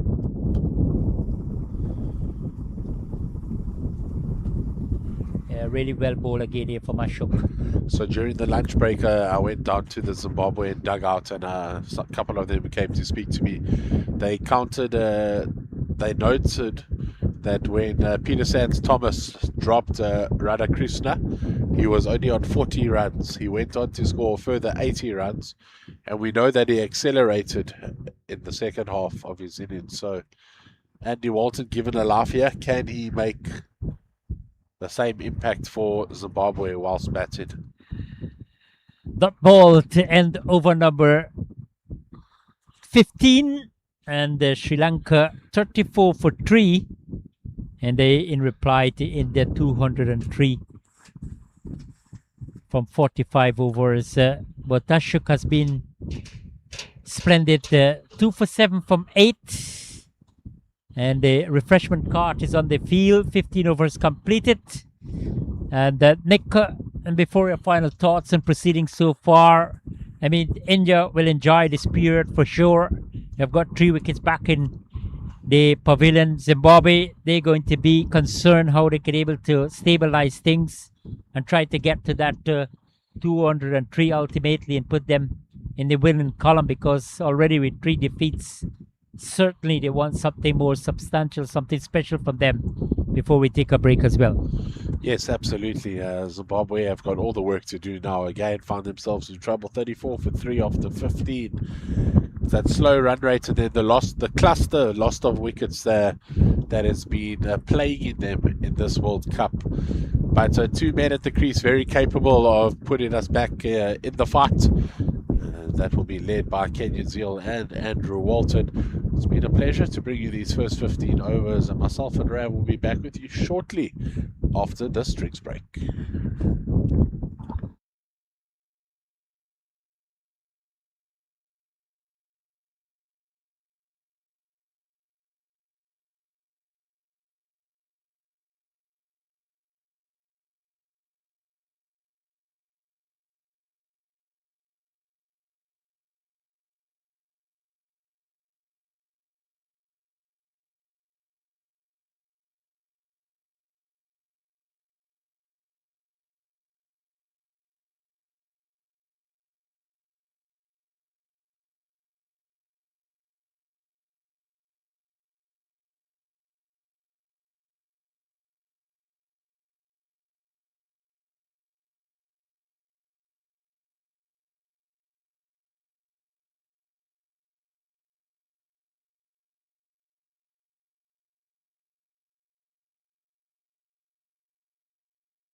Welcome back here at Danville Park in Mississauga, Ontario, Canada. Round number 5 in this year's International Masters Cricket over 60 45 over World Cup.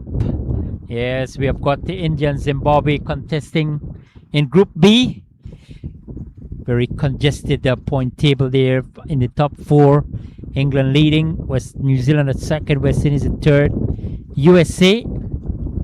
Then we got India, Scotland and Zimbabwe.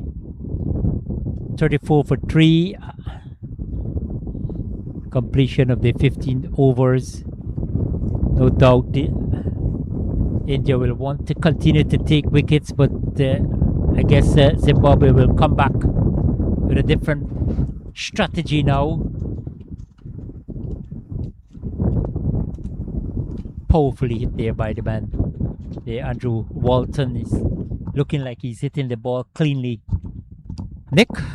Yeah, sweet time of the ball is Andrew Walton. What we don't want or need is a run out. And Really can afford that now. that was a straight to the field. If it was a direct hit, the umpire hasn't been afraid to stick the batsman in this game. So you really need to be aware of that.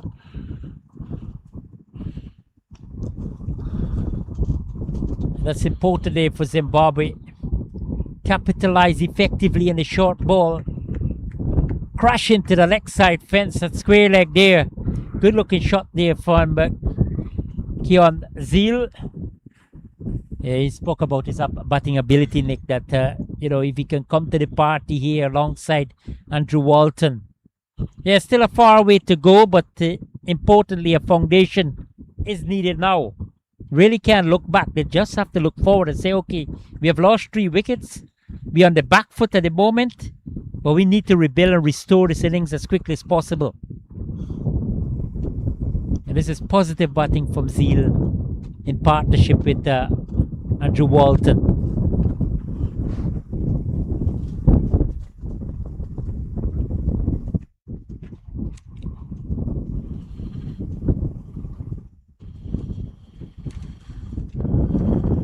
Good comeback there from Ranjan after being clubbered through that backward square region for 4 by Zeal. 1 delivery left in over number 16. And he finished off with a dot ball. Forward comes Zeal, and Zimbabwe 39 for 3, targeting 203, set by India here at Danville Park in Mississauga, Ontario, Canada. Still breezy condition, at times very gusty as well. I'm sure my friend from South Africa, Nick Legg, enjoying the atmosphere in Canada. It's a winter season back in Cape Town. Yeah, very cold and rainy in the Western Cape.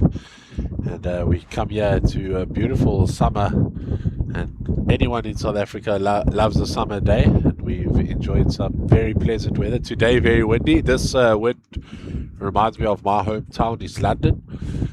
We have a lot of wind down there, and just feels like a day at home. Sun's out, cricket's happening, and a lot of wind.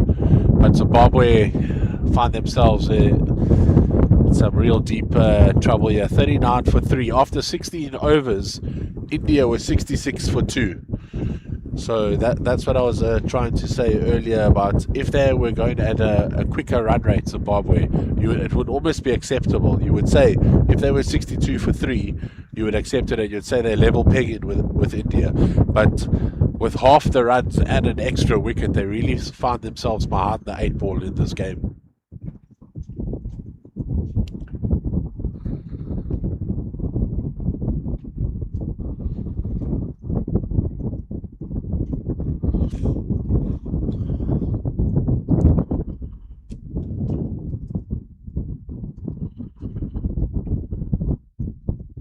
The opportunity for these 2 batsmen to revive the innings.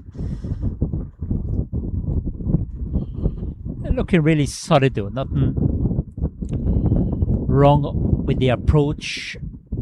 Understand they are under tremendous pressure. Andrew Walton 4 from 12, Zeal 5 from 10.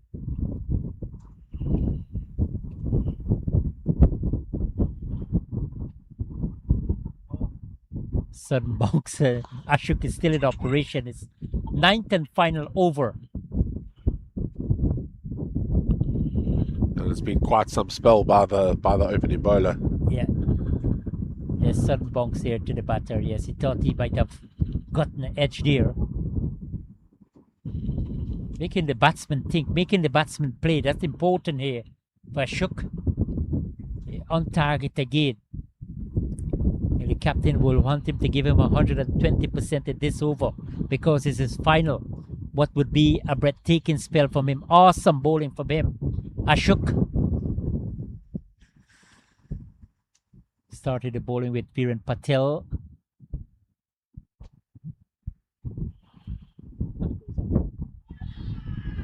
They asked the question there.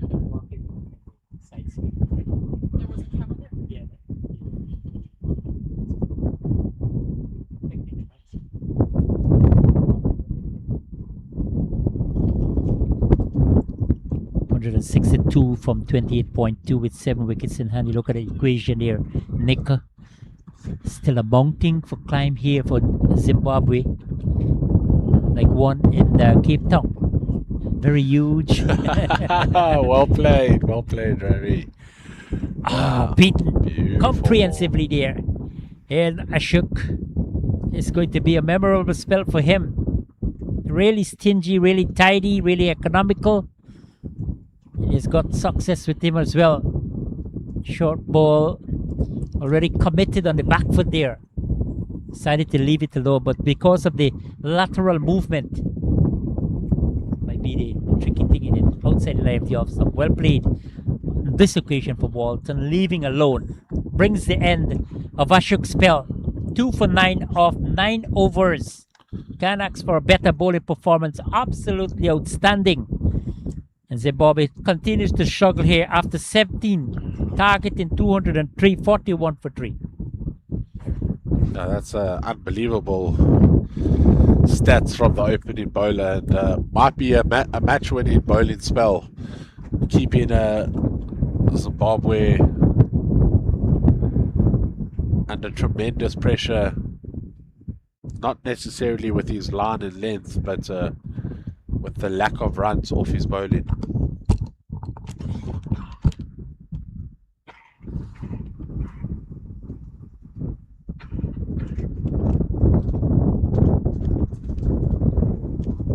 Sanjay Ranjan, the off spinner, continues from the western side of the ground.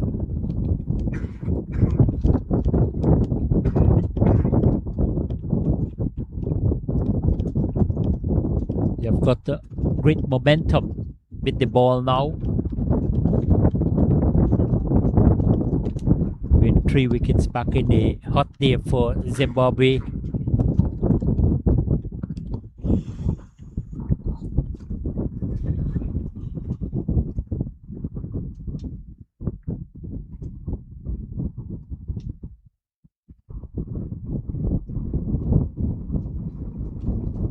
Yeah, well played again there from Walton. Bat and putt close together. Good technique displaying by him, equal to the task. He's very compact in his technique and everything he does with inside the box, almost a textbook. Like that one, pull towards backward mid wicket. We will pick up at least 2 here. Just held back. Really heavy outfield here. Really have to go hard here, Nick. Yeah, they're going to have to find some acceleration somewhere, Ravindra. It's a big concern for them. They've got some hitters still in the shed to come out and bat, but you know, when a hitter strides to the wicket, 2 things can happen. He loses his wicket early, or he's going to score runs quickly. They can't afford to lose wickets, so this batting pair really need to up the ante. Need to try and tick it over. They will need a AB de Villiers. As mentioned, he's far too young and not Zimbabwean. So if there is someone here, I think Rory McWade, he's hungry to make some runs. He's failed 3 games in a row, going out to the same shot, trying to work it to the leg side, too much bottom hand, getting a top edge and being caught within the pitch's perimeters. So he'll want to make a difference today with the bat. And at the end of the 18th over, Zimbabwe found themselves in trouble, 45 for 3. And trying to consolidate this batting innings is Kenyan Zeal and Andrew Walton.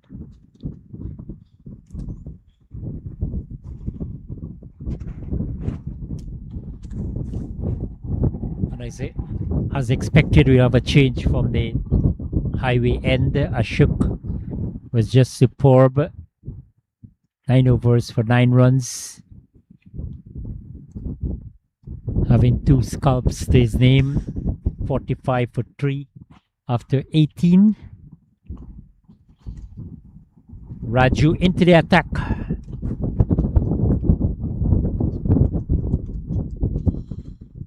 And I think it's going to be a good move here from India to have a seamer to continue from that end based on the Ashok brilliance. They're having the left arm spinner Raju into the attack. You remember the left arm orthodox spinner from India, former left arm Venkatish Raju. I don't think India is playing a match without the left arm spinner in any division of their cricket. They certainly are gifted when it comes In to over spinners. 40 World Cup, they had 3. Jeez.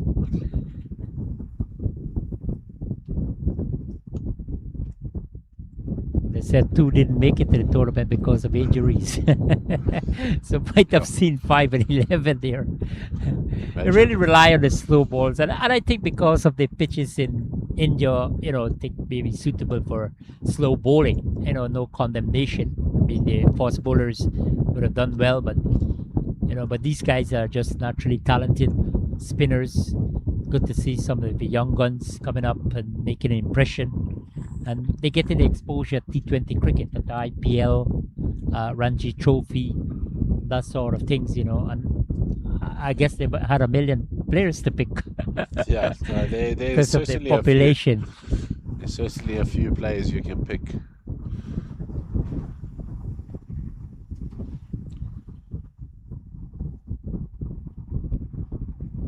Raju is operating between the stump and the umpire. He's got the man deep picture cover facing the breezing the boundary and a man deep mid wicket. Just 2 men outside of the circle, the boundary end, thinking that Walton might go for that big sweep. Like now, missed out completely. It would be good to get a replay of that. Must have just snuck inside.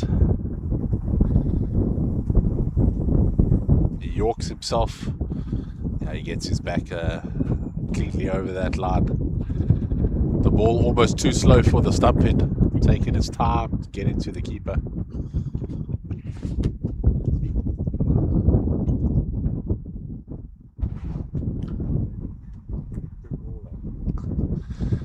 John Jamison behind us, a wicketkeeper in his own right. Enjoying that delivery. That's a much better shot there from Walton, just a long stride out.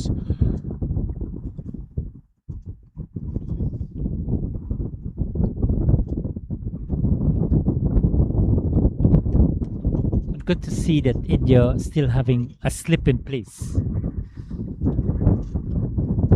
because of pressure. And another catch taken there by the Indians, and another wicket goes on here for Zimbabwe. More pressure, more trouble for them. And Andrew Walton, so much is expected from him.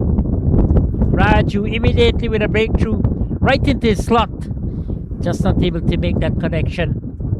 And they're taking a short mid wicket. Massive blow here for Zimbabwe. Deep trouble now. They found themselves in a disastrous position at 47 for 4 after 19 in pursuit of India. 203 for victory from 45 overs. And like this is a massive blow for the Zimbabwe team.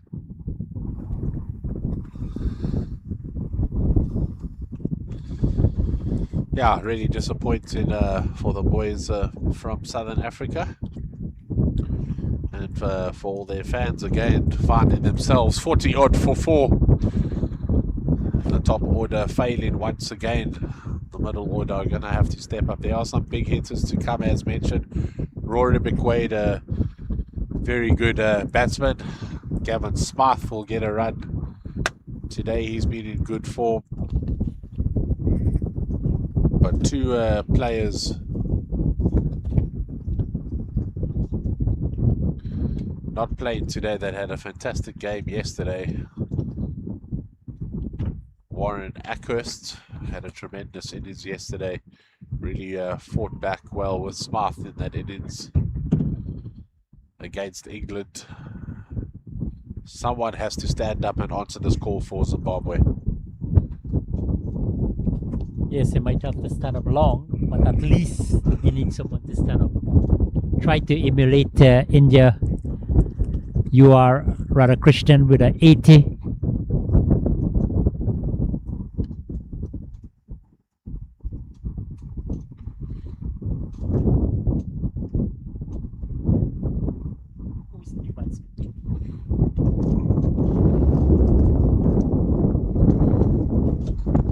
McQuaid, new batter for Zimbabwe. He will be off strike. Very lost ball there from Raju, picking up the wicket of Andrew Walton.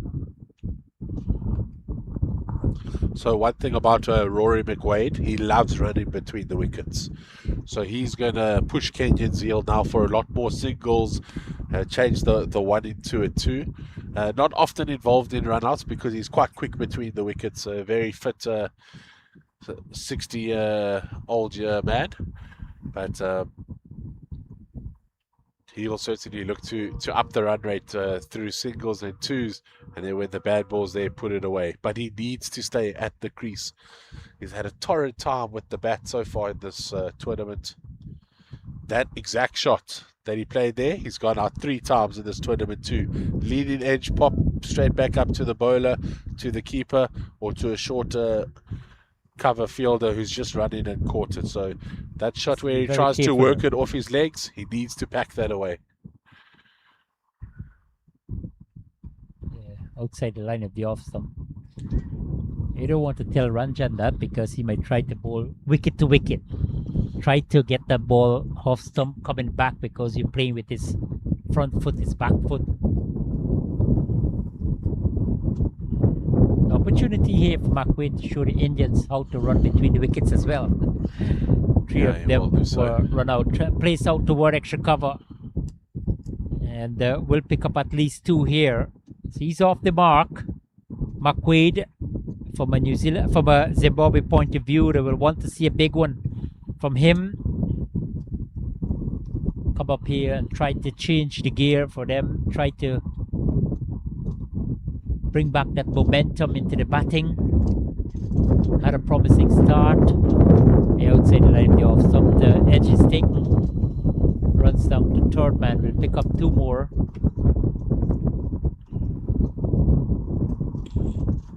The 50 coming up in that over for Zimbabwe. A small milestone, but one nevertheless. And I need a lot more of those to chase down this total. That man on screen, the key man in this run chase, he will need to push Kenyan Zeal hard at the crease, turning those 1s into 2s. Is Kenyan Zeal up to the task of running with Rory McQuaid in the middle?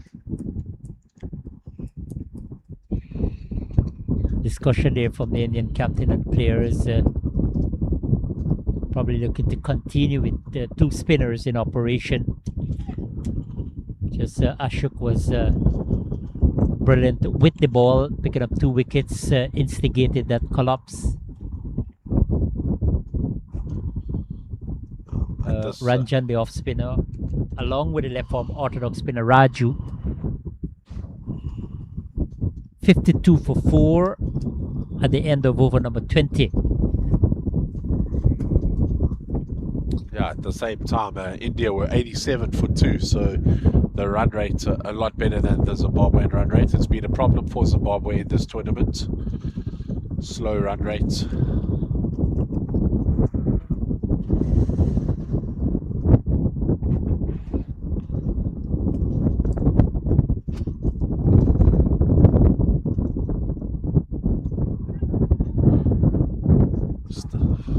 Oh boy, and he's given out stump there. Just a chip down the track. Mistime it completely. Probably misread the spin from the left arm orthodox spinner. And another wicket goes down here for Zimbabwe. Yes, he's coming down. So no hesitation this time from the wicketkeeper Aidar Ali. No mistake from him. Yeah, more success here for India in defense of 213. Completely missed out this time. McQuaid, he has gone back for 4. A brief stay at the crease. And Zimbabwe in further trouble here. The wheels are falling off. 52 for 5. in over number 21.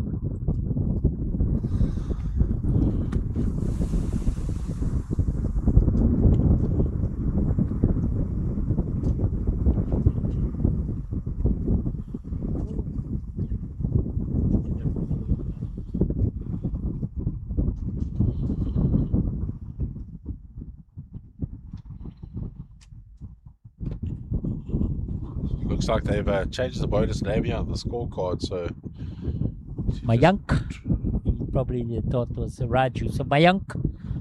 Apologies for that. We himself were calling Raju. yeah, Based his on- name is Raju. Though on the beginning, they've backtracked the scores. They've played mental games with us here, but what's not a game is 52 for 5. Zimbabwe in a spot of bother. The man, the moment.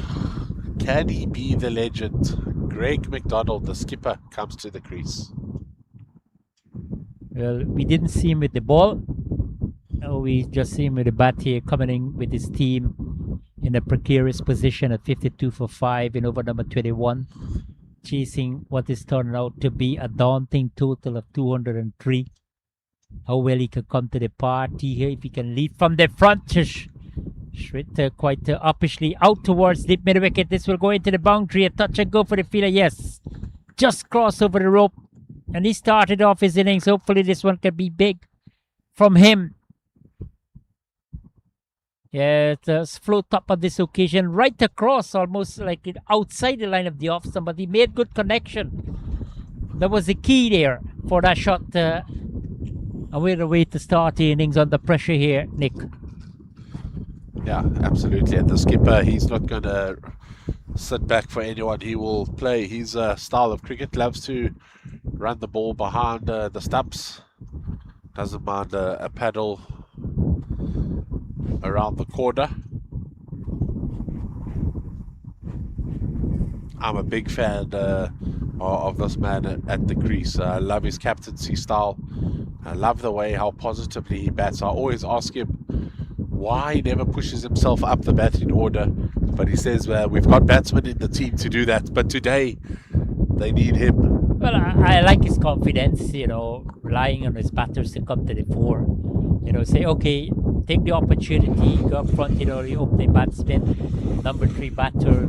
These are big opportunity for you to make an impression with the bat. Look, if we can get the total, at least try to bat out the 45 overs. And as an opening batter, if you could bat 45 overs and score 56 in not out, I mean, no team will want that, but at least you're making an impression, at least you're showing the opposition that we have got batters with that kind of qualities, that kind of temperament, to bat as long as possible. But nothing from them, so I understand Greg McDonald now coming in under, tremendous pressure. His team struggling, how we can repair things here, how we can able to build a partnership, how we can get to, these are huge questions for them, especially when you're in this sort of position.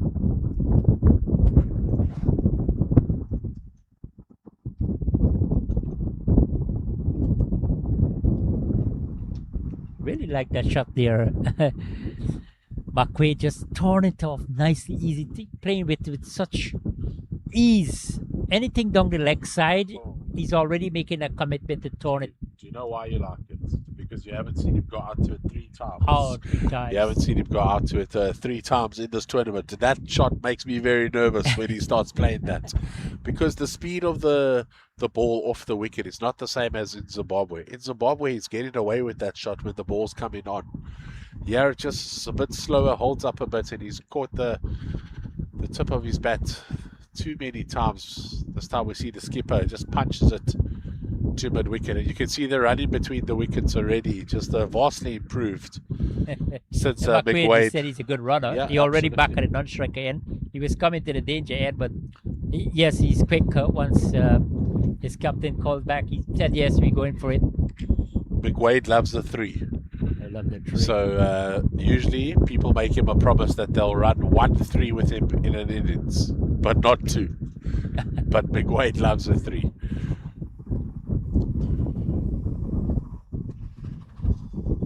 Rajan 1 for 21 is 6 over. It's been economical as well in the wicket column.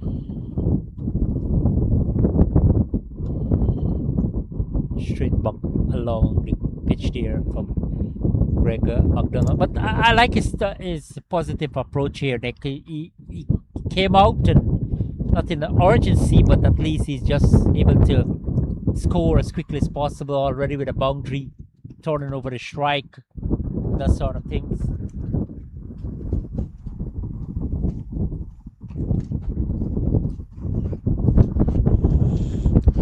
Need to rebuild. They need to rebuild. They need to find a partnership here as quickly as possible. You know, the overs are just going away, getting to halfway stage. You're still struggling at 60 for 5. The required run rate keeps it going up rapidly. Losing wickets on a frequent basis.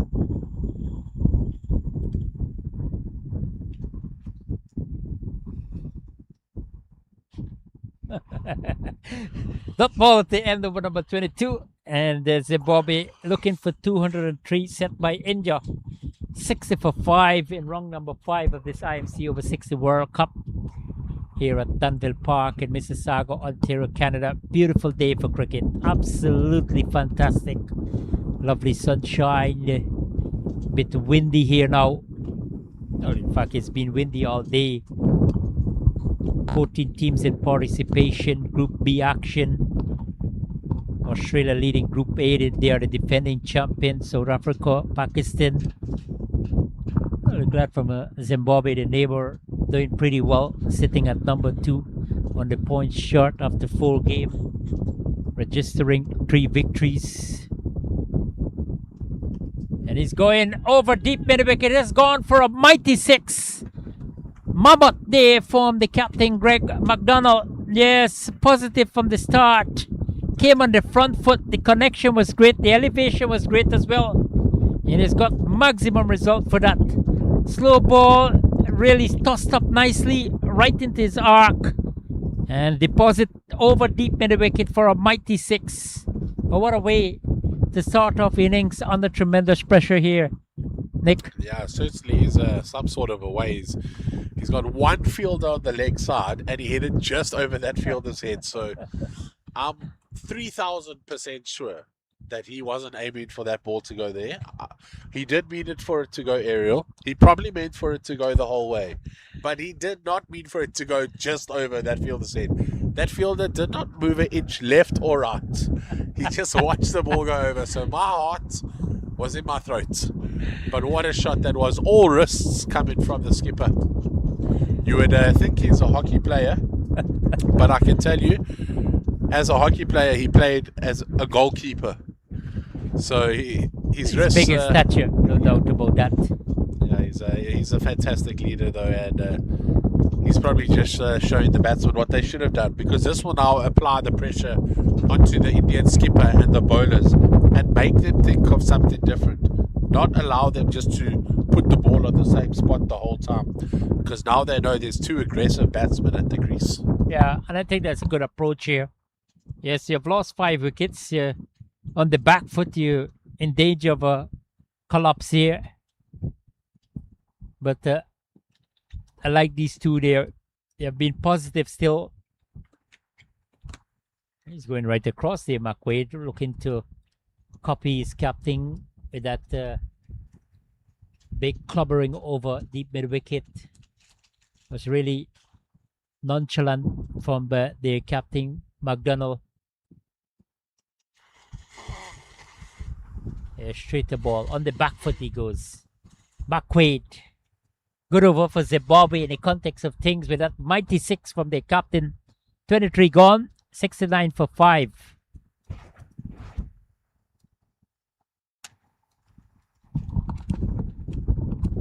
Your players will have a day off tomorrow. They'll come back on Monday and Tuesday, a break on Wednesday. The final group stage match on Thursday for a few teams. And then we head into the semi-finals Friday. And by Friday afternoon, we'll know who are the finalists for the 2026 edition of this IMC over 60 World Cup. hosting by Council of Canada Master Cricket here in Canada. Akshay Pandya, the president of the council, stated that he's happy with proceedings so far and very confident and upbeat that they will have a successful event hosting the Over 60 World Cup for the very first time. When you host a tournament for the first time, you want to create a good impression. But in Master Cricket, I think Cape Town, I mean, I stand to be corrected, but they hosted about 5 World Cup events. I don't know if you could help me there, Nick.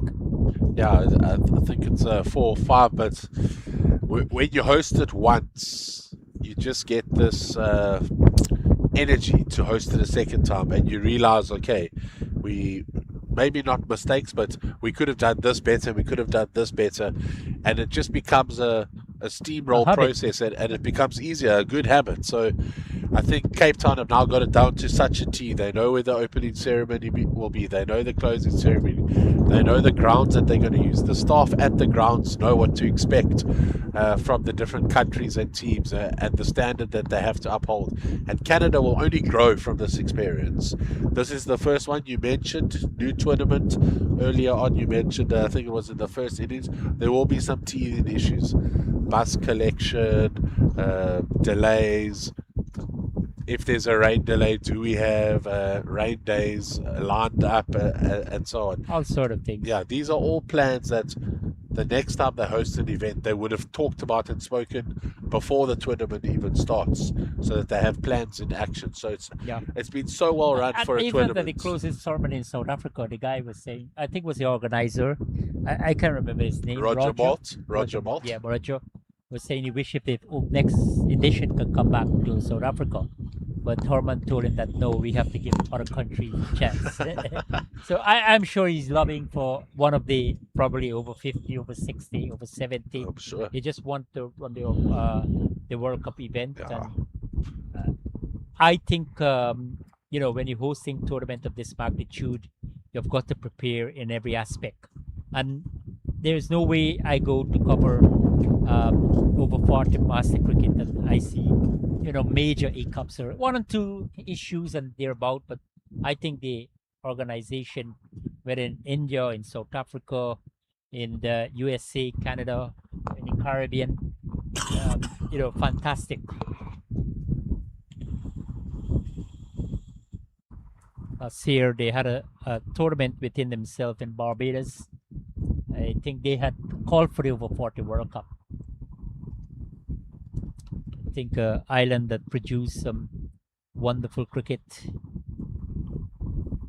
You have to go there and cover cricket, man. Amazing in Barbados. Yeah, I would love to. I would seriously love to. Never get 2 for sure here based on this guy repetition when it comes to running between the wickets, especially Rory McQuaid. Yeah, Rory McQuaid, he's really quick. I mean, you could just see the skipper was halfway down the track and McQuaid just set off again, encouraged by his teammates to actually run that overthrow. You say Rory McQuaid. Yeah, Rory, thank you very much. Rory McQuaid. That's it. I don't want to call his name wrong before his spouse said, you know, Ravindra is called his name Rory McQuaid. Top, just double day 10 over number 24. Zimbabwe 72 for 5. Required rate of 6.24. Quite a precious situation for them. Yes, we're coming to you live here at Danville Park in Mississauga, Ontario, Canada on Cricket 360. You could visit their website at www.cricket360.com and catch the action live here on YouTube. Yeah, this is well played again from McDonald. Just looking at different batter from the previous batters who departed cheaply. Came out here already with 18 from 17. Yes, he got the 6. Rory McQuaid on 7 from 10. Partnership is absolutely of paramount importance for them here now, and these two looking to stage at recovery. India, of course, they want to keep taking wickets on a regular basis. pacer Ashok had done a splendid job.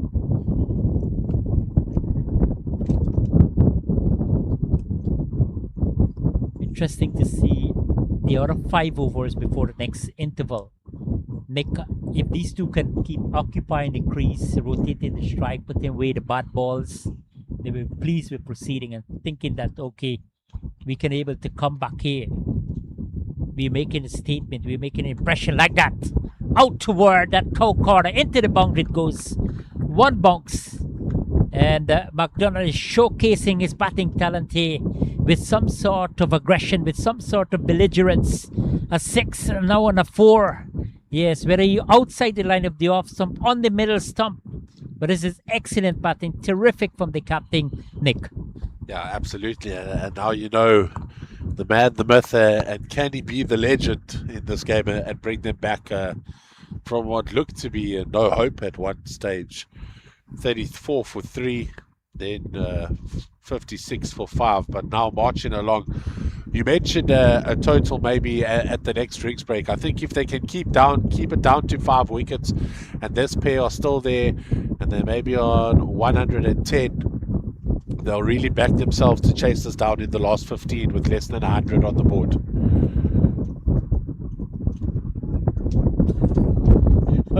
On his back here. But I love his commitment here, whether he's falling down or he's hitting the ball and that sort of thing. And he looks like he means business here, the captain McDonald. Yes, he wanted to take up the responsibility now because at one stage his team was stuttering at 45 for 5. I came in, I'm going to be positive, I'm going to play every ball on its merit, whether it's there to put away or not. But, you know, he's there. He's batting with determination, not only responsibility.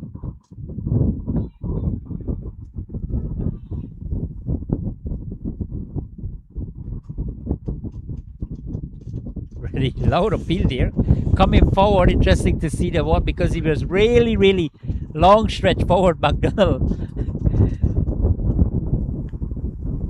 25 gone, 78 for 5. Zimbabwe, and they looking for 203 set by in round 5 in Group B action. 7 teams in participation, 7 teams in participation in Group A.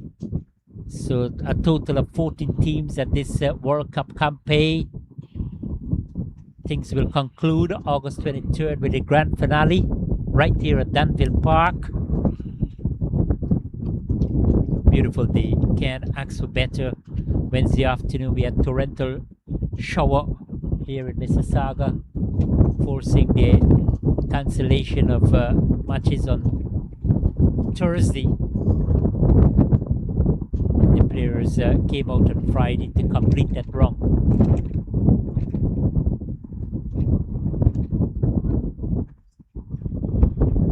Punched through the covers there by McQuaid, looking for 2. They'll scamper back. It's going to be tight. And again, McDonald literally on his knees here, man. It's like he's just pushing for it because he knows that McQuaid is such a fast runner, likes to get on with things. Yeah, he snapped his pads there, it looked like, the strap in on his pad. Strange diving technique. I'm sure his daughter Sofu's an avid watcher, and his other daughter in Scotland, Steph, Luke and Michael, his 2 sons, they'll be watching this, and they'll be pinging him on the WhatsApp group straight away. Maybe they'll be clipping this and asking, Pops, what's going on here? But he's certainly a man that needs to stay at the wicket for Zimbabwe, and I'd rather them only take a single than carelessly give their wicket away through a run out. That one was a bit tight for me. So you will have a change of pad here, the batting pad. Greg McDonald comes from Harare. Born in Nairobi, I think it was, Kenya, and moved to Zimbabwe as a very young man. But Nick, I know you're based in South Africa. You know, a lot of cricket being played in Namibia, and Zimbabwe. I guess there's three most popular or cricketing countries. Kenya, of course, went to World Cup. What about the other African nations, whether in southern or western, mid Africa? Yeah, I haven't heard too much from cricket in front from the other African nations. Soccer or football, as it's known in the world, is prominently the predominant sport in Africa. But the southern African countries, certainly cricket is up there. I've never been in a competition with Namibia, so it's lovely to hear that they're getting their cricket up and running. Zimbabwe jumped on this bandwagon a couple of years ago, and they are absolutely loving it at the over 60s and over 50s level. McDonald with the opportunity to change both pads, but says he likes the comfort of his own, so just put in one pad on. I mean, in this competition, Zimbabwe and South Africa participating, and in the over 40 World Cup in South Africa, Namibia. Harare, of course, participated. Namibia, they did participate in that over 40 World Cup. So next time, next over 60 World Cup, will not be surprised to see a Namibia team. We were just speaking about the man that runs the veterans cricket, or the Vikasa in South Africa, Roger Malt. He's sent me a picture of himself and Greg McDonald, the captain in the Rhodes first team in 1984. And you'll see Greg McDonald in his goalkeeper kit in the middle. Yeah, thank you very much, Roger Malt, for a memorable photo. Now we're going to have to try find Roger Malt here, so I'm hoping he's going to drop us a message and tell us which row he's in. Roger Malta, a young-looking man, available to play in some of the vet sides, but always running the show. The Akshay of South Africa is Roger Malta. A busy guy. Always busy.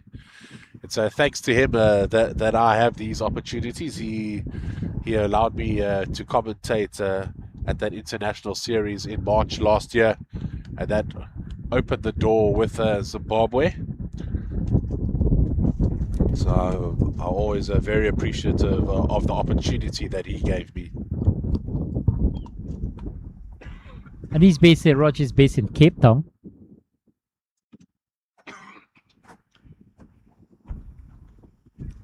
Always energetic and lively.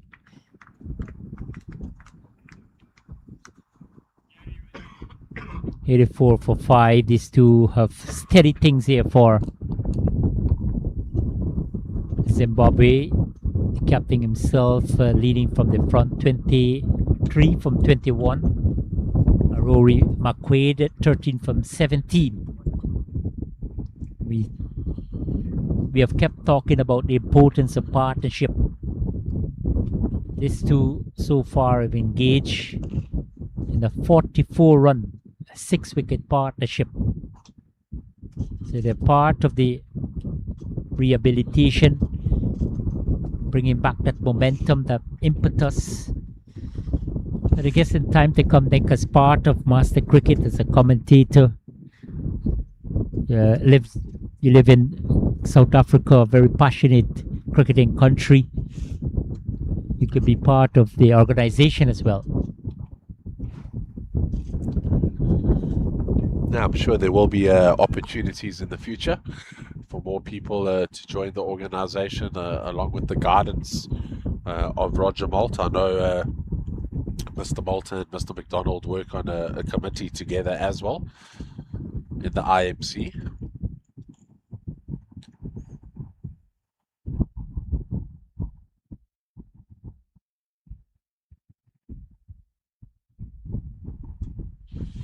Mr. Malt will be very excited to hear that South Africa have been doing so well in this tournament.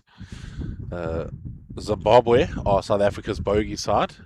In the last 4 matches that they've played, Zimbabwe have beaten South Africa and are the holders of the Proctor Cup, of the Mark Proctor, a man who was prominent in both countries with cricket. Oh, McDonald getting himself into trouble here. Needs to just be striking the ball cleanly. Ravindra, he's done so well with clean ball striking. It's just a really unorthodox shot from a cricketer, just looking to guide it, nothing too improvising from that shot. Just thinking about maybe making it his own shot. And as you said, because he would have voted on multiple occasions in this tournament with that same shot. And he continues to play it, especially if the ball drifting down the leg side.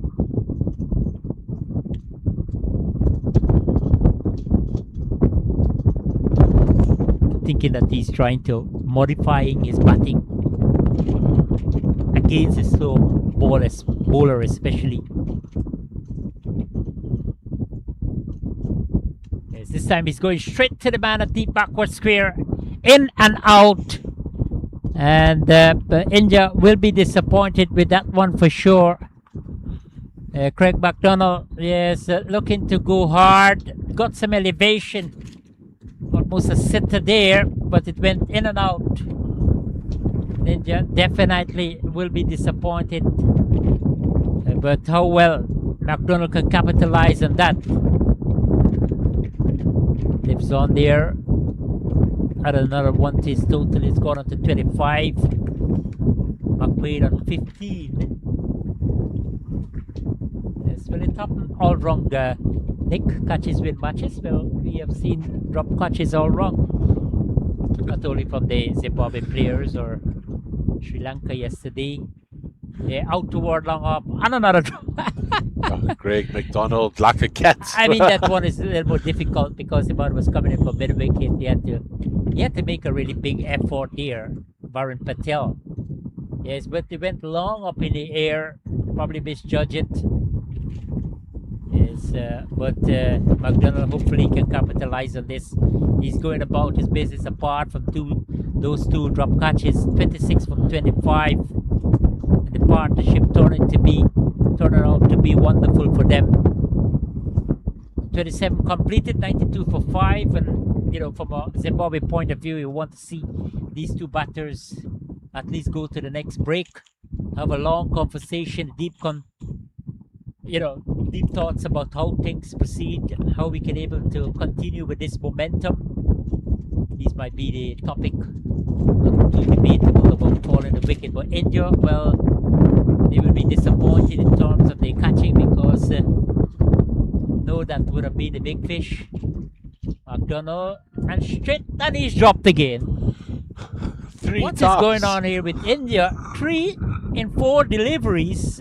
McDonald, you are definitely having a ball of time out there. Come on, you have got to go flat on the ground. Look at the other batsmen in the background. They can't believe that he's getting so many lives here. This is your day. We can see a big one from you, Craig McDonald, the captain of Zimbabwe. Yeah, this is what he has to do. Flatten the carpet. Dayaga Ranja in his 3rd over. The Indians will have to go back to the drawing board in terms of their catching skills. They really can't afford it if they really want to win or beat Zimbabwe here. With 3 drop catches in 4 deliveries.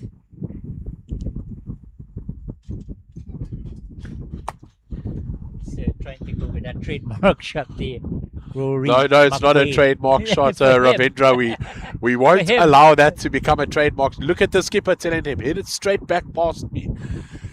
He's gone out 3 times to that shot. Why is he still playing it? Oh, Rory. That's much better. Powers it straight down the ground, through the covers. And 4 more runs to Rory McQuaid. The excitement in my voice. I have to play him this clip later. Ravindra, this is a much better shot from him. Yeah, well, I think it's on the merit on the not on the outside the off stump, but on the off stump, and able to make that connection. The placement was good again there from McQuaid, and he looking so good when he playing those kind of shots. Why is he playing that unorthodox Oh, shot? Ravindra, you're A asking the non-cricketing questions shot. I'm asking. Let me put it that way. That a non-cricketing shot there for McQuaid. A couple of singles because he outed several occasions. A single, a good over there for Zimbabwe. 2 away from the 100, but they need 105 more to get from 17 overs, still 5 wickets standing. And hopefully this partnership can continue to blossom. And then they could able to change up gear, bring back some acceleration to the innings. They definitely depend on this man here now. He's such a dependable batsman. Greg McDonald, he's got 27 from 27. And McQuaid is 20 from 23. So they're going almost all a run. So that's a positive thing about them. India, yeah, they may be absolutely disappointed with the way things went about in the last 2 overs, flooring 3 catches to 1 batter especially. Mayanka will continue from the highway end. Interesting to see if he can put one on the leg side here for McQuaid. Interested for who, After Ravindra? an elegant Interested for who? offside drive for 4 in the previous over. And I think he's going to get one because I didn't think Mayanka, with plenty of variation, might be able to toss one down the leg side. Good running. I think McDonald is a better runner. You talk about McQuaid because immediately the fundamental was there, yes, and off. Not hesitate, especially if it's going to be quite risky. No, McDonald is excellent. He's got a cricket IQ. So he knows as soon as the ball's into space, if you set off as a batsman, it's an easy single. So whilst he's there at the crease, he'll keep Rory McQuaid calm because Rory can sometimes be explosive and implode, as we saw in the last over, trying to work that one to the leg side. I can't tell you how many chats I've had with him in the team bus, at breakfast at the hotel, and he tells me, today it won't come out. And I've seen it again. And again, he caught the leading edge. So it's a flaw in his technique at the moment, with the ball coming on a lot slower. What I would prefer him to do is shuffle that back foot across. Shuffle the back foot across, open up his hips. He's off for it. He's gone again. Oh. McDonald was definitely not interested in a single there. But McQuaid, as you said, he's such a, I think, in my view, he's such a erratic runner. I have to put it that way because McDonald was not interested in a single. Straight to the man that takes recover. Look at McWade, he's off again.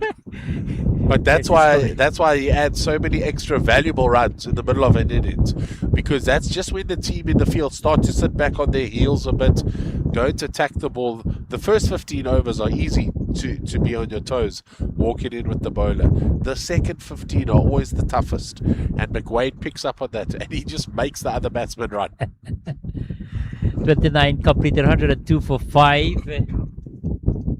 So I guess his children will stay up McDonald. Just about 16, approaching 10 p.m. in Zimbabwe. Yeah, no, that's a perfect time to watch cricket in any country, in South Africa and Zimbabwe, Namibia. And, lovely time. It's Saturday evening, just relaxing. You don't want to have a hot cup of coffee. Where's a favorite drink in South Africa, Nick? In Zimbabwe, in Africa. There's many favorite drinks. Some of them of the alcoholic kind. Yeah, anyone. A good.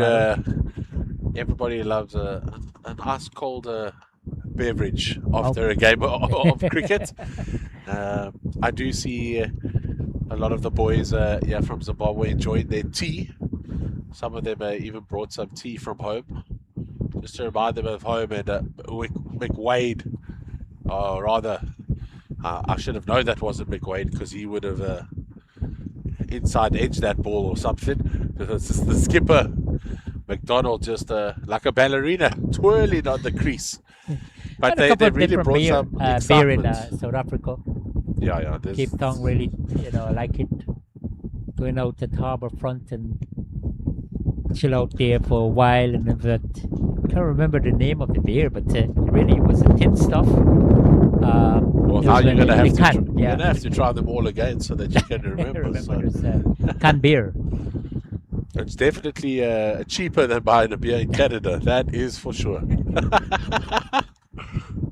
Oh, there it is. There's that shot again coming out. It's so unorthodox. He looks uncomfortable playing it, yet it's his comfort shot. It's his go-to shot. As a batsman, you always have 2 or 3 go-to shots. You have your natural boundary striking shot.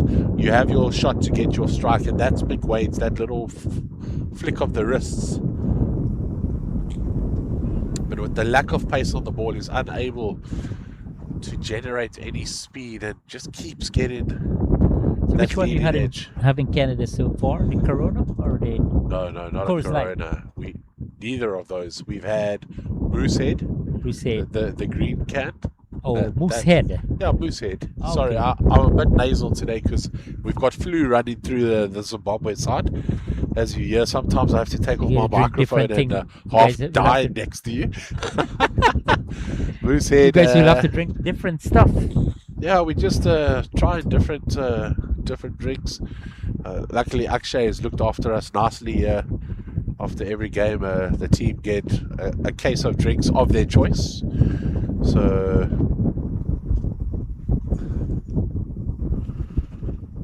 there's a white and red can that we've been getting at the cricket games. It's a pretty nice beer when it's cold. Dot ball to end over number 30, and we time for the refreshment cart. Zimbabwe 98 from 15 overs. That when we translate 90 balls to get 98 runs, still within their reach. There's under some pressure, but this partnership has been quite positive for them. Brilliant between the captain Greg McDonald and Rory McQuaid. 105 for 5 after 30 overs. We'll say goodbye for now from the Danville Park as the weather cart is on the field. But definitely an interesting period is looming here at Danville Park in Ontario, Canada. 105 for 5 the target, 203 set by India in Group B of this IMC over 60 World Cup in Canada. We'll say goodbye for now on behalf of my co-commentator Nick Clegg and our technician Mr. Rob Paul and Ravindra Bandalal. Say goodbye for now.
Welcome back here at Danville Park in Mississauga, Ontario, Canada. We are ready for the resumption of play. Coming up to the final 15 overs of today's fixture in Group B of this IMC over 60 World Cup. Zimbabwe winning the toss, invited India to take first strike. They reach 202 for 8 at the expiration of 45 overs. And in reply, after 30, 105 for 5. Captain himself leading from the front. Greg McDonald, 31 from 32. And good support coming from Rory McQuaid with 23 from 30. India with plenty of momentum after the forced wicket at 20. Losing a legion of wickets, and then they too started to fight back, bringing some resilience to the innings, stability, and runs as well. Straight to the man at mid-wicket as I say good afternoon and welcome back to Nick. Greg, certainly this can be an exciting finish here for Zimbabwe. Importantly, once these two, this pair can continue to bat with the same level of positivity. Absolutely, Ravindra. It's been a fantastic day with you so far. Hopefully it ends in that same way.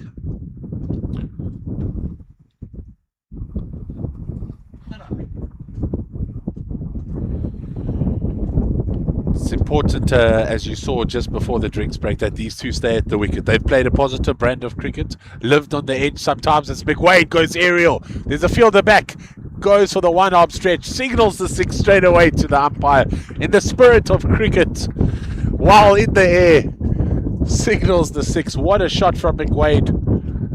There's a strong breeze blowing across the ground, so he would have maybe had his heart in his mouth there, but it seems like a definite plan from the Zimbabweans to go after the bowling, not let this go too deep, get as many runs as quickly as possible and make it a lot easier towards the end of the game. You feel they're going to need to bat the full 45 though to win this game.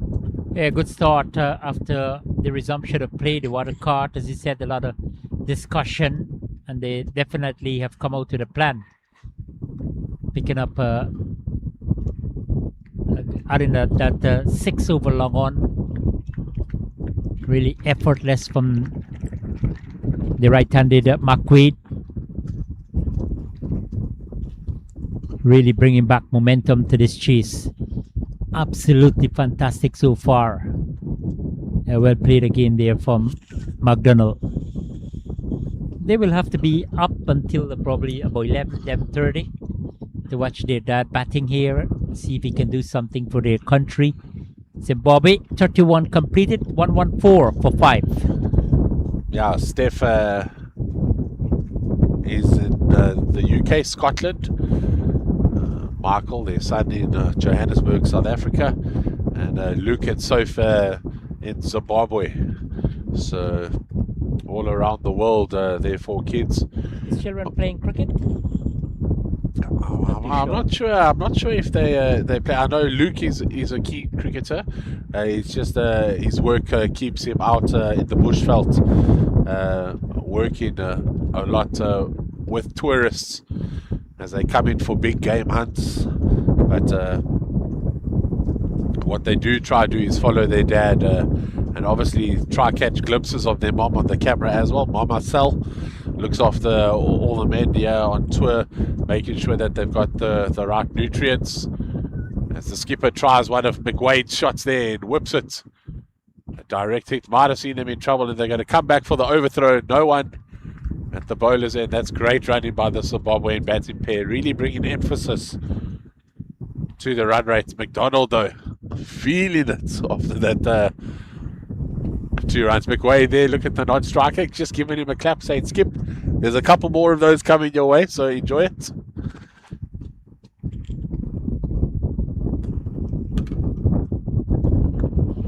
This time Skip thinks he'll hit it straight to the fielder, so it's only a single.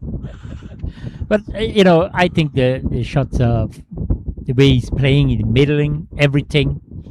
Good presentation of the bat, making good contact, good connection. Shots with authority. more confident now. McDonald. McQuaid straight down the ground, on drive like the captain was asking him to do. Just hit it straight past me, Rory. And this time Rory listened. The captain seems to just be struggling a little bit after a couple quick runs. You wouldn't mind him just taking a few dot balls here just to catch his breath. Oh, straight away on the front foot. Good ball, deserves a good defense. Kishore K in his second over here for India. Plenty of spinners in operation.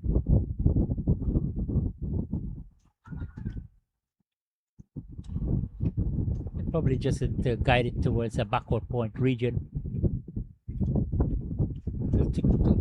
Really slow the ball there from Kishore coming against the breeze, so he might have anticipated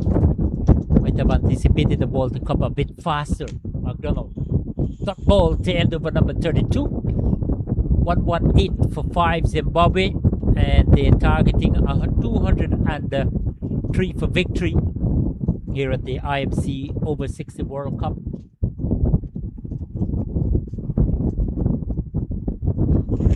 Five days to go of cricket, including the final 2 Monday and Tuesday, Thursday and Friday, and then they will wrap up things next Sunday.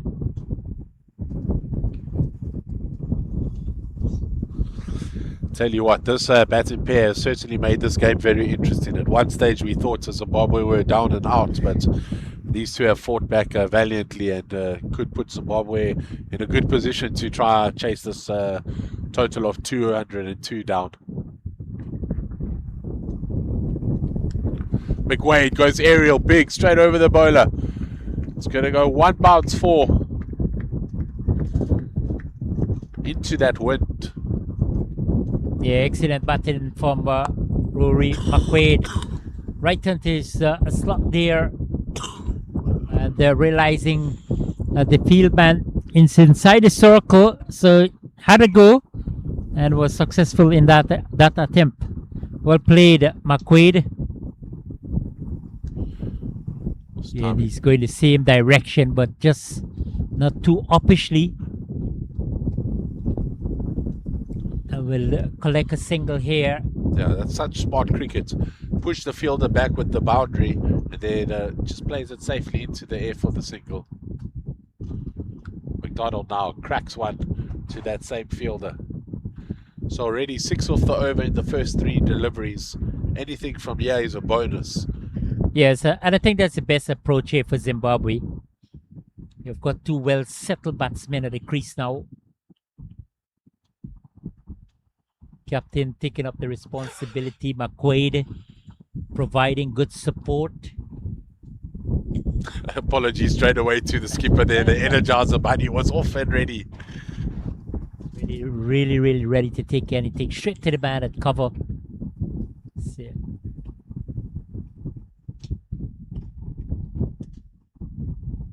He's turning it really gently out toward the backward square and get an easy single. So McQuaid will be thinking that I can score runs with this shot. You know, I mean the ball is down the leg side. It's just that the shot that he's playing, you think that yes, he's out on several occasions with it, but that one is outside the line of the leg stump. That's good batting there by the skipper.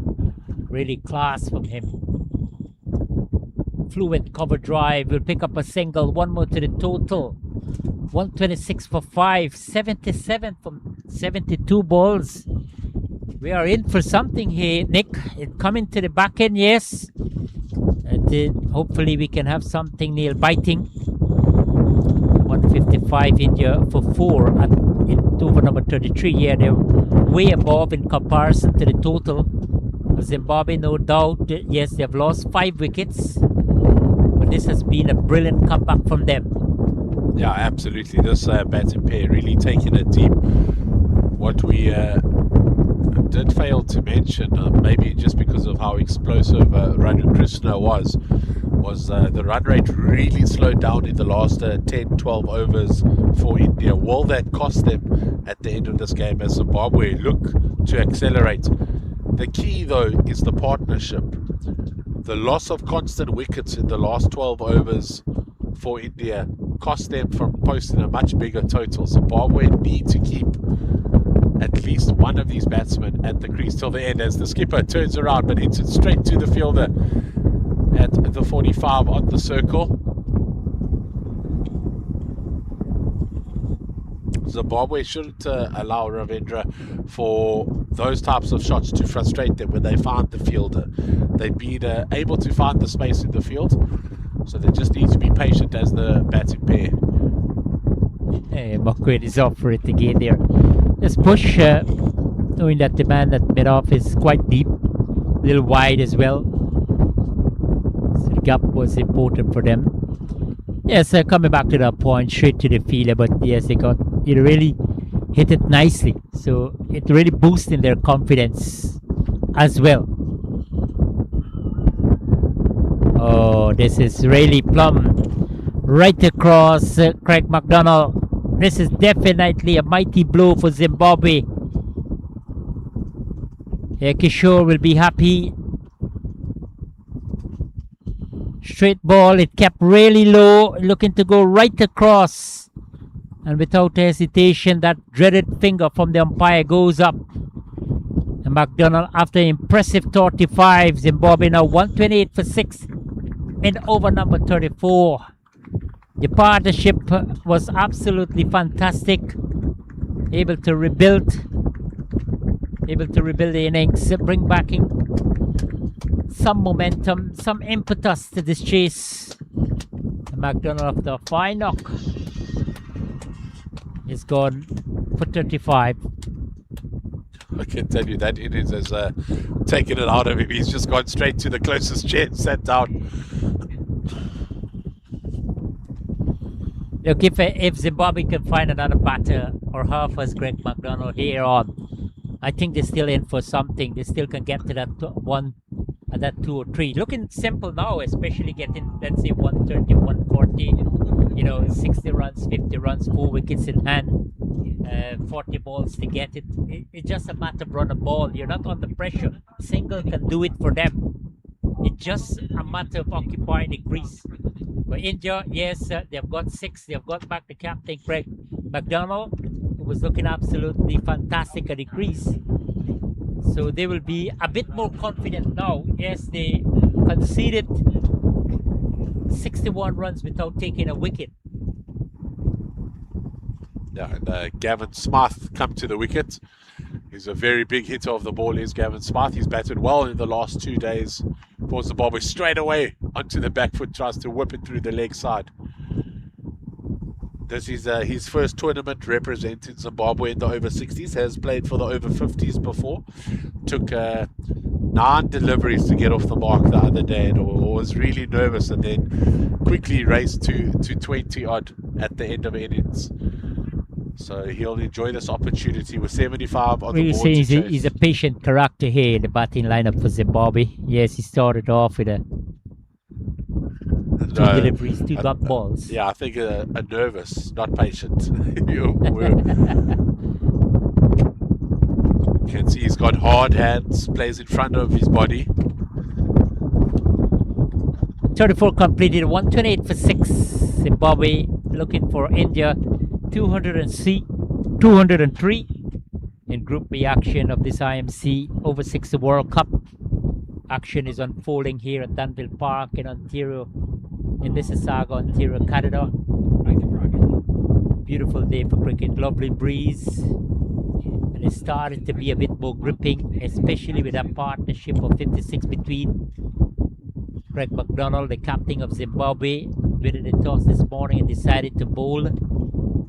And Rory McQuaid, he's still there. He's got 38 for 39. He has to go to the end. To Zimbabwe or to win this. McQuaid Yeah, and the good thing about McQuaid, based on his, how he's playing here, I think he's bringing some urgency to the innings, and that's important. These two, the partnership wasn't about keeping themselves back. built it nicely, and now they able to lay that foundation for the rest of the batters to come. Yes, but India might feel that okay, we are into the back or we're into the tail now, despite McQuaid. Yes, splish 2 extra cover. We'll collect 2 at least here. To scamper around to his left there, like the legendary and iconic sprinter Usain Bolt. Are you a fan of athletics? Oh, absolutely. I love athletics. You should watch Gavin Smith at the wicket. Doesn't look like he's very quick, but the players always joke that it only takes him 2 steps to get to the other side. So he even beat Rory McWade back for that 2 runs there. And again, he's giving us another Usain Bolt there. Look there, he gets back before McWade. You've never seen a man who doesn't look quick. It's like a giraffe. Have you ever been chased by a giraffe? No. My brother has. Really? And I was there. One of the scariest things, the giraffe just looks like it's cantering along. But no matter how fast you run, that giraffe can keep up with you. J.C. Mullison into the attack here for India.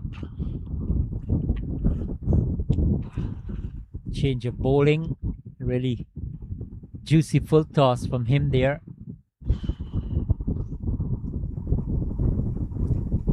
Into over number 35, 10 to go in this innings here. I think Zimbabwe will be looking at this run chase in tens. I think just trying to work out, okay, we just need to knock off 10, knock off 10, knock off 10. That's a good ploy. That's a good strategy from them. Especially when chasing, you always feel that the team chasing is under pressure. Make it worse when you losing wicket at regular intervals. And now they have fought back really nicely, thanks to that 6-wicket partnership between Captain McDonald and McWade. McWade looking for a second there. Was ready to turn No, and go. as I said, you know, I like his approach here. He didn't really allow himself to be pegged down here by the opposition.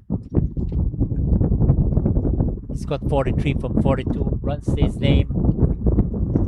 And if he can pull this one for his country, the first victory of the tournament for them since the campaign began last Sunday. Or was that a stumping opportunity missed? Had to be quick there. Hyder Ali. Dot ball 10 over number 35. 10 to go. 134 for 6. Zimbabwe they need 69 from 10. That's equation with 4 wickets standing.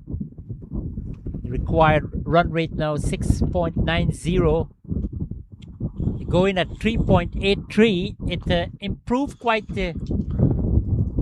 nicely in that 6-wicket partnership, and hopefully they can continue with that sort of momentum.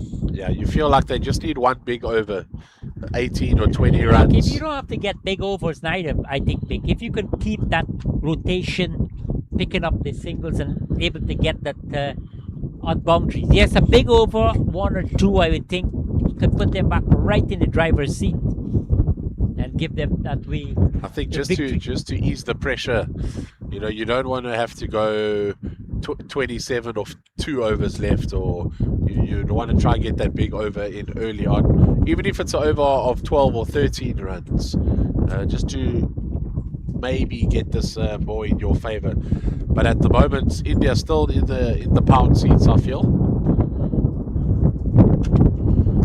Smart straight to the fielder. I'm sure they will be unhappy with themselves having floored 3 catches. India, but Kishore doing a fine job for his captain. 1 for 9 in his 4th over.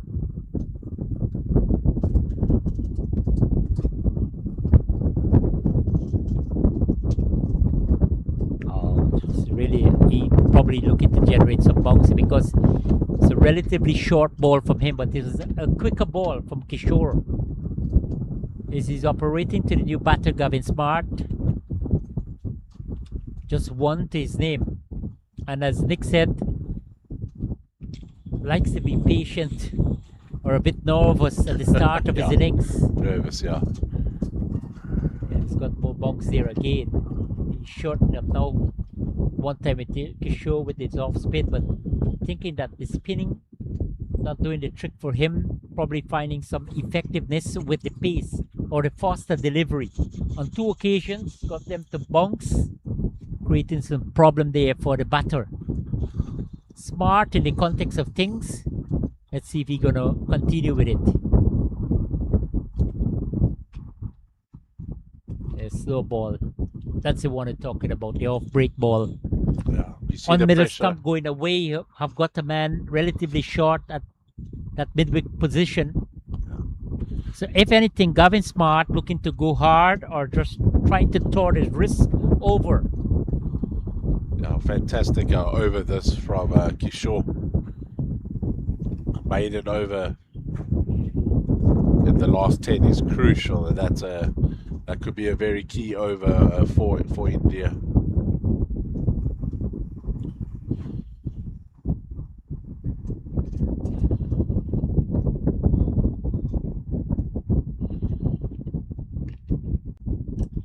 Smart finds the gap back with a point. Will this race away to the boundary? It's well timed by the lower order batsman. A good piece of batting outside the line of the off stump. We thought Kishore was maintaining that line of length, that consistent line of length, but then all of a sudden, just outside the line of the off stump, plenty of room, plenty of timing, plenty of placement, and plenty of runs onto the board. 138 for 6 after 36, and they're looking for 203 set by India. Really going to be interesting here for the next 9 overs or so. 65 off 9 from 9 with a required run rate of 7.22. So as you said, Nick, a big over for them can really change the complexion of things here.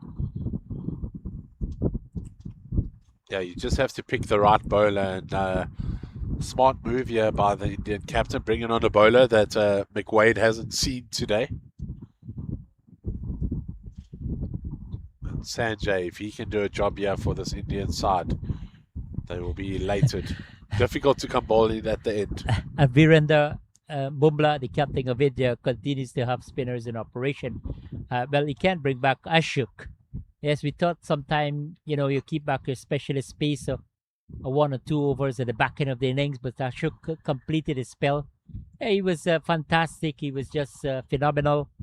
He was relentless at the start of proceedings in defense of that 203. But he's over, so you can't go back to him. Hopefully, he can find somebody to him and bring back some pace into the bowling attack. Yes, his variety, but at the same time, you can put. But Zimbabwe, yes, they want to continue in this manner. McQuaid is going for another run there. Really no surprise from him. The man was deep there. And India might be surprised that you're there stationing. You've got to anticipate that every ball is coming to you. That's a basic in coaching cricket. Yes, you have got to walk into prevent a single. And he's given out. Yep, Wow, just maybe a good piece of keeping there from Hyder Ali again. And Sanjay got another wicket here for India. Yeah, this could be a really crucial blow for Zimbabwe.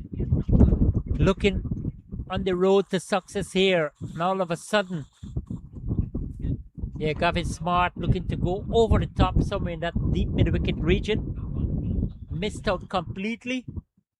And before his bat touched back the ground, he was stopped. Good piece of work from Hyder Ali and Gavin Smart. He's gone for 5. And Zimbabwe back in trouble now. 139 for 7. Yeah, that's a massive wicket there. Gavin Smart losing his wicket with that wonderful stump in. Just the big man going for the big swing, stepping out of his crease. So crucial that you keep your foot behind the line. And an area that Zimbabwe really didn't need. But it all comes back to those first 15 overs. After 9 overs, Zimbabwe had only scored 20 runs. You could just think if they maybe went in 3 runs and over there, 4 runs and over, just to help the middle order at the middle overs, it would have taken a lot of pressure off these batsmen. McWade and McDonald really had to consolidate a fantastic innings. Now Peter Sands Thomas walks to the crease. Used to be just a bowler, now trying to classify himself as an all-rounder. Can hold the bat. He batted 60 deliveries the other day against New Zealand when the team were in trouble. Only scored 11, but he had to do that because we were in such deep trouble in that game.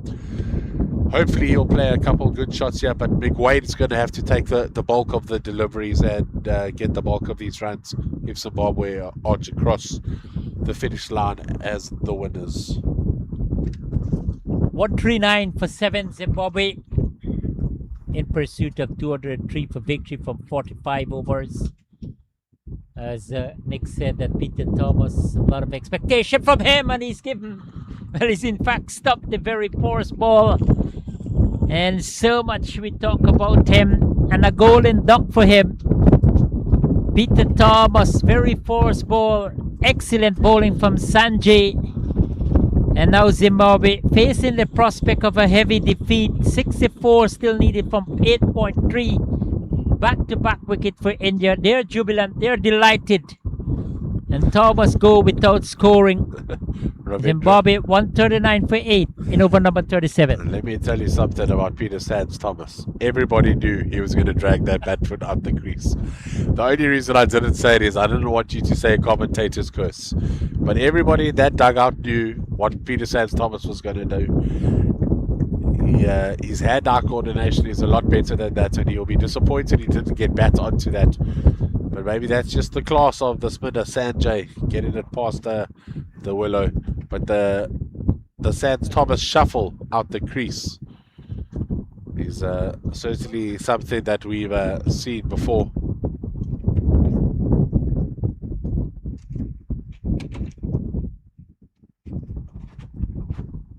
$139 for 8.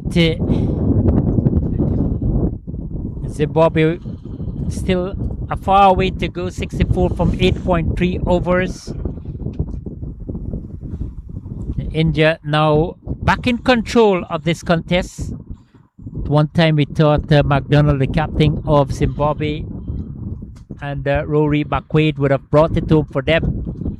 McWade is still there. He's got 44 from 45, and Malcolm, a new batter for the African nation.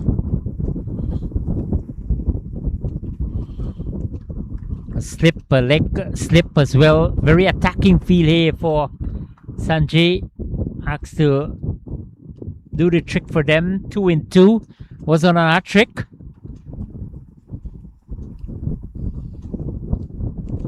Almost set it up there towards the leg side. This is the first left-hander we have seen for Zimbabwe. There's quite a shot to play when there's a leg slip in place.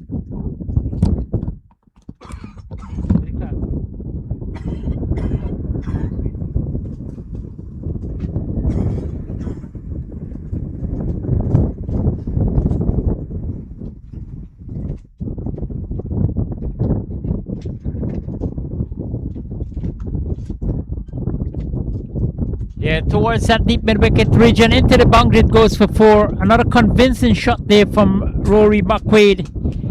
And he's approaching a half century here. He's gone on to 48. Yeah, wonderful piece of batting. Here's a man who has been in form. He has been there for a while. And still they can hang hopes on him. If he can really shoulder the responsibility and single-handedly put Zimbabwe in the front row. 37 over completed, a successful one, a good one for India, picking up 2 wickets thanks to Sanjay. 144 for 8.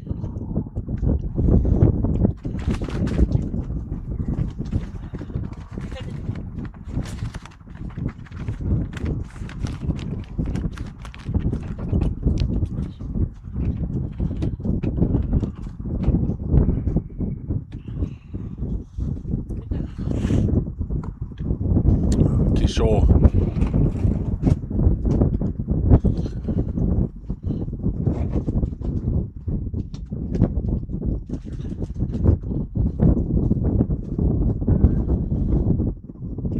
get another wicket here for his skipper. Bowling to the left-hander.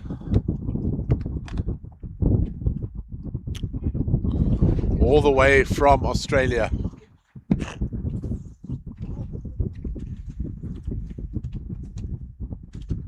Malcolm Jones. Malley cuts it. Backward of square. They have got a man there on the 45. And they'll come through for a single.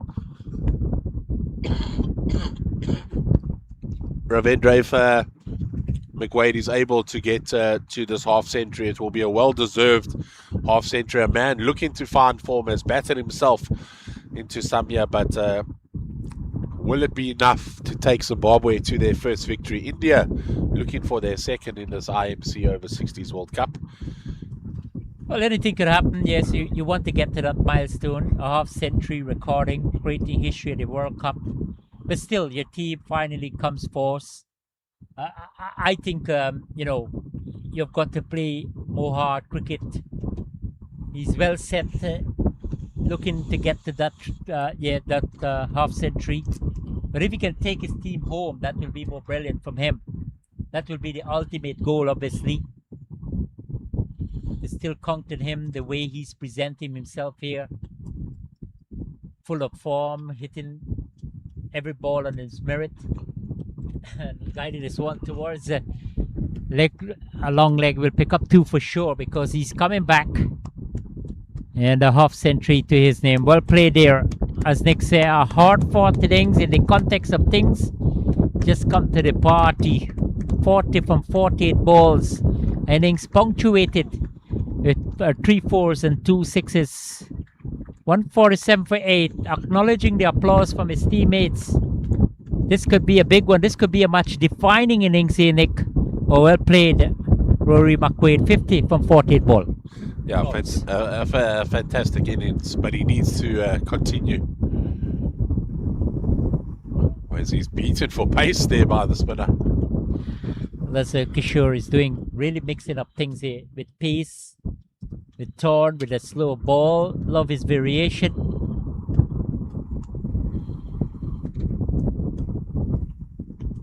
He's going right across towards mid wicket. Will this run away into the boundary? No.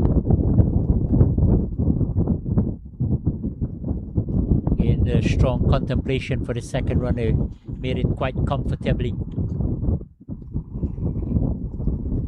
Probably thinking that he's batting with the tail enders, that he really wants to give a go after this.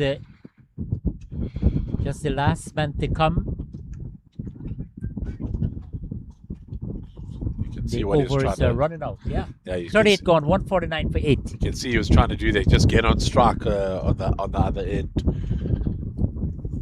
Not a bad move from him. He just, as much strike he can get will be good for Zimbabwe, will be good for him. Because you've got just 7 overs to go, 42 balls, 54 runs. Yeah, I think if you are watching at home, this reads 54-7, and if you think that You've got the 7 you balls. think 7 deliveries, yeah, but 7 overs. I think they should have put, when it comes down to the ball, when it reaches 100, below 100, you start putting the deliveries. 90 deliveries, 80 deliveries, 40 deliveries. It's all things that happen in a tournament when you host it for the first time. This is definitely, I'm sure they'll ask our feedback as well from this tournament at the end. And, Somebody might wake up in Cape Town now and say, oh, 54 for 7. They can't make that. yeah. And it's 7 overs.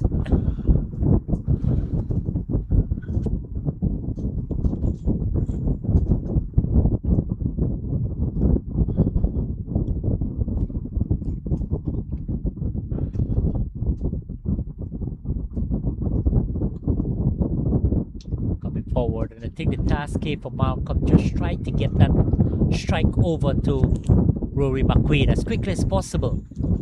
2 deliveries already sent down. You need to get in there, Malcolm. Where did that one go? It really went up in the air. Yeah, it went straight up, then bounced on the concrete pitch next to it and took another high bounce. The only issue, it's taken 3 whole deliveries to get McWade on strike, so it's really putting him under pressure. He'll need to find the boundary in this over. And he also needs to get back on in this 3 deliveries. Probably strike a 4 here, get a double. Next, the penultimate mid ball is still to do the same thing, a double or a boundary, but the final ball, probably a single or 3. So he will keep the strike.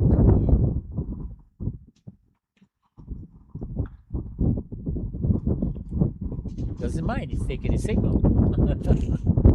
And he's capable of running 5 as well too.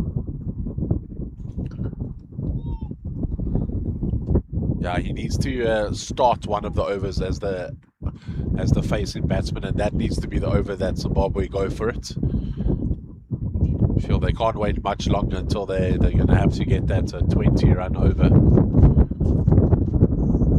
Wide enough there for Sanjay.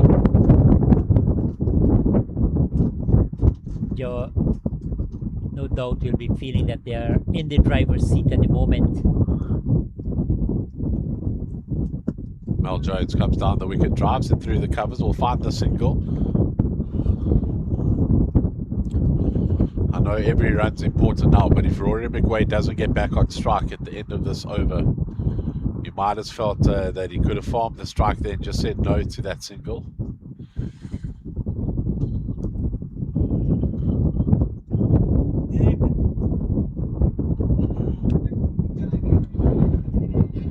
McWade. Single here for sure.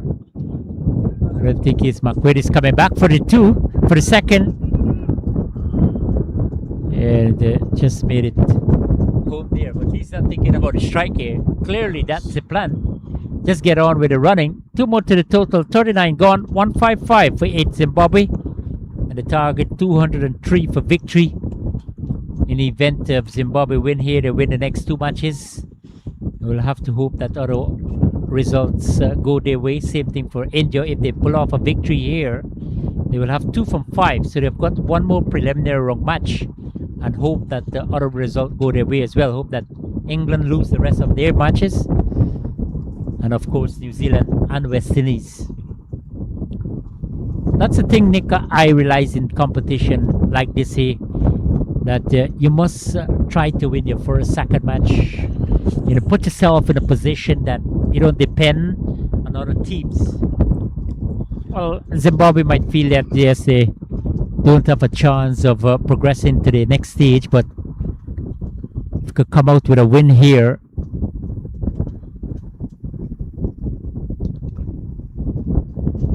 just a spectator running across to the side screen can really affect the batsman looking in that direction. What's even worse is the Zimbabwean standing there as well. You know, Malcolm, you want to see McWade with a strike now. Send a good ball. Yes, you don't want to lose wickets, but at the same time, better effort from him. 48 required. Let's see, we get a strike here. McWade, half century to his name into the history book when it comes to IMC over 60 World Cup. Number of batsmen already with half centuries. Bakta from USA got a century only censured so far, and that we are talking before this run. Don't know if anyone gets another century today.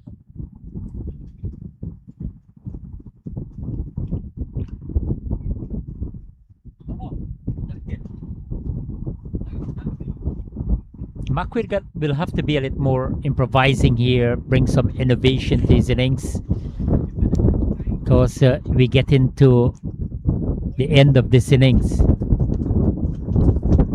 We call this for 1. Yeah, India will have no problem with them going at a runner ball, yeah, because that won't get them to the total. So you're right, McWade's going to have to try and do something, whether it's step across the wicket and hit it backward or square over the 45 man, or back his ability and clear the fielder on the boundary. So you've got 2 more deliveries. Either you get a double here and try to defend the other ball. It looks like he's going to defend both. Well, it's a good ball. The one kept really low. At least you know, keeping your wicket intact. Another wicket goes down, will put them under tremendous pressure. Last period, the crease with McQuaid with a half century. Are we going to do it? And he finish off with a dot. Probably looking to score a boundary off the end of over number 40. Still pressure here for New Zealand. 157 for 8. 46 from 30 balls. Yeah, this has to be the over. McWade started as the facing batsman. This has to be the over that they go after it.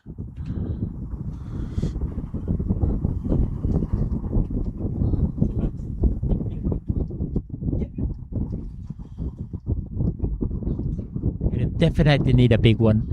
McQuaid will have to go hard. We'll have to try something different.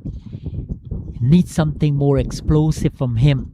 If he can change up gear, if he can bring back his team into contention, or in that driver's seat, I should say, he has the opportunity, and because he's there for 55 balls, was engaged in a partnership. The back end of the innings, yes, it might be a little bit exhausted, not too humid, even though we have got blistering sunshine, but breezy condition, humidity just around 20 degrees Celsius. 157 for 8, 40.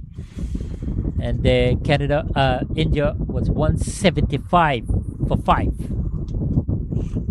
So quite a big difference. Yeah, just the 2 runs coming in that over. That's massive. That's a massive bowling over there for India. So that will be frustrating for Zimbabwe. Only 20 runs behind where India were, so they've caught up a lot. But it's those first 10 overs really were a problem for Zimbabwe, not able to get the ball away. Yes, definitely. And so Sanjay will continue 2 for 12 in 2. So he's got momentum, he's got wicket, he's got confidence, and he's got the batsman who is in form to bowl at. Yes, you have to go big. You will have to think about it 2 here. You have got to come back. Malcolm, well, this is a chance. Can't make it. And another run out here for Zimbabwe. Maybe just at the wrong time. McQuaid already committed for a double. Thinking that the man going to his left. The throw was accurate. And the tidy up job by the bowler. Yeah, it's really unfortunate. Yeah, it's really unfortunate, but they had to come back for the second. That would have always been the talk. He was well short of his ground, but to get anywhere near this total, Rory McQuaid has to face the delivery. For me, Nick, I think that was unnecessary. Just stay there and go down the track and try to hit the ball out of the park. If you get ball, I'm most satisfied with that. But that run out should not have happened, because you put yourself under more pressure now, given the fact that you've got the last period decrease. So Malcolm should have stayed and say, okay, I'm going to go and fire in all cylinders here and try to get the ball over the ropes. That's going to be the best option rather than sacrificing a wicket. Not the 4th wicket going down, is the 9th wicket, 158.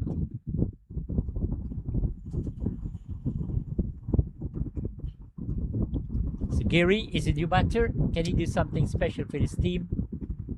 Well, you have to do something special in terms of running, because he's with the man there, Rory McQuaid, 57 for 56.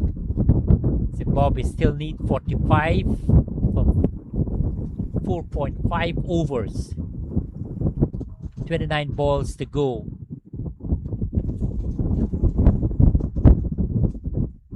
Required run rate jumps up quite significantly now to 9.31. India no doubt will want to close up shop as early as possible.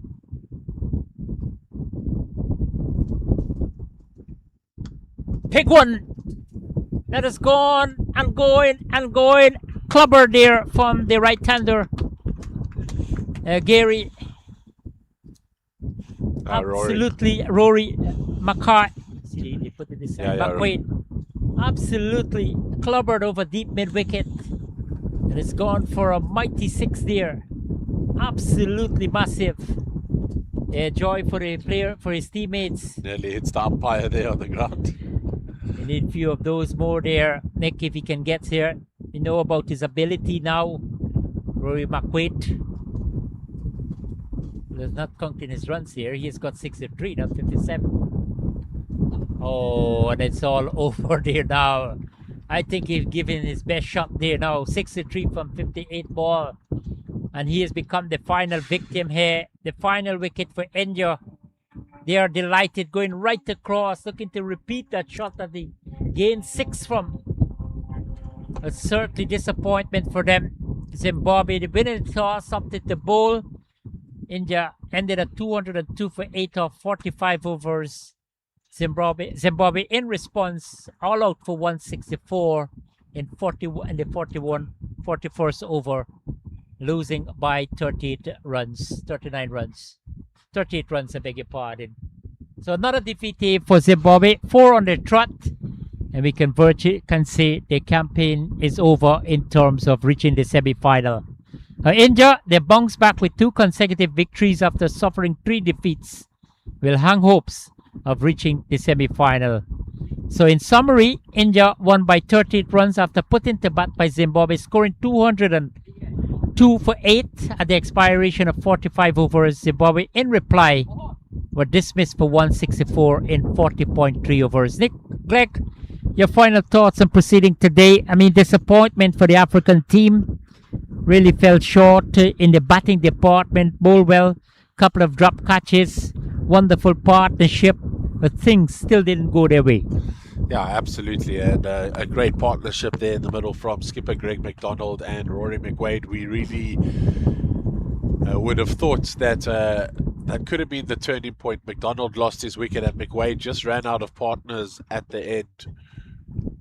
Maybe just I think when they look back at this game, they'll look at those first 15 overs again. 34 for 3 in the first 15. The run rate is far too low there, and then the amount of wickets that they kept losing in clusters was a problem for them. They'll be disappointed. McQuaid, though, the shining light in the Zimbabwe batting lineup, along with his skipper, he'll be disappointed that he lost his wicket at the end and couldn't take them over the final line. But in hindsight, I think when he looks back at this innings, he'll believe that he's found his form and hope to get Zimbabwe to their next victory on their game on Monday. All right, so that's all we have here from Danville Park in Mississauga, Ontario, Canada. Hope you would have enjoyed the broadcast. Good evening to the people in Zimbabwe. Good morning to the people in India, and good afternoon to you lovely fans here in Canada as well. So India winning by 38 runs, quite comfortable in the context of things after they were inserted by Zimbabwe to take first strike. They got to 202, turning out to be a respectable total at the expiration of 45 overs. Zimbabwe huff and puff to 168, all out in 40.3 overs, losing by 38 runs.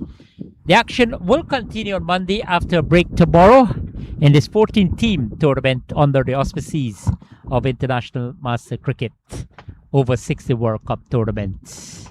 We're looking forward for your company on Monday.